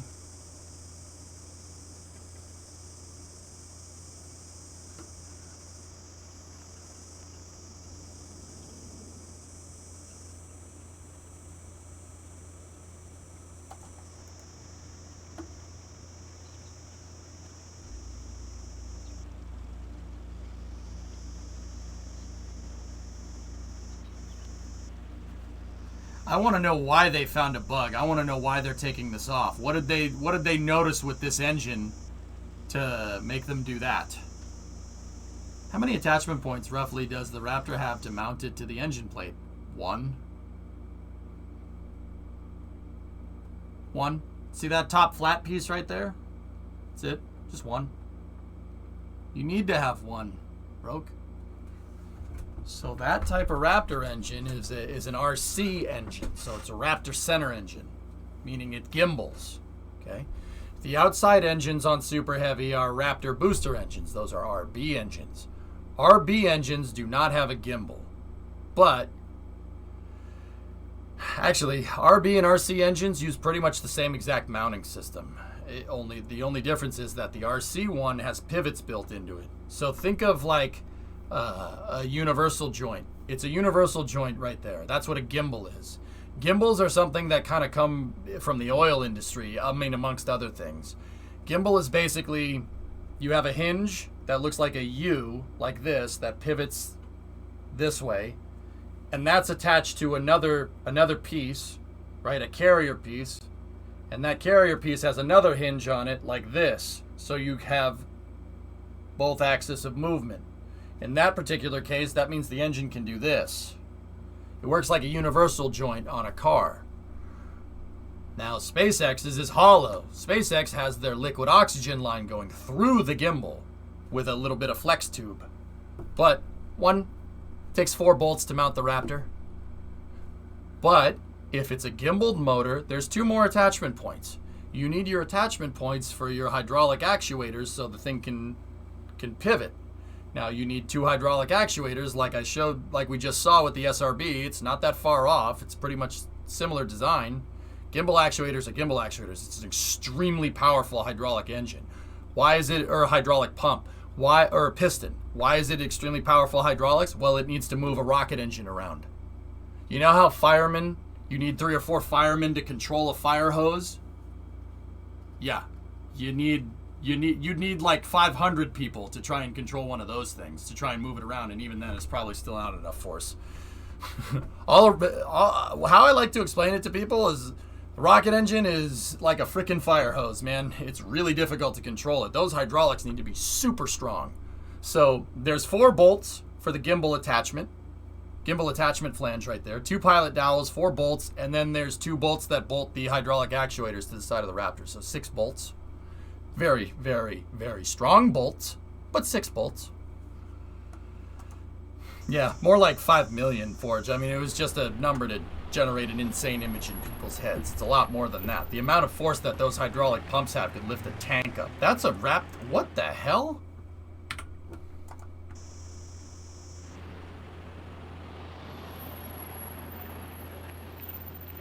That's just strange.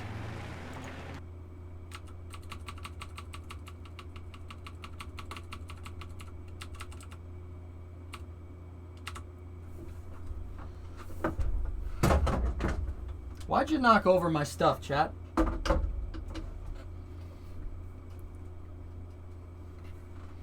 You ever thought you'd see anything like that when you were younger? For the older folks? How? Oh, Abdul, I'll tell you how, because it's a Ford. That's how. Is that not the strangest thing, though? I mean, a Chevy could do it. It's just a joke. Any truck could do that. A Toyota could do it. But still, that's just strange. A rocket engine on a pickup truck. It's literally a flatbed truck. Imagine seeing that on the highway. I'd about lose my mind, Forge. I'd be like, blah, blah, blah, follow it. That's something you don't see every day. That's a good picture, Bill. I like that picture a lot. They have to use the Ford because they're slow. The CAPU uses a helium spin start in H2 for continued use. There you go. It was helium? I thought it was nitrogen, Novus. But hey, I'm not going to argue with you. I know you know it. You probably just looked it up. I imagine seeing things like this in the future, but that rocket engine isn't pointed in the right direction, if you know what I mean. Perhaps 90 degrees towards the back of the truck, sign heard, maybe? All right. That's probably one of the coolest things about SpaceX. That's one of the coolest things about these videos. Like, SpaceX's stated goal, like I said, is to make life multiplanetary and to kind of make, through that, it's making spaceflight boring. So you see trucks just moving rocket motors around like you'd see trucks move an airplane engine around. Like, point is that rocket engines are very commonplace. It's just a rocket engine moving around on a truck, no problem. Something that 5 years ago people would have been like, even now, that's interesting. They use ground helium for spin start for the core stage. Makes sense. It's a Ford Raptor. Hey. Whoosh.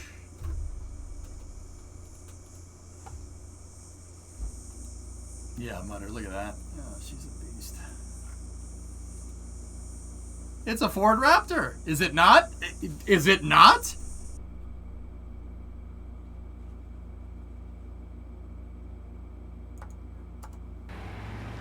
I mean, it is a Ford, and it has a Raptor on it. Ford Raptor.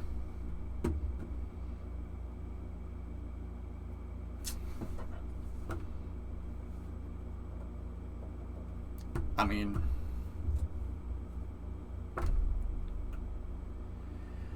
Yeah, right, Hip. I agree. That's a Ford Raptor.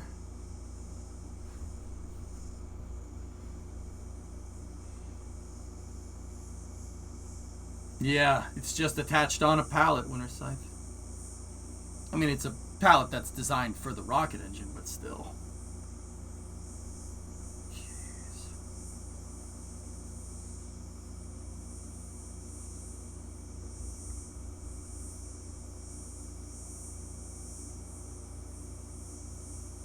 Pretty much, Gaw. Use what works.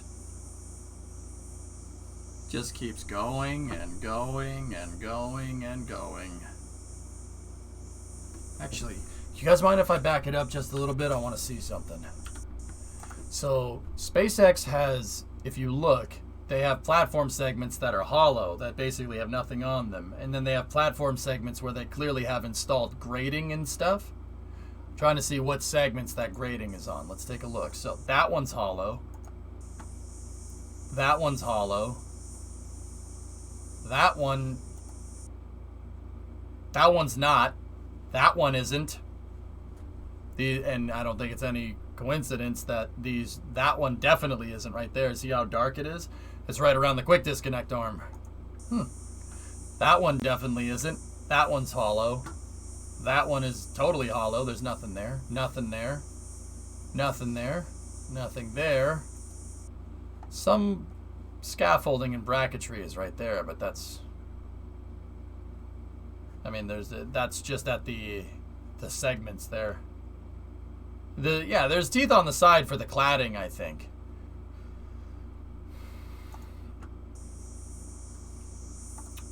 We got another non-hollow piece up here. And that non-hollow piece is basically right below where the pulley system is. Yeah, of course, I agree. It really looks like a spacecraft. And it doesn't look like the elevator goes all the way up. Let me see, Jim. So the quick disconnection extension seems to slide in and out, and thus the angled attachment point. The whole quick disconnect swirls away for the chopstick arm to go past it. Yeah, it's like shaped like this. So it's on the back side, and it can move out of the way. Yep. I'm just... Okay, so I'll be real. The reason why I did this, and the reason why I'm looking here, is because I'm wondering... So how are you going to make a service gantry? Don't you want people to get into this starship? Shouldn't you have a crew access arm somewhere? Or at least a plan for it? It looks like no at this point. There's really not. But I would assume that a crew access arm for Starship would look something like this. You know? But it seems like that's not even on their radar yet because... I mean, let's just kind of look at this. Starship's engine section would be right here. Then the LOX tank. Then the methane tank. And then right in this area here is where any access would be. And I don't see anything there. That just looks completely blank. Just food for thought. It doesn't look like the elevator goes all the way up. Sounds like a way to call someone stupid. Yeah, but they're definitely doing some work up here. There's a flat panel right here, and a lot of work being done around where that pulley system is for the trolley to go up and down, or the carriage is what NSF calls it, the carriage and the chopsticks. That's my guess. My guess is that the reason why we don't see anything there is because I don't think SpaceX has any business or needs at this time to figure out the way to get people into this. Why would you do that? Remember what I said. You're making a reusable spacecraft. You don't start at launch. You start at landing and you work your way back, right? So I'll just give a quick example like what I was doing before. SN5. So Starhopper hopped, right? Or Starhopper static fired, then it did a little hop, then it did a big hop, and then it flew, right? SN5 flew, SN6 flew. So they demonstrated landing capability. And then we had SN8 doing the flip maneuver. So that's the flip maneuver and landing. You had 8, 9, 10, 11, and 15 do that. So that's the landing part figured out. What's the next part? Well, after landing, or before landing is descent, and before descent is entry. So SN5, Starhopper, SN5, and SN6 did the landing part. SN8, 9, 10, 11, and 15 did the descent part. Now the last part is entry. Entry, descent, and landing is the completion phase for a mission for a spacecraft, right? EDL. Entry is the next part. And then you design backwards. Crew getting into the spacecraft is, well, the way they're designed. That's one of the last things you're thinking about. So I think that explains why there's no crew access arm there, right? Hey, Sobin, 58-month resub. Thank you. Yeah, Fuzzilla, basically. And that, yeah, pretty much. They need to fix that flag. Yeah, I'm not going up there and fixing it. It's a long way up. Is SpaceX going to have a local firing room launch control? How do they plan to control everything from Hawthorne? Jim, see this building right there behind that crane? Like in the background, by the mid bay and the high bay? So the mid bay is right here, the high bay is right here. See this building right there behind the red crane in front of the white crane? That's their launch control center. It's back there. It's by the mid bay. It was one of the first buildings built down here. I wouldn't put people in a rocket thump unless you can assure that the landing part will go successfully. You know, one of the things that I probably should heed when we're playing KSB, because I saved testing the landing until last, and that proved to be a costly mistake. He chose poorly.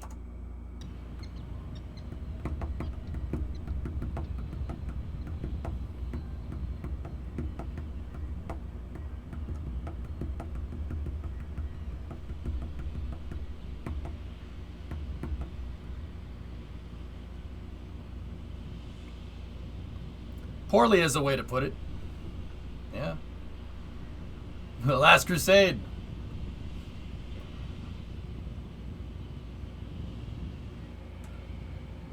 So the trolley, or the carriage system right here, the thing that looked like two Pac-Mans going whack whack whack, that thing is going to hug these three beams on the structure. That's why the quick disconnect has some room. See, the QD arm has some space right there?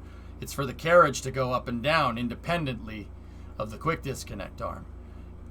These three rails, and I'm going to call them rails, these three posts to the towers are going to act as rails, and this thing is going to slide up and down on the rails there. And it's going to have these arms that are behind me, the big, these arms right here. See this thing? These things, SpaceX calls them the chopsticks. That's the catching mechanism for this thing. They're going to have those attached to the trolley, and then the trolley is going to go up and down on the tower with a pulley system up there. A gigantic elevator. See the pulleys? It's a big freaking elevator. And this thing is going to be a little train that goes up and down the side of the launch tower. And it has the catching arms. The reason why it's going to be able to do that is so it can take Super Heavy, grab it, pick it up, put it on. And then it can take Starship, grab it, pick it up, put it on. Thing flies, Super Heavy comes back down, catches Super Heavy, grabs the thing in midair, puts it back on the pad. It's crazy. Like, once again, don't get me wrong. You're looking at this and going, yeah, okay, sure they'll do that. Dude, I don't blame you. It is nuts. Like nothing you've ever seen. But if anybody can do it, I think SpaceX can. Holy moly, I wonder if this is the heaviest elevator of all time. I think an aircraft carrier elevator takes that cake, dude. Aircraft carrier elevators are big, hefty. Might as well show the animation. Yeah, maybe. Look at that. This actually exists, Mutter. That's what blows my mind, dude.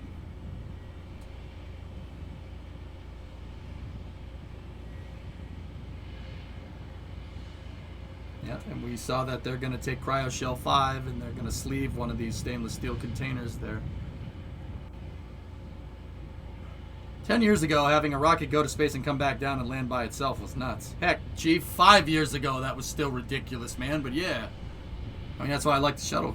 That's why I like the shuttle so much, dude, because you can point at it and be like, that thing went to space. That's a spaceship. That's what a spaceship looks like. You know, that's why I was so bummed when it stopped flying. But we have Shuttle 2, or even probably Shuttle 3.0 here. I'm not worried. Hey, they're loading liquid nitrogen. Look at that. It's a Tintin rocket, Rebel. Can you believe that stuff, man? Unbelievable.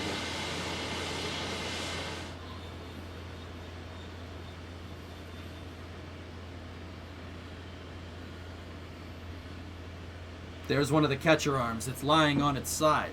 The catcher arms are L-shaped. They're shaped like this, and it's lying on its side. See, this part over here is the thumb, and that's the pointer finger. So this is what they're supposed to look like. It's lying on the side. I wonder where that LN2 goes. The LN2 tanks are not done yet. I don't know, man.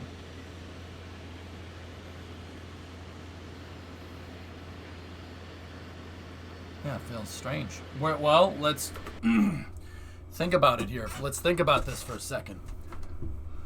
Why? Why would they be loading LN2 into an unfinished propellant? Why would they be loading LN2 right now into this unfinished tank farm? Why would we do that? Yeah, Fed Up, it's unbelievable. Let's do a critical thinking exercise, dudes. Why would you do this? Why would you be loading LN2 right now? To get the humidity out of it? Maybe. Test the plumbing? Bingo. Is those two trucks enough to even remotely fill up one of these tanks? Hell no. Not a chance. They're probably testing things. They're probably using it to chill down and test different components on the pad. Now, if I could see the other sides of these trucks, we could figure out what they're hooked up to, and we could try to guess it from there. But I can't see what they're hooked up to. They're hooked up to something. They're testing different components on the pad, most likely. And what do we know from the SN7 tests? You test with liquid nitrogen because it's inert. Nitrogen doesn't react with anything. It just makes things cold. Liquid nitrogen does. It doesn't react with anything. So if you spring a leak, you don't have to worry about the thing blowing up. It'll blow up from the decompression, right? From the rapid decompression, but I don't think that's going to happen here. Nice, Thomas. Yep, so that's what they're doing. They're testing something. They're testing the plumbing. Which makes sense. We should start to see tests with the plumbing around here because the programmatic environmental assessment, the room for public comment, will stop on the 20th of October or the 18th of October, right? 30-day comment period, right? And when that happens, I'm going to guess that SpaceX is going to shoot for a launch sometime at the end of next month, beginning in November. I think that's when we're going to see it. Kenworth? I think those were Kenworths. Yeah, I'd have to go back and look.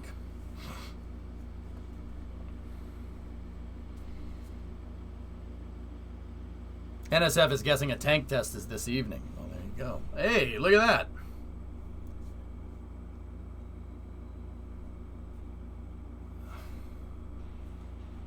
Oh, don't mind the other Raptor that's just going by. Yeah, whatever.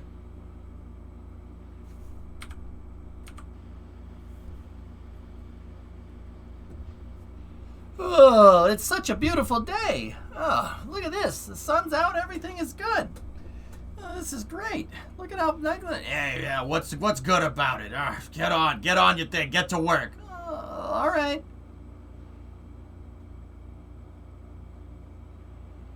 Sorry.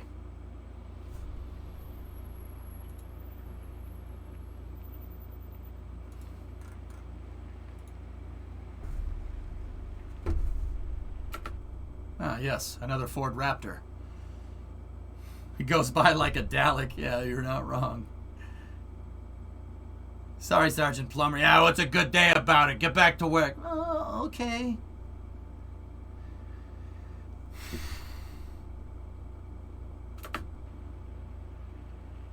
And yes, here is a minivan. That's what I mean, man. What the hell? What the hell's going on?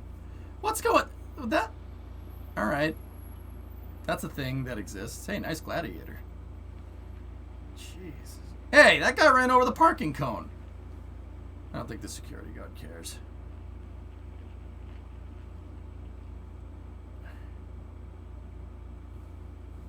Hey, how you doing? Hey, how you doing?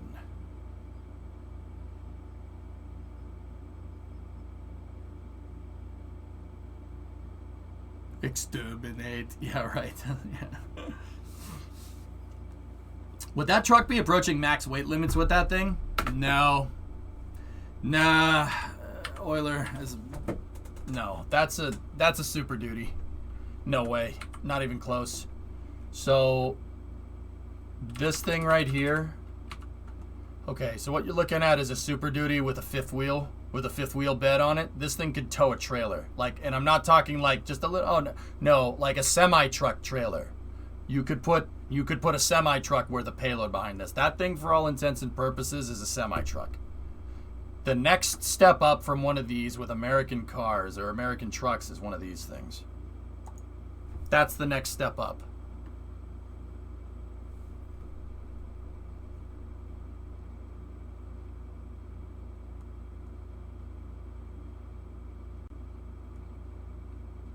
Yeah, it can, it's fine. That's well within limits. That's not a medium duty RB. That's probably, looking at it with the trim that it has, I'll bet you it's an F450. It's either a 3 or a 450. I'm going to guess 450, dude, to pull the Raptor engine. I mean, like the 97 or the 59, there's no way in hell I could do that with either of my trucks. Not a chance. Even look. So, guys, look at the truck. Look at how much the rear end is sagging on that thing. That should tell you how heavy those Raptor engines are, especially with their pallet that they're on. The pallet, from what I understand, is extremely heavy on purpose to keep the center of mass low so nobody tips it over. You don't want to do that. Yeah, Jim, or even a Ford Raptor would struggle moving a Raptor engine. A real, like, yeah, no, you need a diesel to do something like that. Only hydraulic compression is strong enough to move that thing. Or hydraulic combustion through compression, I should say. Here, let's see if I can see the trim on the truck from the side. It'll tell you on the side of the truck. Wasn't there a video where one almost tipped over? I don't even want to watch that, Hokey. Yep. Yeah, take a look, dudes. F450. Dude, we're not even, that's past medium duty, RB. This is a heavy duty truck. So 450, you could tow 40, what is it? 4.5 tons. So, I mean, that's a lot. That's a lot. This is a 1 and a.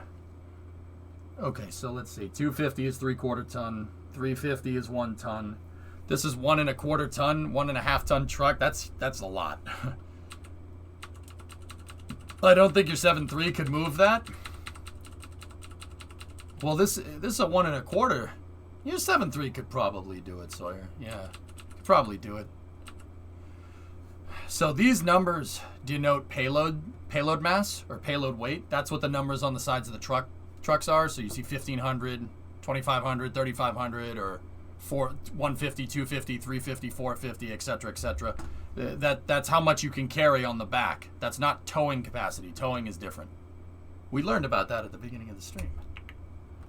I mean, that thing's squatting, dude. It doesn't look like it, but it's definitely squatting. That thing, that's a lot. That's a lot for that truck to move, especially over those rear wheels. That's a lot.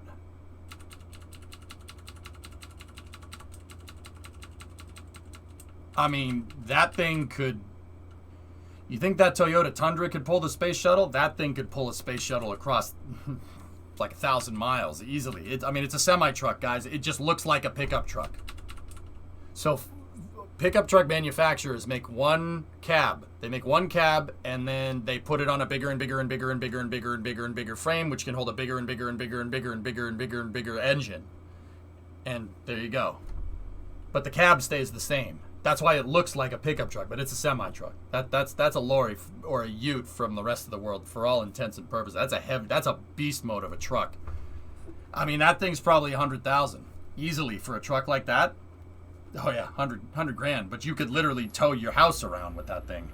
And I'm not talking like a little trailer. You could have like a double wide, and that thing would tow it no problem. You're forgetting about the single axle commercial trucks that are the next thing up. Yeah. That's right. I'll bet you that thing can move just as much as those, dude, to be honest. But, oh, man, look at that thing.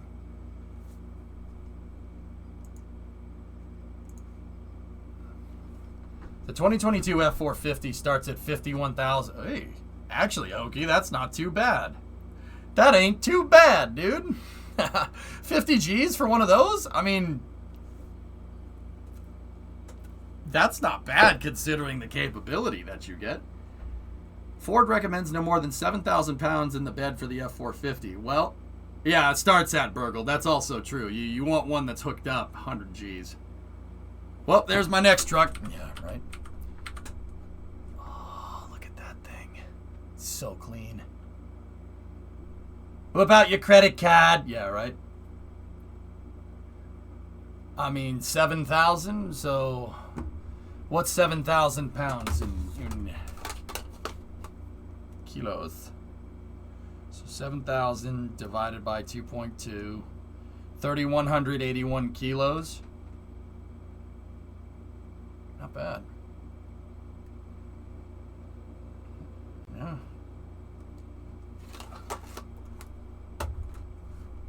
Yeah, that truck can move stuff.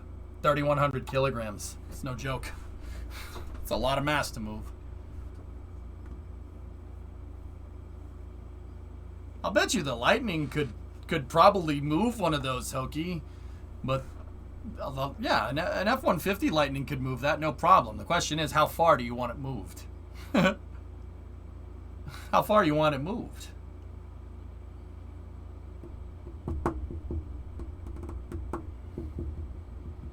I agree, Kamir. The stand though, we had a whole thing about that one time. About the stand, the Raptor stand is intentionally super freaking heavy. to keep the center of mass low, because the nozzle is not the heaviest part. All the turbine machinery is. So that pallet that it's on is very thick metal on purpose. Raptors don't weigh that much themselves, but the thing that they're attached to does. I don't know the exact mass. I just know that it's heavy. I know it from... damn it, I have no way to prove it. I know it from people that... Dude, trust me. No, it's heavy. It's heavy. Okay, you really want to know? I know guys that work on the test stands at McGregor. They told me that. But once again, take that for what you will. That's not actual news, but yeah. The stands are super heavy. Because if you remember a Space News a little while back, we were discussing how heavy the Raptor was because we saw one being towed like this. We were discussing how heavy it was. And I'm like, oh, you know, it's got to be heavy. And people were like, no, the Raptor is not heavy. And I'm like, no, it's got to be heavy. Look, with that truck, it needs to be heavy. And we had a whole thing about it, so I went and asked. It's the stand piece that's heavy. The pallet that's holding it is very, very thick. It's very thick metal to keep the center of mass low so they don't tip. Yeah, the nozzle is super light, exactly. It's the pallet that they move them on. Right, Yarg? Yeah, all that turbine machinery is heavy. It's cast pieces. We know that Raptor's turbine machinery is cast. You know it because it looks like a cast piece. So cast is super heavy, but it's also super strong.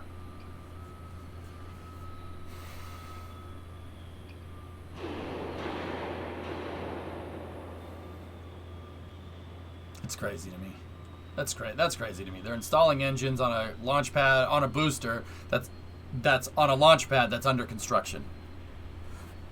You'd never like, okay, I love NASA. You guys know I love NASA. You'd never see something like this with NASA. Could a Cybertruck tow a Raptor? Yeah, of course it could, Chief. Yeah, sure. How far though?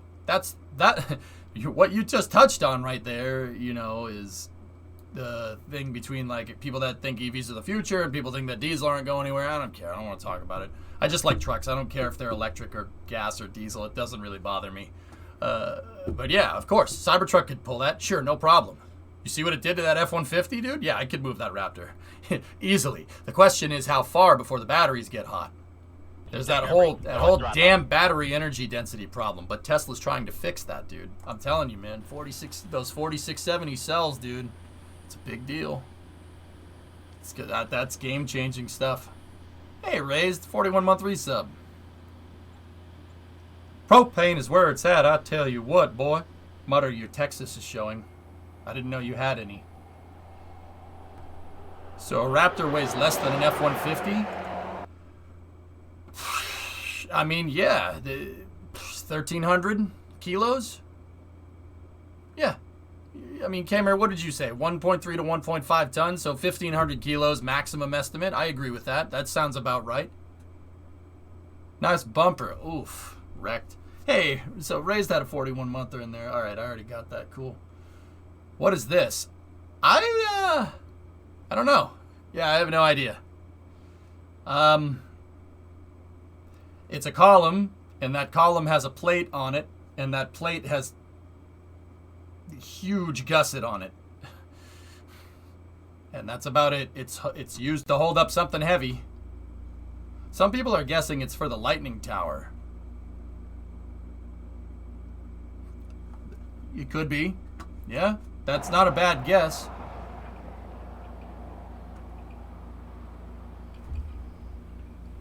That's a guy walking by. Lightning tower? Yeah, maybe. Yeah, so Chief, you know, a good full-sized car, like, or well, mid-sized for you guys over there, like a Caddy or a Mercedes, big Mercedes E, something like that. It's about the same. I don't think it weighs as much as this truck. That truck weighs more than 1,500 kilos. Actually, I don't know. Yeah, no, probably not. Probably not. I mean, I don't think. Discovery, go at throttle up. I'll use the 97 as an example. The 97 weighs 3,000 pounds. 3,000 pounds is 1.5 freedom unit tons.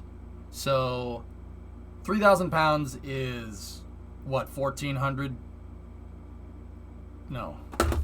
All right, I'll get the calculator out. 3,000 divided by 2.2, 1,363. So yeah, it weighs about as much as a truck. Yeah, Cybertruck can move it easily. No problem. Did you see the new Tundra? No. Hey, Kakin, 12-month resub. Thank you.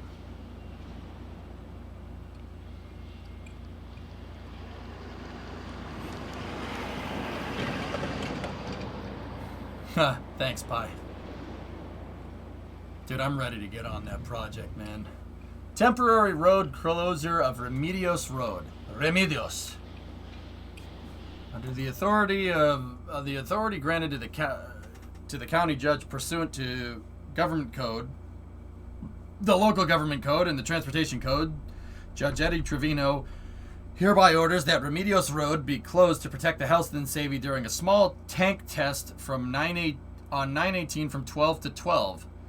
Detour will be made available for private property owners on Remedios Road who present satisfactory identification and verification that can be made ownership. Detour will be indicated by signage and will be through SpaceX property by escort.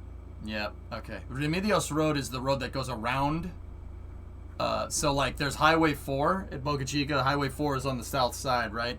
So for you guys it would look like this. And then Boca Chica Village is like right here. And you'd usually take Highway 4 to get to it. Remedios Road is the road that goes around it. That goes around the north side of the building site. That's where SN15 and SN16 are. It's open to the public, but they're going to close it.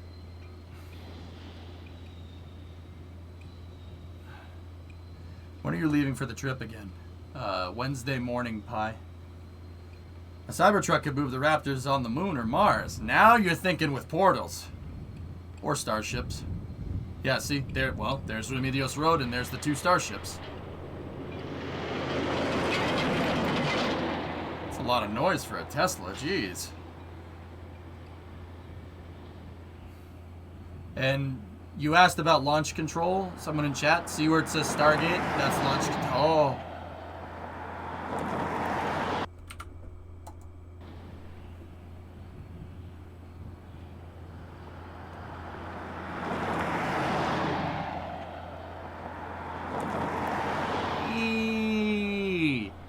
That's nice. What is in the Stargate building? Launch control? Did you see the vacuum Raptor? That's a upper stage Raptor engine.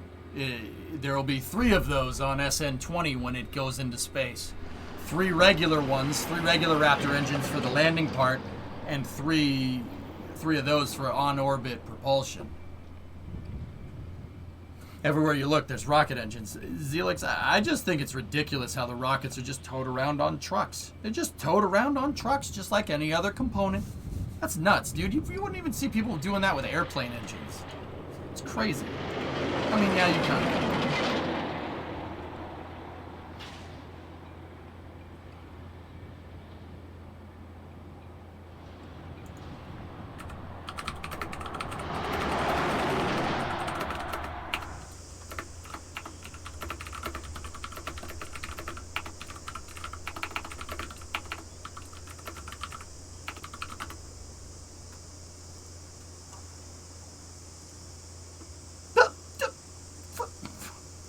Again?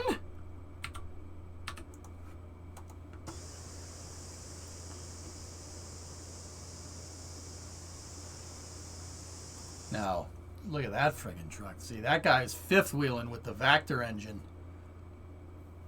What do you think, Cameron? You think that's heavier? That's a bigger truck.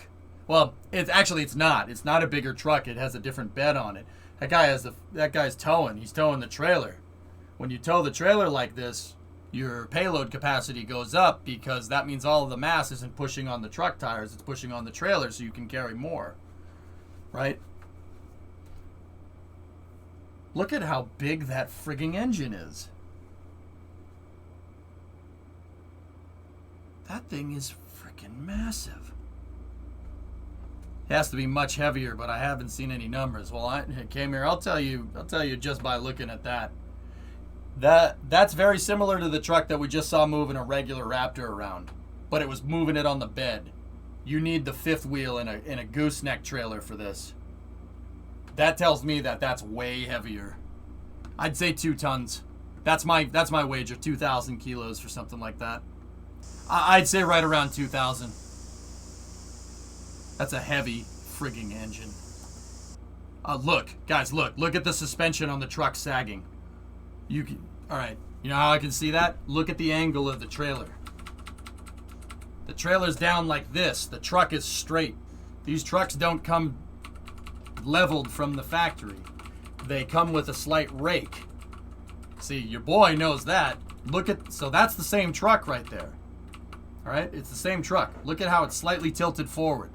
They preload the rear suspension. The rear suspension's heavier duty because it's designed to have something pushing on it. See how that truck's tilted forward? Now look at the truck next to it. That ain't tilted forward. That's doing this. The other one's doing that. That should tell you how heavy that thing is. That thing is a monster. And Kamir, I'll bet you that see it? Look, see, it's the bracket. It's the bracket, dudes. Look at how, see what I mean about these things? Look at how thick that frickin' bracket is. That's heavy. That's heavy steel right there. Dang, boy, she thick.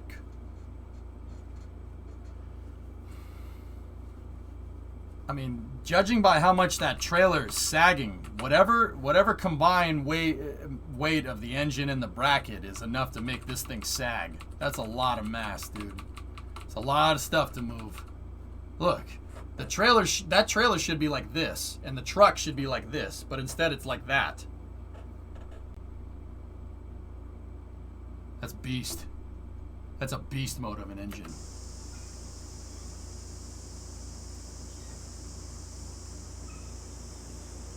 Last, please. Last, please. Yeah, that's right, Jackham.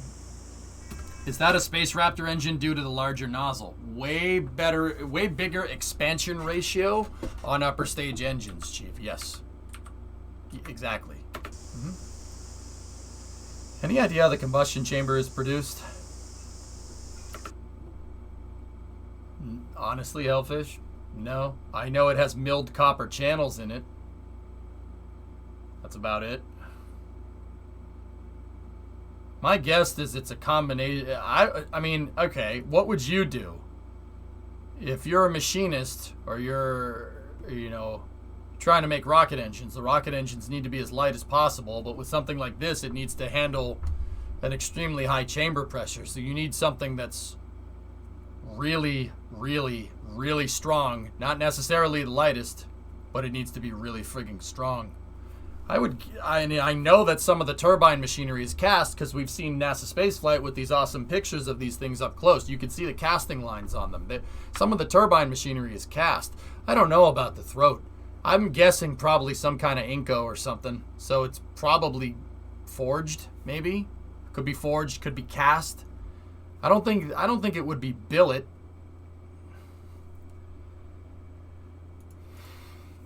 But I don't know.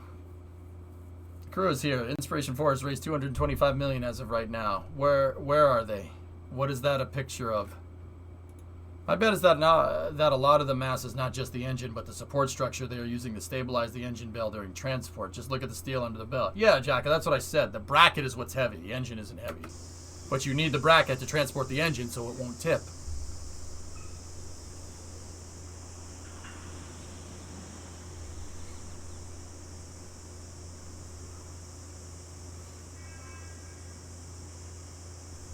This was also pretty cool to see.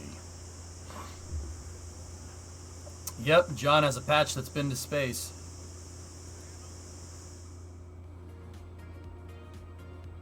SpaceX Foundry casting a Raptor engine manifold.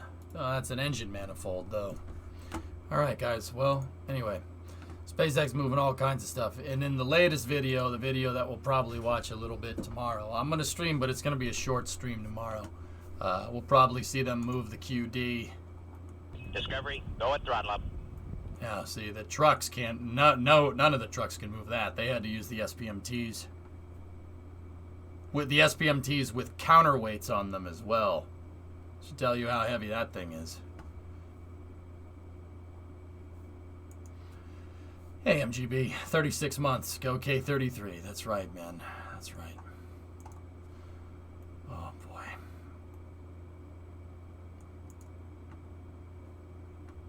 I still want an SPMT. Thomas, I want to make an SPMT in Kerbal. I can't tell you how useful those things could be. They could be as useful as the K200 if I make them able to hook up to each other. Gotta run. Have a great trip. K-Mare, I'll be around tomorrow. If I don't see you, thank you, bud. How are the SPMT wheels powered? Well, they're electric. They're electric, spaceman.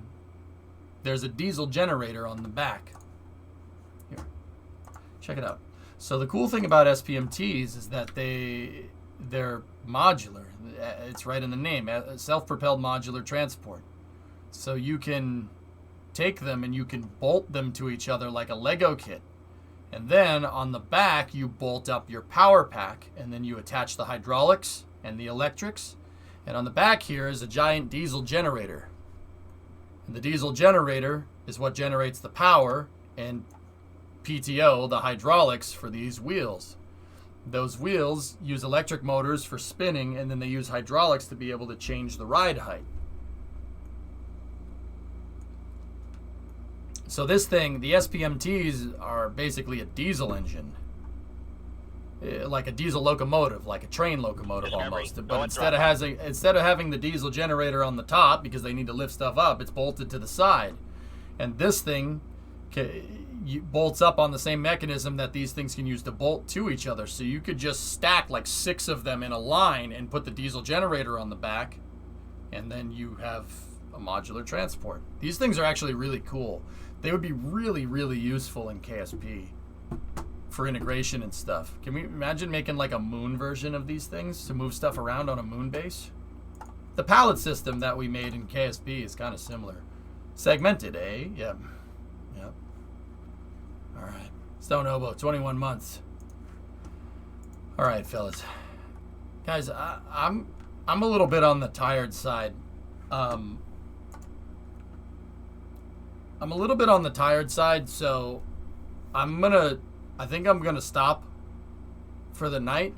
That was a long space news anyway. I don't want to waste your time and keep you up with KSP on a Monday until like midnight. So only 8+ hours of talking. Yeah, I gotta rest my voice, Forlorn. Did you hear the DARPA Subterranean Challenge? I haven't heard about that. No. If you make each SPMT mostly independent with CAL controllers on each segment to control the wheel positions and give the CAL controllers common naming scheme. Yeah, Jacka, that's actually a pretty cool idea. The Inspiration 4 crew visited their booster. Oh, that's really cool. All right, guys. I'm going to call it a little bit early tonight. This week is going to have a weird schedule. I will be here tomorrow to cover NASA, whatever NASA's announcement is, and then the subsequent press conference after that. So we're going to do a little mini space news tomorrow, and then I got to take the rest of the day to get ready. So, once again, if you haven't seen the stream before, I'm trying out a new type of content for the stream. And this content is, I guess, a subset of Twitch IRL, right? What I'm going to do is, well, what I've done, basically, and this is the Route 154. People are saying it in chat, but if you're newer to the stream, what I'm going to do is I'm going to fly out to California, and I have a truck that I purchased out there, and I'm going to stream fixing that truck, and I'm going to stream driving it home. That project starts on Wednesday, and it goes for a week and a half. I only have a week and a half because my girlfriend's coming with me, and she can only take a week and a half off from work. So I have to get that truck 3,000 miles across the entire United States by the end of September. That project, once again, starts on Wednesday, and I'm going to take it a little bit on the easier side over today and tomorrow. So you will see a stream from me tomorrow. If you're not going to be around during the day, if you're not going to be around during the day, I'll see you whenever the first stream starts on Project 154. I think Route 154, the first stream, will be on Wednesday afternoon in the Pacific time zone. So it's going to be kind of late for our Euro guys, but for the Euro people that watch the stream. Sorry, there's time zones and stuff, man. But I'm pretty sure the first thing we're going to do is do a walk around to the truck, a walk around stream, where we kind of figure out what's up with it, and we look over everything, and then we figure out exactly what we need and go from there. That'll probably be the first stream on Wednesday. When do you fly out? Yarg, I fly out on Wednesday morning. We leave early in the morning. 4 o'clock, 5:45 a.m. Eastern time flight time. We should get over there around, I don't know, 8 o'clock in the morning. We have a car. I have a car at the rental place ready to go. It's a truck that I can haul stuff around with, like the bed for my truck. And we're going to go find parts. I'm going to go get the bed and drive down to San Diego and come back. Tomorrow is going to be a short stream as well. I'm covering the NASA announcement, and then what I would like to do is do a just chatting segment tomorrow after we kind of do the early hours space news. I'd like to do a just chatting segment where basically we will make a checklist for the truck, though. If we have time for that, I'll do it. I need to pack tomorrow too, so it's kind of an if we have time thing. And you visiting the Midway, probably don't have time, Limprod. But yeah, anyway, guys, let's see who's still streaming. Oh, speaking of that, I bought the truck from Hoonigan, so Haas is streaming right now. He's streaming some GTA RP. Let's go see what he's up to.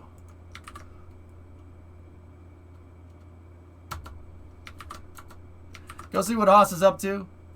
Another truck? Yeah, right, Chief. All right. Go see what Haas is up to, guys. I will talk to you guys tomorrow. I'll be here for the NASA announcement, whatever it is, the NASA Town Hall, and then we'll go from there. Thank you very much for watching. Sorry about no Kerbal tonight. Space News got away from me a little bit. There was a lot to catch up on. And I'll talk to you guys later. Thank you very much for watching. Have a good night.